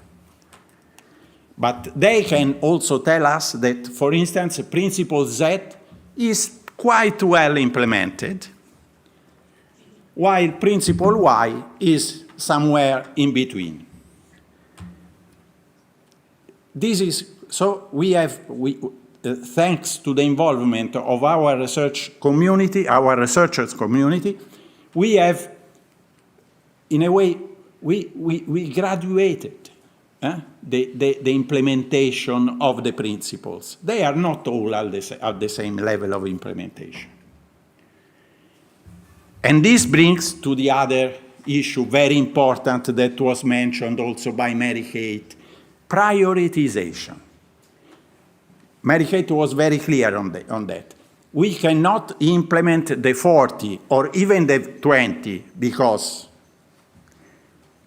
frankly speaking, don't think that the 20 are half the 40, because several of these 20 are subdivided in sub-principles. So, anyway, it was difficult before to implement the 40 all at the same time. It remains difficult to implement the 20 all at the same time. Then the need for prioritization. But easy to say, but how to do it? There is an obvious option. Start from the principles which are farther from the implementation. Those at the lowest implementation level. I have to choose, well, let me start to those that the researchers community, they said, these are the least implemented principles, start from there. But there is a cleverer option. Wait. There is a smart option. So, to include the researcher's perspective on this choice. So, we asked the researchers, tells us about the level of implementation of the principle. Fine, first phase. But we can ask a second question. Among these principles, which one are the most urgent to be implemented? There is another dimension, because if there is a principle that is not fully implemented, but according to our researcher community is not important, is not a priority, then why to start from there? Please make focus your attention on this word perception. With all these instruments, surveys, focus groups, etc., we are not measuring the reality. Objectivity doesn't exist in this field. We always measure perceptions, but the perceptions are very important. What our researchers feel is the key element. We say that the leaders of the institution, we can think that this is important and this is less important. But what really matters is the perception of our researchers community, not our personal view. So even if we are not satisfied by the fact that our researchers indicated as priority a certain principles, we have to respect the opinion, the perception of our researchers.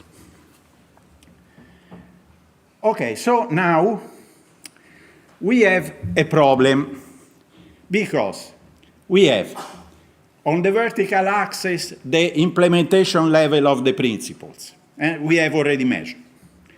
We have the time on the horizontal axis and where we can put the priority, because on a piece of paper we have only 2 dimensions, so we cannot put the third element, the priority. There is a solution. The solution is forget now about the time. We will go back to the time dimension. Now we are interested to 2 dimensions, the implementation level and the priority level. So, measuring implementation level, you are completely free to decide how to measure. You can have % of implementation, you can have, I put here it's too much to say unit of measure, but anyway, it's something we are used to. You remember the minus, minus, minus, plus, plus, minus, and plus, plus. You can use this if you like it, but you are free. The important is that you can measure. And you can use the same scale, or also percentages, whatever you like, for the priority. Now you have these 2 axes. You have the answers of your community. They said, this is implemented, this is not implemented. They said, this is priority, this is no priority, with some degree. Fully implemented, partially implemented, rather unimplemented. You can, and so you can put in these graphs your principles, the principles of the Charter. So you have basically 4 categories of principles. There are the principles that are implemented and priority, here on the upper right part of the graph. You have the principles that are high priority but low implementation on the upper left. And below you have not implemented, not priority, lower left, and those that are implemented but not high priority in the lower right part. So now it's very easy, the question. From where you would start? I would start from the upper left. These are priority and not implemented. But this is a dynamic graph. Why? Because the crossing point of the 2 axes, I decided where to put it. I could be more ambitious and so move the crossing point of the 2 axes to the right and to the low.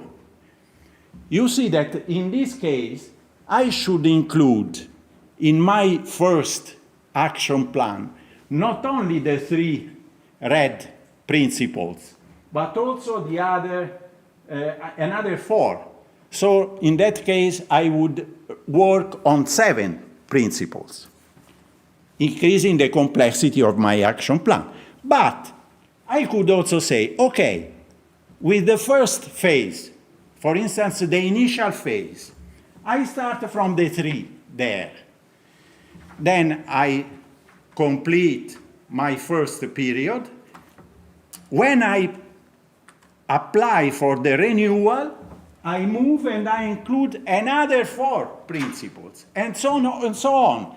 Ideally, remember that the ideal state is when I fully implemented all the principles. But this, as Mary-Kate said, requires time. So,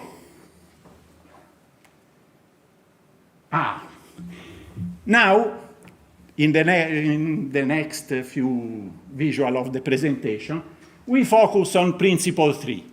Principle 3 is priority number 1, because it is very priority and low implementation. So, principle 3. This, I don't know why my friend Conor O'Carroll decided not to number the principles in sequence from 1 to 20. So for each principle, we start again from 1, 2, 3, etc., which is a complicated. Yes, I try to hurry up. So principle 3 is in reality principle 3 of the new charter, because principle 3 is in pillar 1. The principle 3 is divided into sub-principles. One is open science, and the second is citizen science. Well, let's hypothesize that our researchers found that our institution is not enough implementing principle 3, in particular, the sub-principle in citizen science. Why? Because, there are numbers on the screen.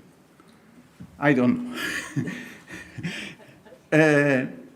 Because our institution doesn't sufficiently promote projects in the area of citizen science. Okay, so they said, look, you are not implementing citizen science.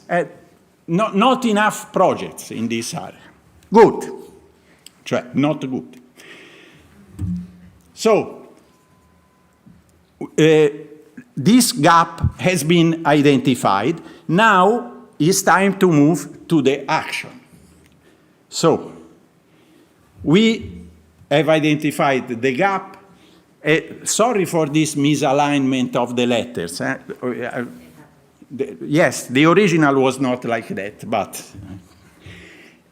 so, principle 3 is not enough implemented, is very priority. Good. Now, we need an action to move from the initial state to the final state. Which could be the action? Again, don't develop the action in a small group of people. Involve your researcher community and ask them, which could be the action to address the gap that you identified in citizen science? And one possible answer, I don't say anyway that this is the action. You can imagine different actions. This is an example. Your researchers could be the action to address this gap would be to fund and launch a special call for projects that are suitable for a citizen science approach. Okay? So, few projects of citizen science, the action is to develop a call to fund citizen science projects. Good. Now, the difficult part. Natalie, I will be fast.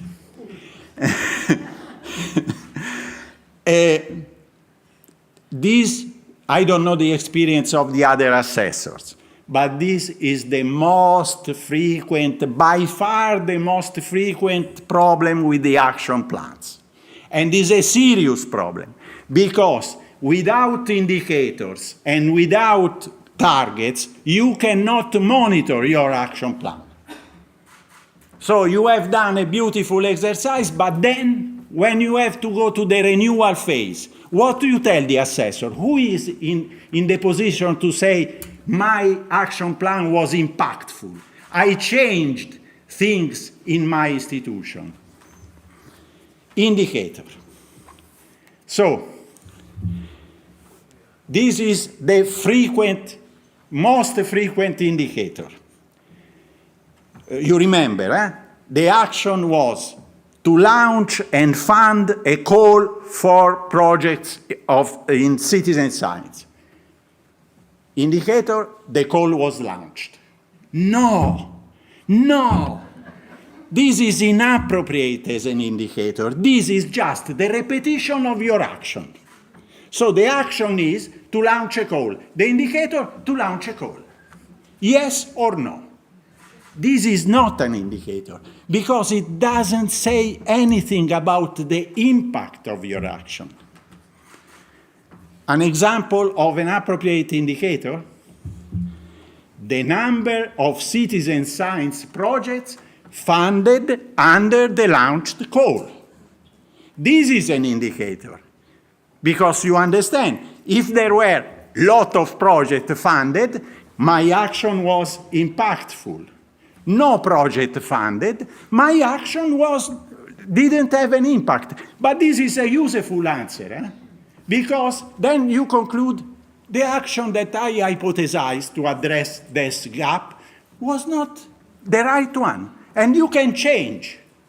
And this is very important. During the development of because you send to the Commission the action plan, fine.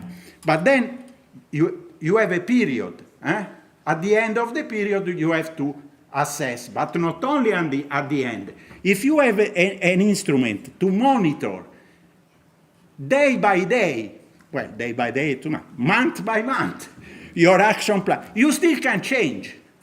You have not to wait to the end to decide, unfortunately.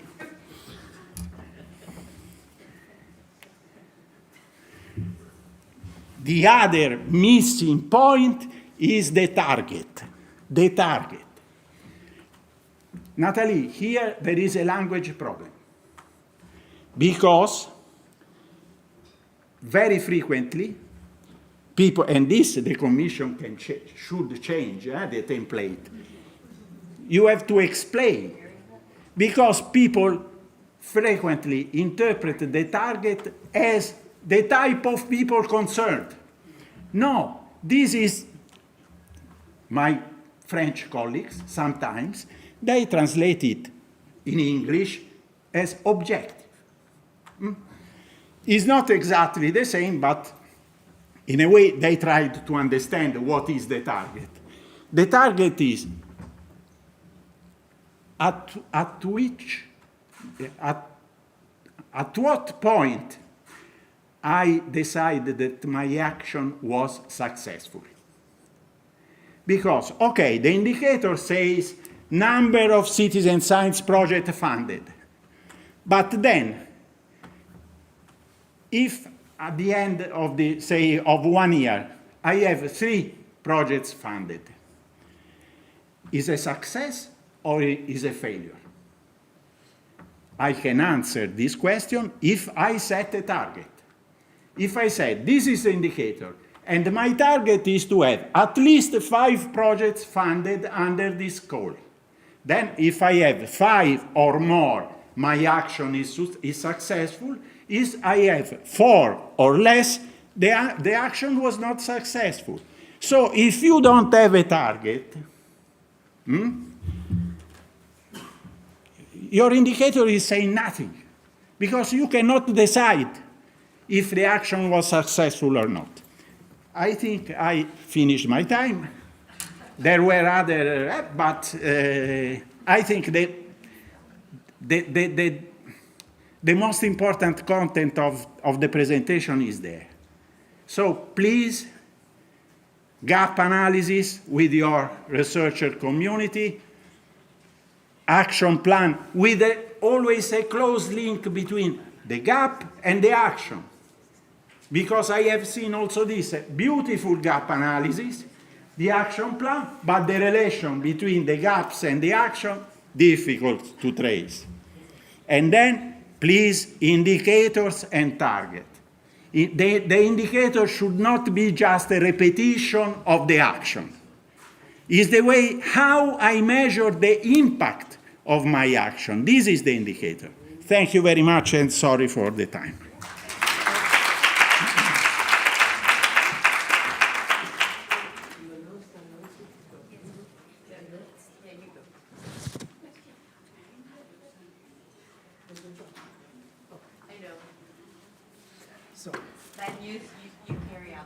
Okay. Okay, so we are running slightly late. The counter on the screen was actually the coffee break. What I would suggest, we take 5 minutes only here in the room without going out. Just chat and relax, take a breath, some time off from the screen. In 5 minutes, we start again with the final two presentations. Okay? Thank you.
Yeah.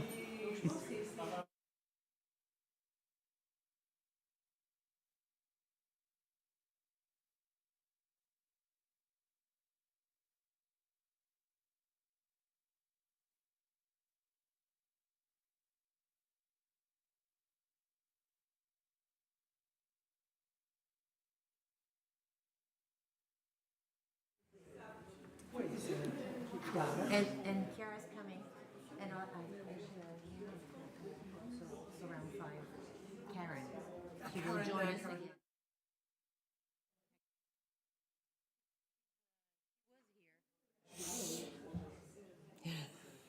She escaped.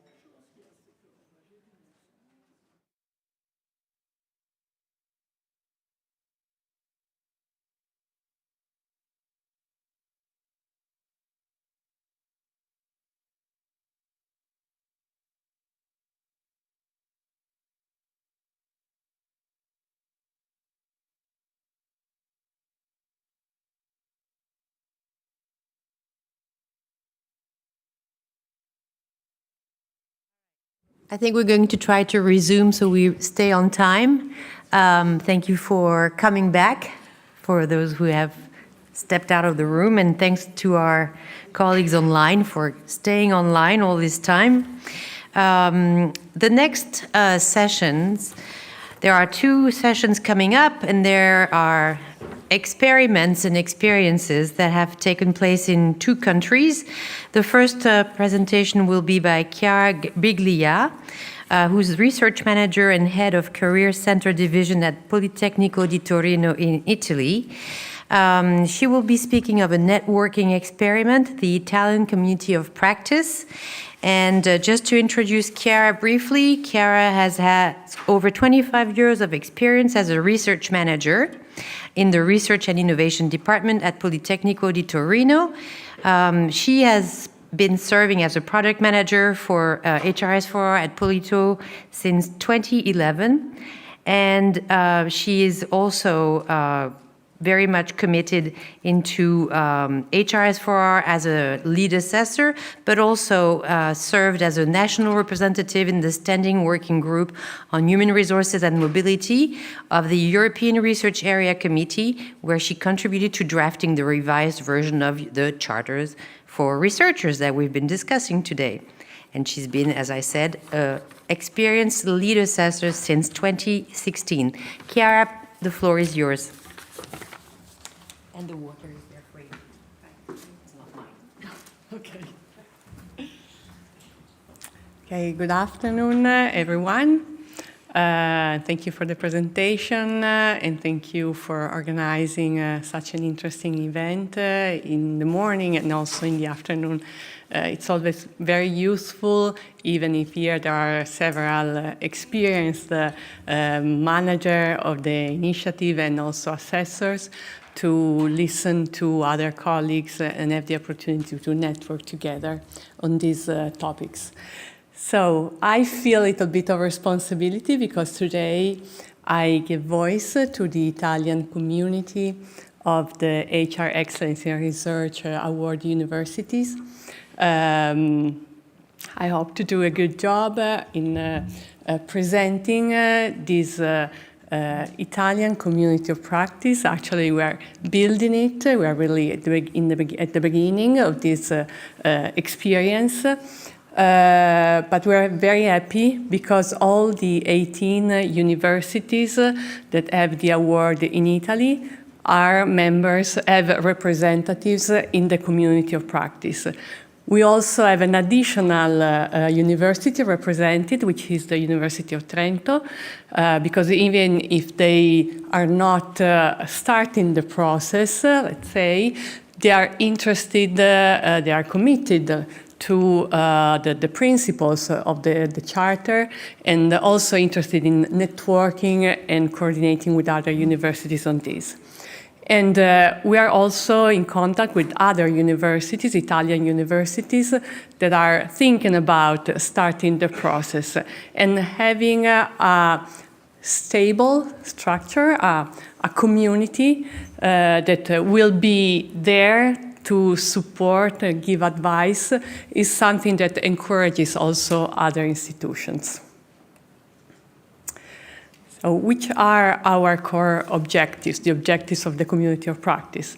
They are threefold. So first of all, we would like to share the effort. So we would like to collaborate, to conduct jointly all those actions related to obtaining and maintaining the award that can be shared. For example, the analysis, the gap analysis of the national legislation against the new principles of the Charter and Code. The second goal is to exchange good practices in terms of the actions, in terms of the organizational structures, what works well in our institutions. There's mutual learning exercise. And the third goal is related to advocacy. So advocating for the values and principles of the Charter to be reflected in national and EU policies and measures.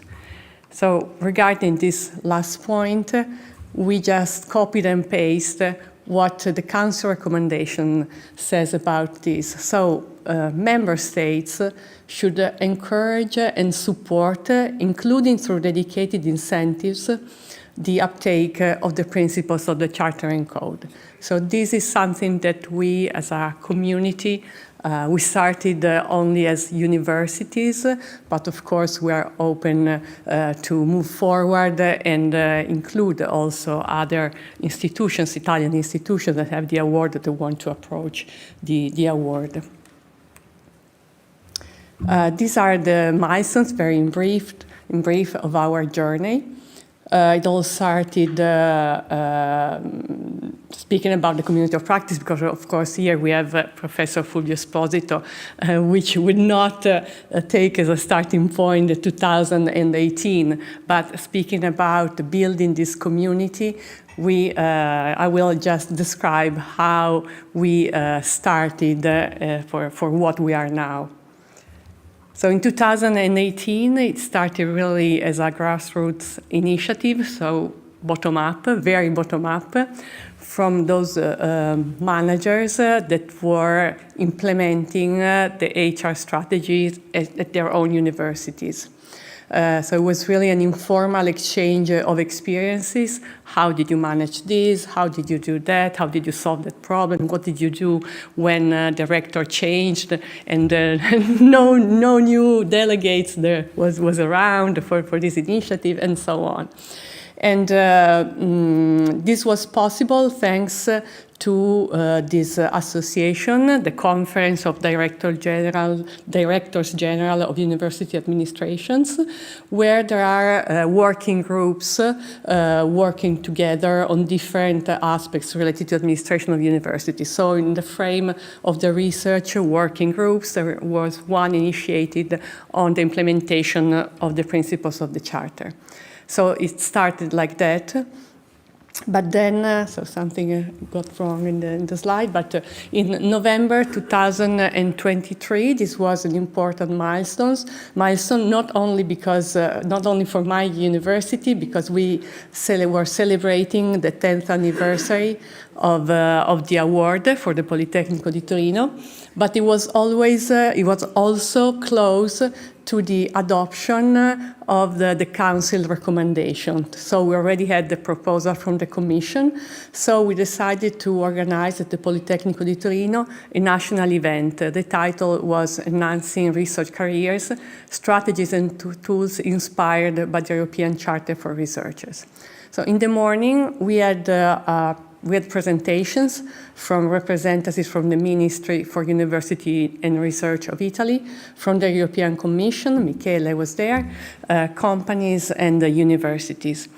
In the afternoon, we had a session dedicated on the implementation of the Charter and Code. And there you see their representatives. Some of them are here also. As a panel discussion between managers and rectors delegates of the HR Strategy for Researchers initiative at their own institution. So just like what Mary-Kate, Natalie, and Fulvio said in their presentations, we shared our experience on how to implement the process, how to deal with critical events, what is a good action, what are indicators, and so on.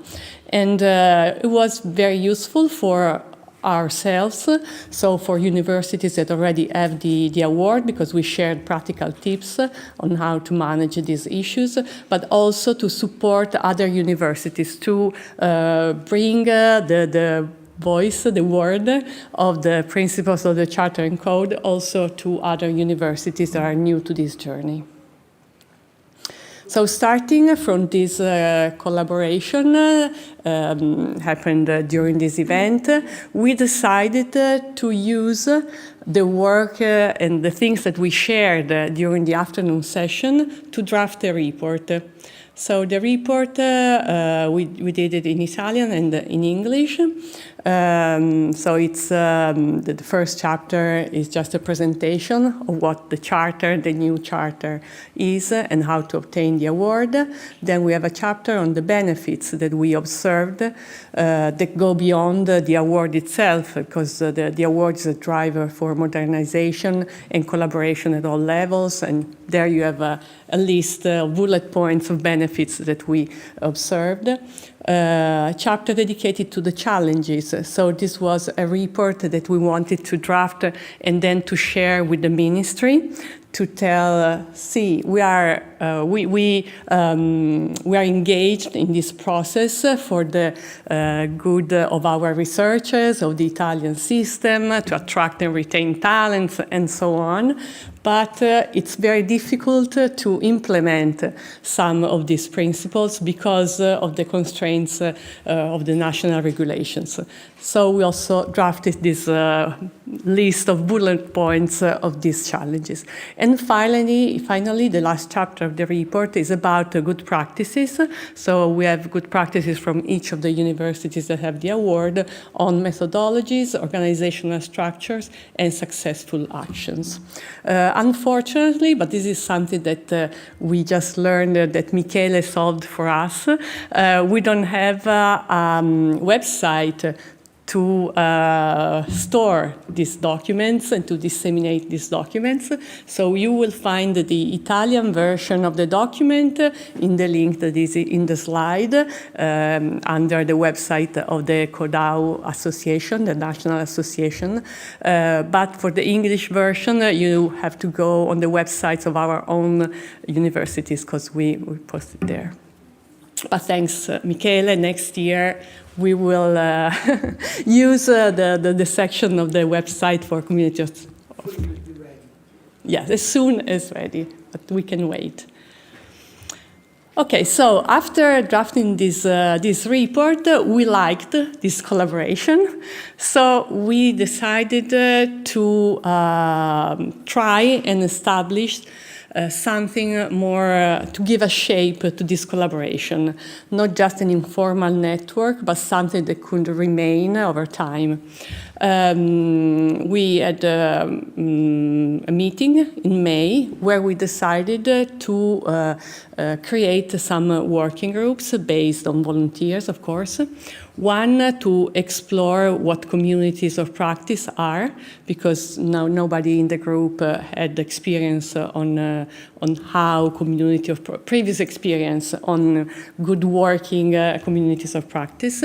So we studied a little bit, and there's lots of materials because the European Commission also funded projects on how to create good communities of practice.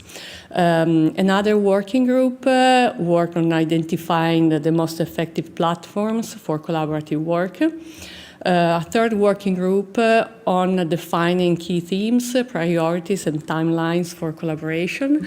Also, one of the problems of these communities of practice is that you need time. We know that collaboration is very fruitful, but also that takes time to organize work and also just to do very, very basic things needed to make it work. And finally, the working group 4 is dedicated to enhancing visibility and communication towards institutions and other universities. At the end, in June 2024, we had, let's say, the launch of the community during the annual conference of the research working group of the Association of the Directors General. We can say this is the official launch because that's the moment where this informal network built by peers, by research and HR managers became something else. So in the spirit of the HR Excellence in Research Award initiative, where the entire university community participates in the implementation of the principles. First of all, of course, researchers, but also the governance, because we need political decisions to bring the change that is foreseen by the charter. So we said to the CODAO, thank you very much for supporting this informal network, but we need to build something outside just because we want this to be really a place where everybody is of these components of the university community is welcomed. Okay, just a brief few words on the priority topics for the community. During the meeting in May, we made a brainstorming on which were the topics more interesting to be treated at this level, so at the national level. And the top, the most voted one, was conducting a national gap analysis of the new charter's principles in relation to national regulations. So that's what we are now finalizing. Another interesting topic, and I'm happy that there's someone from the Commission listening, is how to integrate rather than duplicate efforts, how to integrate processes related to researchers' careers, such as the HRS4R, the Gender Equality Plan, the COAR Action Plan, and why not to mention the Research Integrity Action Plan, and so on. But these are all somehow related to researchers' careers. So, of course, now, because we know that all the gender equality plans come to an end of the first cycle, and same for COARA, and some of us, in our case, we need to go for the renewal of the award and so on. So we're all struggling on how to better integrate all these, let's call them exercises also. But this should really come from above, top down. So this request to think about how to better integrate this from the top. The third topic is about, we want to exchange best practices related to which actions work best to implement the principles, not only sharing practices at the national level, but also international levels, so open to Europe, let's say. Open the community to Europe. And then finally, one topic that is quite sensitive for all of us is how to improve communication about this initiative, the HR Excellence in Research initiative, to raise researcher awareness. I thought it very interesting what I heard during the European Research Area Conference in September, when there was a representative from Eurodoc on stage, and he said, the researcher said that he works in a university, in an institution that obtained the award quite recently.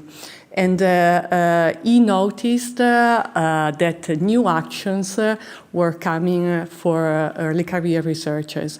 And he knew about this award and about the strategy above, at the level of the university, but also at the level of Europe. And that really made a difference for him, because he said, okay, I know that these actions are not conducted at my university because there is that specific rector that is more, that cares more for early career researchers. It's not just something that will come to an end if the people in the governance change. And so he really asked to invest in communication, because this makes a difference for researchers, knowing that this strategy is something important at the highest level. Okay, in October 2024, thanks to Professor Esposito, we also wrote a letter to all the rectors of the universities that have the award. It was signed by Fulvio Esposito, by Francesca Spigarelli. She's a professor of Macerata, but she signed because she's a national representative in the Horizon Europe Program Committee for the ERA research area part of the work program. And by myself as part of the community and collaborating with the European Commission on the award and other research careers initiatives. This had a positive effect, this letter to the rector. The purpose, the aim of this letter was to, of course, to inform about the community of practice, but also to ask the rector to delegate components of the research and administrative management part of the community. So now we have a great mailing list made of over 40 members representing senior research managers and HR managers, rectors delegates, researchers, and representatives of the governance. So, I mean, this is a community of practice rich of expertise, competencies, and so I think that we can do a good job, not only for our own institutions, but hopefully for something broader. We decided and we created a Teams group where we store our documents and we work collaboratively. As I mentioned before, in October we launched also in the community of practice this national gap analysis initiative. So each university, so we're lucky because the principals are 20. The university with the award are 18, plus we have Trento. So each university picked one principal and made this gap analysis of the national legislation. The interesting thing is that now, so in October 21st was the deadline for each university to complete this individual, let's say, gap analysis on one principle. Now we have until November the 9th to revise all the analysis performed by the other universities. It's interesting that I just take this as an example. So for the principle open science, we wrote, me and my colleague Chiara Lauritano from Polito, that probably she's now connected, following online the event. So we sent to our colleague from Politecnico the analysis of the open science principle performed by another universities. And he was surprised because usually when we write someone, we ask them to do a task, to perform a job, to do it. So he was happy to read, to go through the analysis performed by another colleague, very well performed by another colleague, and just to give a contribution. So it was also an added value for him to be involved in this exercise, to be part of the community, even if not directly, let's say. So this is what we are doing, and the most important thing that we need to do is to identify which are the gaps, because the final aim of this document is not only a mutual learning exercise on the national legislation about the principles, but is to, as the recommendation, the Council recommendation says, to ask the Italian ministry to do something in order to enable the Italian system to implement the principles. So we have to decide which are the key gaps that we want to highlight to them. So we will meet on December 9th, and we will decide this and also how to do it. So we are just in the beginning of this journey, so stay tuned. For the moment, only in Italian, unfortunately. Thank you.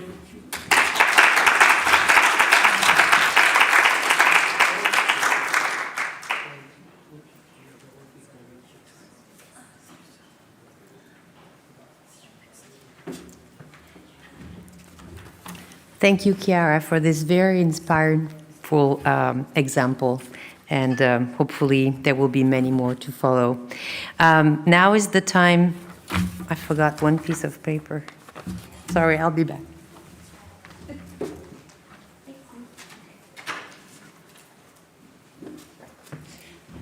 Our next speaker is Luis Rovira, who is going to join us online.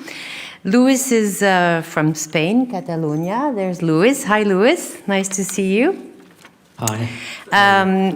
Yes, Luis is currently, let's see, you're currently the Director of Evaluation and Research Project at AGAUR, a Catalan research funding agency.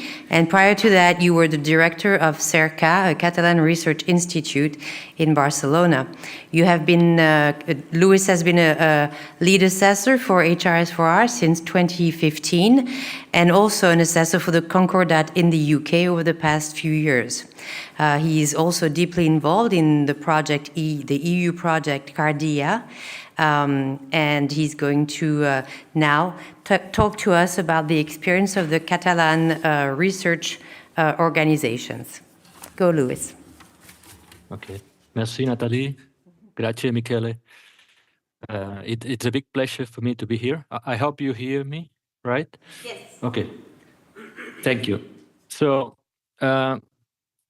I try to organize my speech with two main points. I want to speak about the experience of one community of practice with the research institutes and one working group with more stakeholders in the Catalan research system.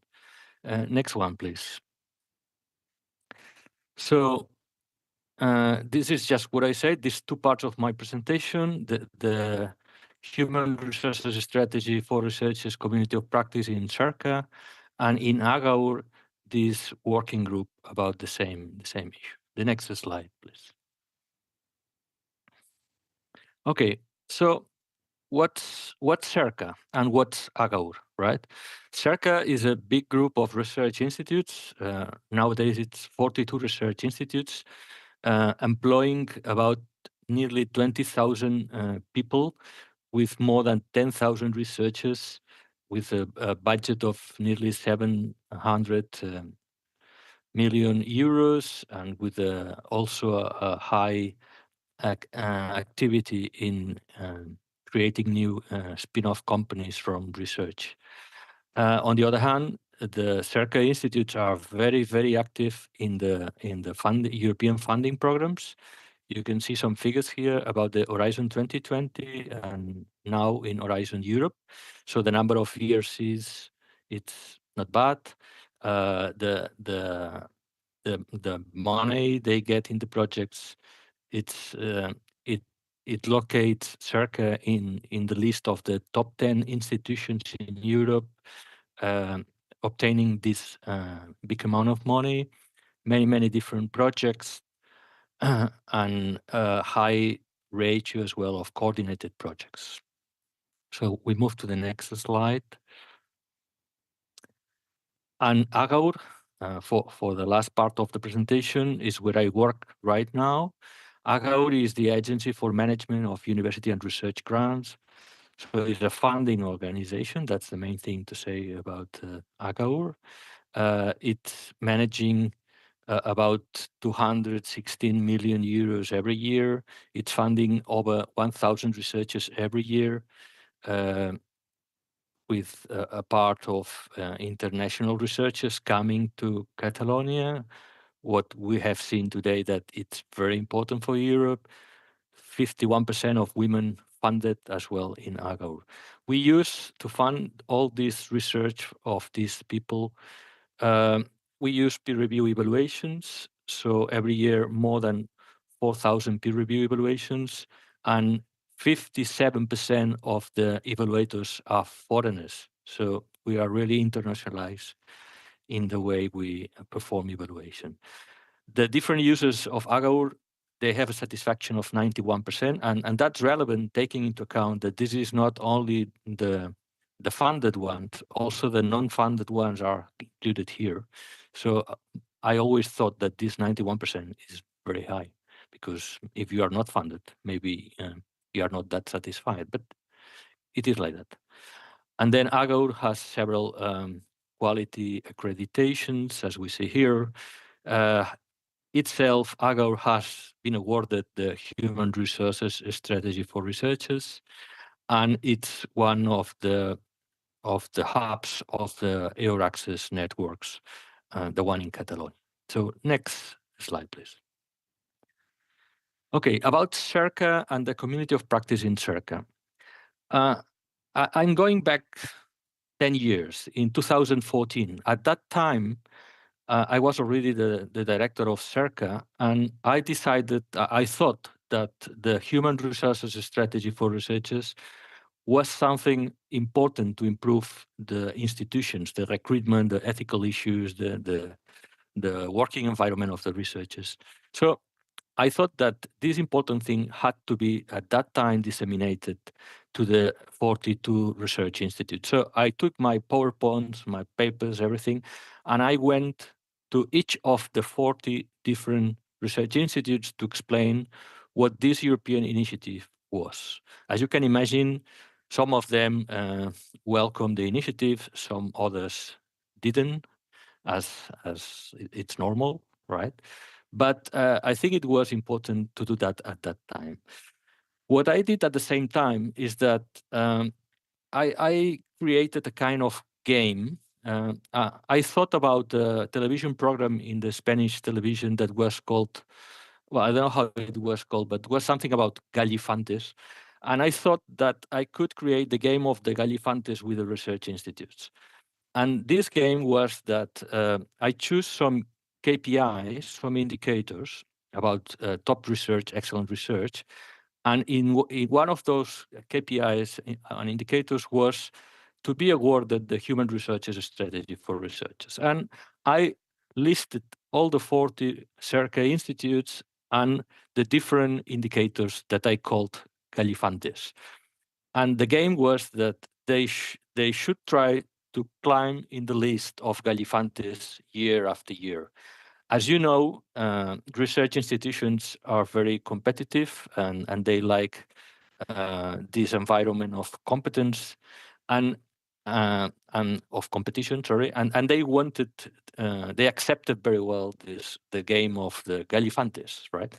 So this was the initial situation for the human resources strategy for researchers, that it was one indicator they wanted to fulfill in the list of Galifantes. And maybe it was a game, but after the years, it has become much more than a game, right? Because we have seen in this decade how institutions have been transformed, and a part of the contribution for that transformation is that they have been dealing with the action plans of the human resources strategy for researchers. Another issue it was that in this big period, the research institutes have been evaluated every 4 years. And one of the things to get the highest score in the institutional evaluation, that was a CERCA evaluation, right?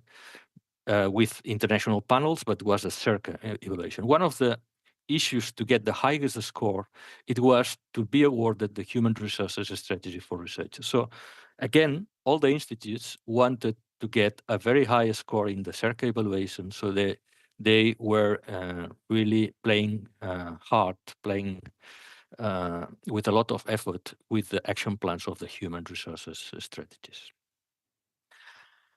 And another thing, after the years, I could appreciate how many different research institutes were coming to me, because I was assessor of this, and they were telling, okay, we have to make a new action plan, or we want to submit this to the commission, or and sometimes they were asking me some advice about some of the actions or some of the challenges they had. So I was trying to help all that time to the research institutes without a very organized basis, just under demand, right? After the years, I saw that we had the opportunity to create a community of practice. So if we go to the next slide, please. Yeah, so we decided to create this community of practice, which is not exactly like the Italian one that we have been told by Chiara a few minutes ago. This community of practice had a composition of the 40 research institutes of CERCA, and it was not compulsory to come to the meetings of the community of practice, right? So it was just a possibility. But here you can see the list of the people attending the last meeting. And here you see that there were 30 institutes represented here and 44 people of these 30 institutes. So a big majority of the institutes were participating in the community of practice. And what was this about? So next slide, please. So in the community of practice, we understood the community of practice from the beginning as a point to meet all the people that were interested in the human researchers strategy for researchers. We came here to share our challenges, our experience, best practices, our problems, anything, right? And my role here, I was the director of CERCA, but I was at the same time I was assessor of the human resources for the community for the European Commission. Sorry. So my role here was initially to give a very short speech of a few minutes, and then open the floor, and everybody was speaking. Explaining some of the things. I have this problem, how can I solve it? And from that time on, I tried to be quiet, right? And the others were trying to answer that question of that participant. So if I could, I was not saying anything. I wanted them to interact, and that was very positive, right? If they were in a point that they were stuck, then of course I participate and I try to say, okay, we can do this. I propose you that. Why don't we check this? We call Michele and we ask anything. So any type of solution, right? But the main thing was that people were talking without pressure, and they were just telling us, okay, I want to solve this. I'm very happy about that. Maybe I can help you, whatever, right? And I can tell you that these meetings were really long.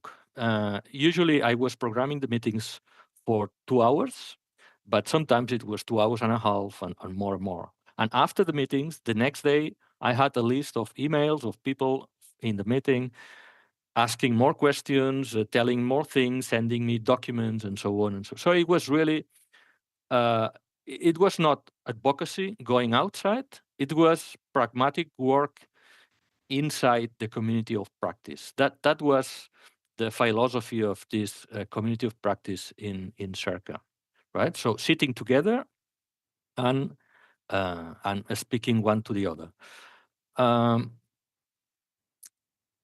I think we can, well, so yeah, one very important thing is that the main objective of this community of practice was improving the action plans of the institutions and, of course, improving the research institutions. So that was the main thing, the main objective. And I think after years, we achieve that point. So if we go to the next slide, please. Just one comment about the CERCA that I forgot to say. All the CERCA institutes, they are awarded with the Human Resources Strategy for Researchers Award, right? So all of them. And Barcelona, I think, I was looking the dashboard a few minutes ago, I think is one of the places in Europe with the highest density of awarded institutions. So I think this was working quite well in the region. So about Agaur, the second initiative I wanted to speak about today. Agaur is a funding organization, right? It's something different of the research institutes. So, in fact, I'm working now in Agaur. So Agaur decided in the year 2017, so a few years ago, to create a working group about the human resources strategy, right? And it was a bit different of the community of practice of the CERCA, because in here you didn't have all the institutions of the country. Of course, that's a big number. You had only a few people, right? And they were in a certain way maybe representing the universities, the research institutes, the large facilities in research, and so on and so on.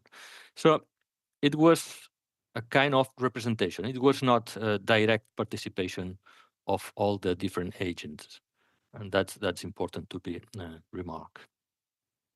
So an important thing in Agaur is that Agaur also believe in the human resources strategies, and decided that in the different calls, Agaur requires that the beneficiaries, they have an action plan or of the human resources strategy or equivalent, right? We are not forcing that they have the logo once they get one of the grants, but at least they have a certain level of organization equivalent to that. So I think this is important, because when you give money, you show the way, right? And the people follow that way. And I think it was very important that Agaur at that time started to require these conditions. Also, Agaur decided to create a website with a lot of information about human resources strategy for researchers, how many Catalan institutions had been awarded, which were the last news about this, anything, right? So this was also very positive, because many members of the Catalan community, they had this special place to get a lot of information about the new initiative of the human resources strategy. So Agaur was also playing hard in trying to disseminate and discuss and promote actions related to the logo. So next slide, please. Here you have the composition of that working group, and here, well, maybe you don't know the institutions, but you have some groups of institutes, larger scale facilities, then universities as well, scientific parks, and universities associations. So these are the people that form the working group. And what I can tell about them is that they all, as far as I know, all are very enthusiastic about promoting the logo in the institutions and working with the action plans in their own institutions as well. I'm not here, maybe I will be from now on, but what I can say is that I was invited in one of the meetings once and to give a talk, and I could feel that level of commitment and of the different people in this working group. So I think they have been working hard to do a great job. So next one, please. Okay. So the objective of this working group were the ones that you can see here in one way, analyze together the needs for training for the young researchers and for researchers in Catalonia, the feasibility of the logo across the different Catalan academic organizations. And that's not easy because sometimes some institutions, they get the logo, but then they are not so committed to follow in the different assessments. So Agaur was trying to help in that.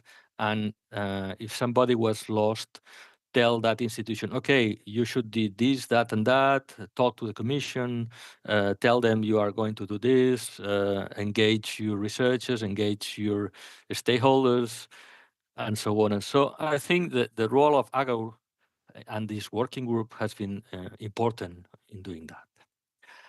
Another action of this working group was publishing a monographic about human resources strategy with the ACUP, with the Association of Public Universities. And in this publication, you could see some best practices, some recommendations, and some challenges for the young researchers' employment as well. So, in fact, this working group through Agaur was promoting a cultural change to recognize the Charter and Code principles in the Agaur calls, but also in the institutions. And that was very, very much welcome. And also Agaur was pushing the visibility in the website and in the social resources like Twitter at that time. And currently, Agaur and this working group is also focusing in the presentation of the ResearchCom, the Digicom and Entrecom. So it's really taking the newest things in Europe and bringing them to the Catalan community, academic community. And I think that's also important and has to be recognized in a certain way. All the work of this working group in Agaur. So next slide, please. So this is part of the website in Agaur. Here you can see the web page about the HR strategy, and there's a specific part about HR as for researchers in Catalonia. And if we follow to the next slide, we can see here an explanation of the 63 Catalan institutions awarded. On the right part of the screen, you see the list of all those institutions, and you can access the action plan of each of them. And then you have a global explanation of how is the initiative at Catalan level. Please go ahead with the next slide. Okay, and that's part of the activities that Agaur is doing in Access and in the human resources strategy, and some others about young researchers. And finally, just finishing my presentation, I would like to highlight that these two initiatives, the Community of Practice in CERCA and the Agaur Working Group, are especially interesting and useful when you have changes in the rules, in the European rules, like we have now, right? So now we have the European Charter, and we go from 40 to 20 principles. Every time you have one of these big changes, you have a shake in the academic community because some of the people, they know about these changes, they are not worried at all, but some others don't understand very well, and you need to explain it. And these two tools have been very positive to explain, as an example, the new changes that we'll have right now. But they were also, at least the CERCA Community of Practice, very interesting at the time that the site visits were introduced in the assessment, because me as assessor, I knew what was a site visit because I had been in some of the first site visits assessments. But the institutes, the Catalan institutes were beginning with that. So they needed some information. They were asking, what should I do in the site visit? Prepare coffee and biscuits, right? And then we'll speak about the director of the institute should be in the initial meeting and so on. So we were trying to relax the situation, that everybody could feel comfortable, and like that improve all together, all of us together, the different institutions. And as I said at the beginning, I think after the years that the institutions have changed in a positive way.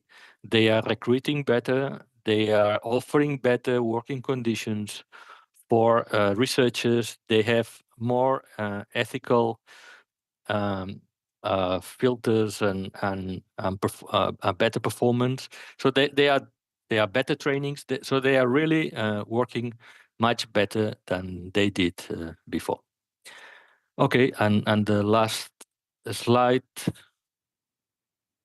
to finish. Okay, thank you very much, and I will be happy if anyone has any question for me.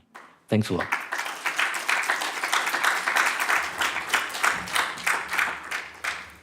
Thank you very much, Luis. I think first, before we go to questions, we have a couple of Slidos to run. And while we do that, maybe people can think of questions. But I thank you for this presentation, because now I know why I had so many requests for the award coming from Catalonia 10 years ago. And now I know you're responsible for that. All right, so the first question on the Slido says, would you find a community of practice focused on the HR Excellence in Research Award useful in your country? And the answer is unanimous. It's 100% of yes. All right. Did only one person respond, or? No, 13. Ooh, all right. We still have 13 people listening. Good. All right. Maybe we could have, keep on answering. All right, the next question is, in which countries are you aware of a community of practice or even informal coordination among institutions that have received the award? So this is to figure out where else there could be similar examples. Okay. So far. Okay, that's not a country. Germany, good. Italy, okay. Belgium, all right. Czech Republic. Good. France, okay. I'm interested. Where is it? Sweden, all right. Poland, Romania. Some people have been listening well.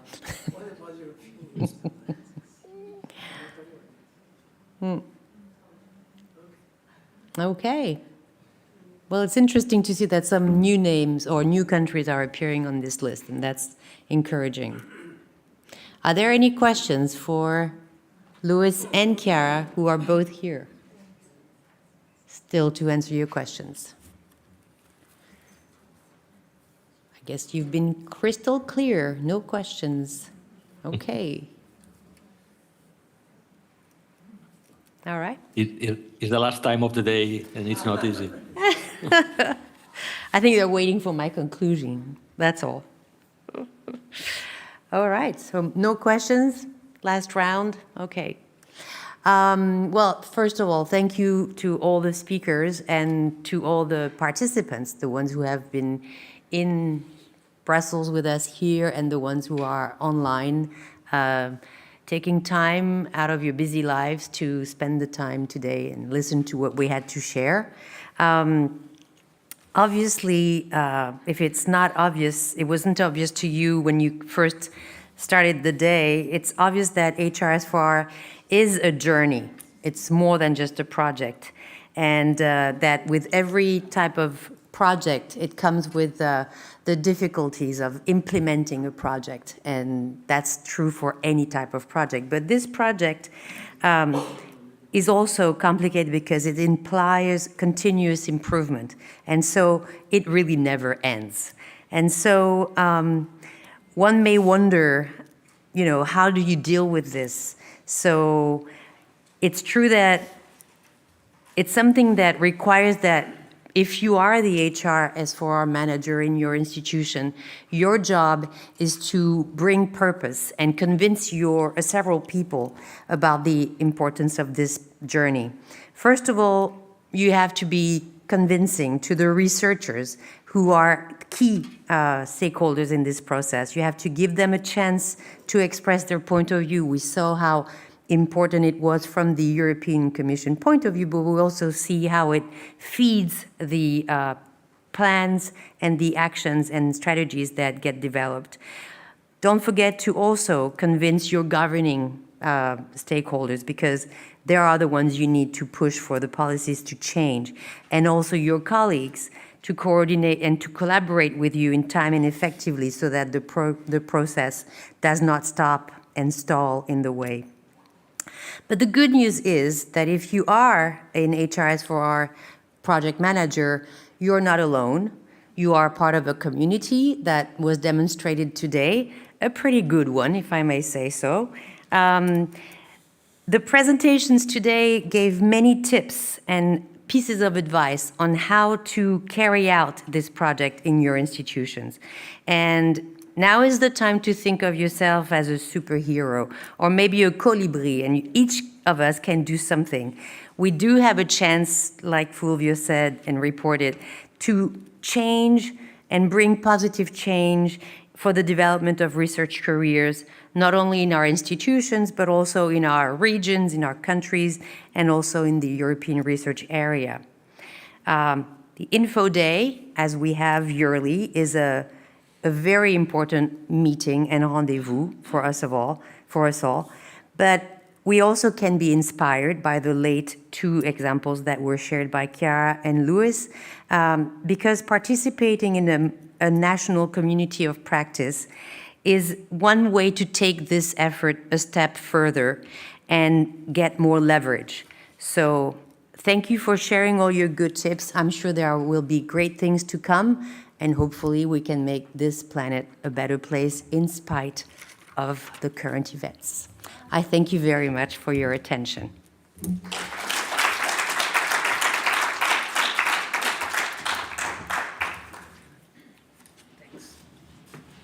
Okay.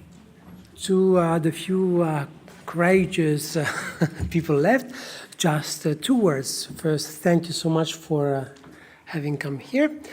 Thank you so much for the colleagues or the organizer of the logistics back on the corner, hidden in the corner, but present all over our work today.